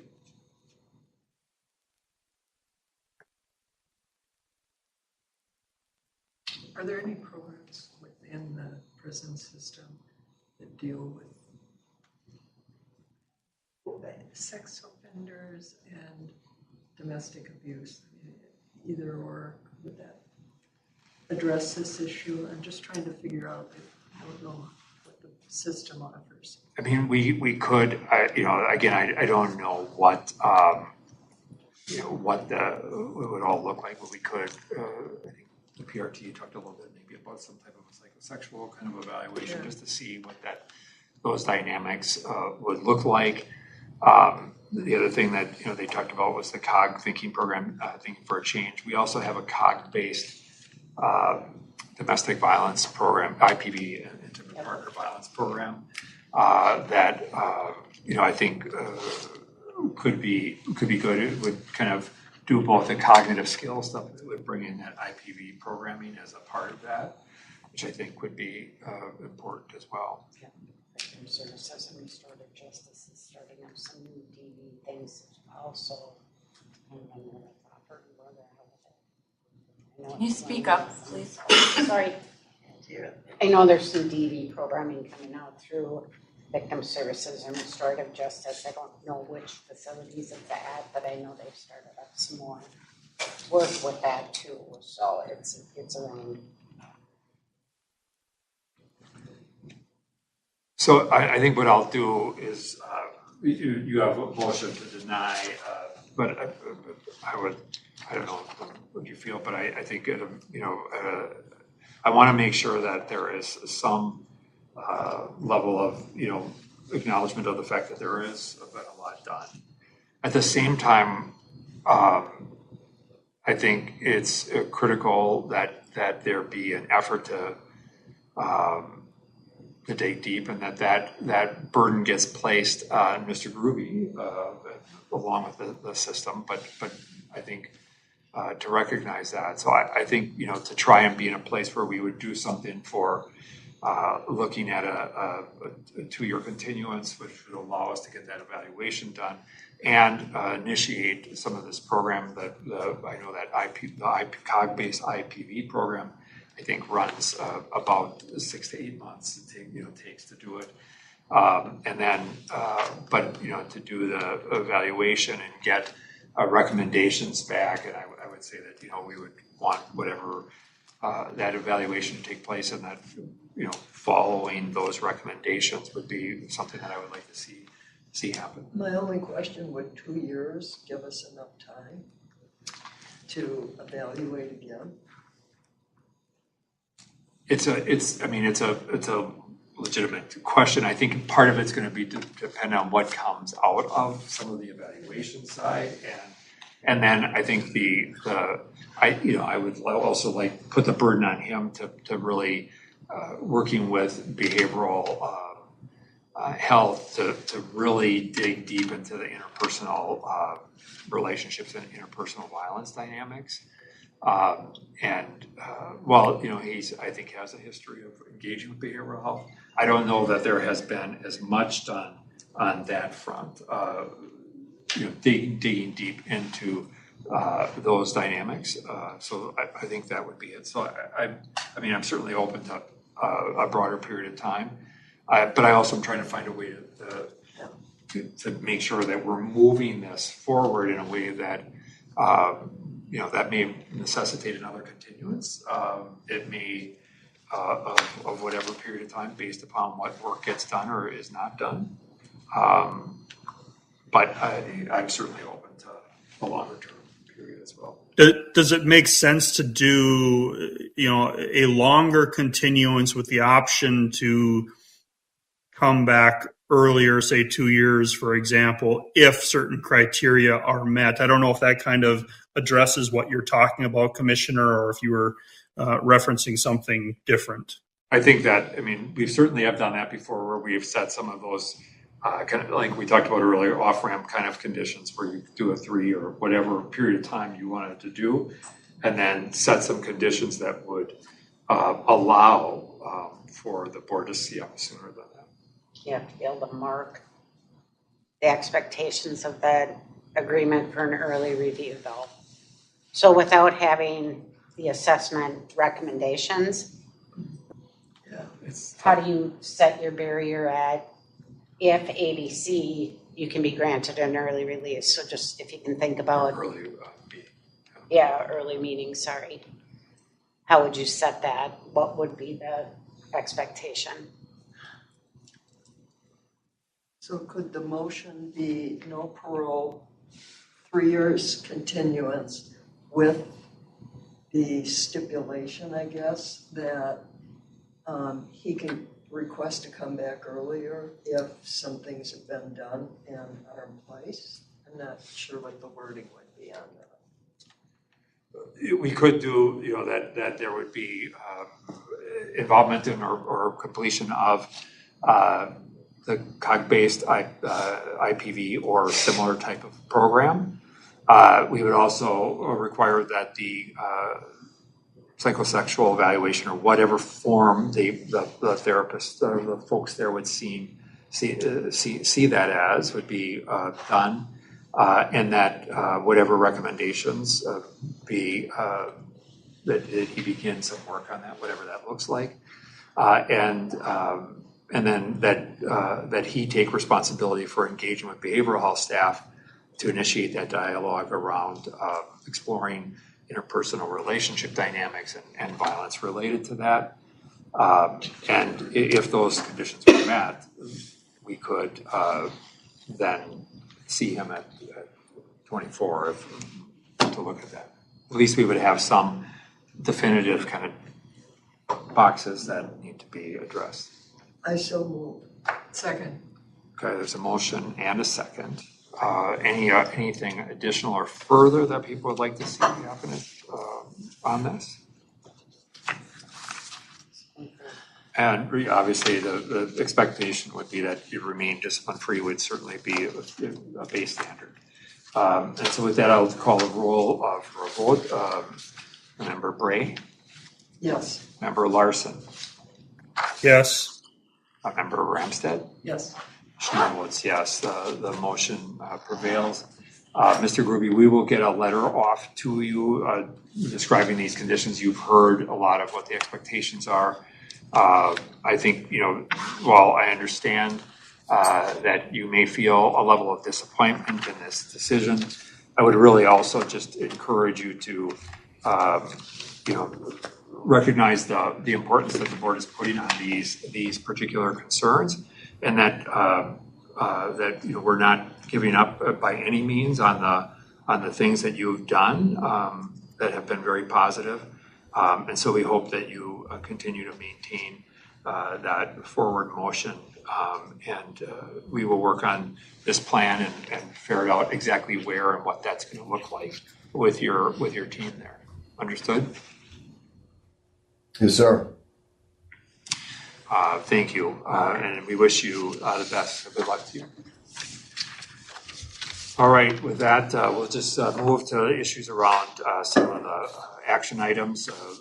First and foremost, I would entertain a motion to approve the September 24th, 24 meeting minutes. A motion, and is there a second? With that, a roll call vote, because we have a online member. Member Bray? Yes. A member Larson? I don't know that I've seen them, so I don't know if I should abstain. I haven't seen the minutes.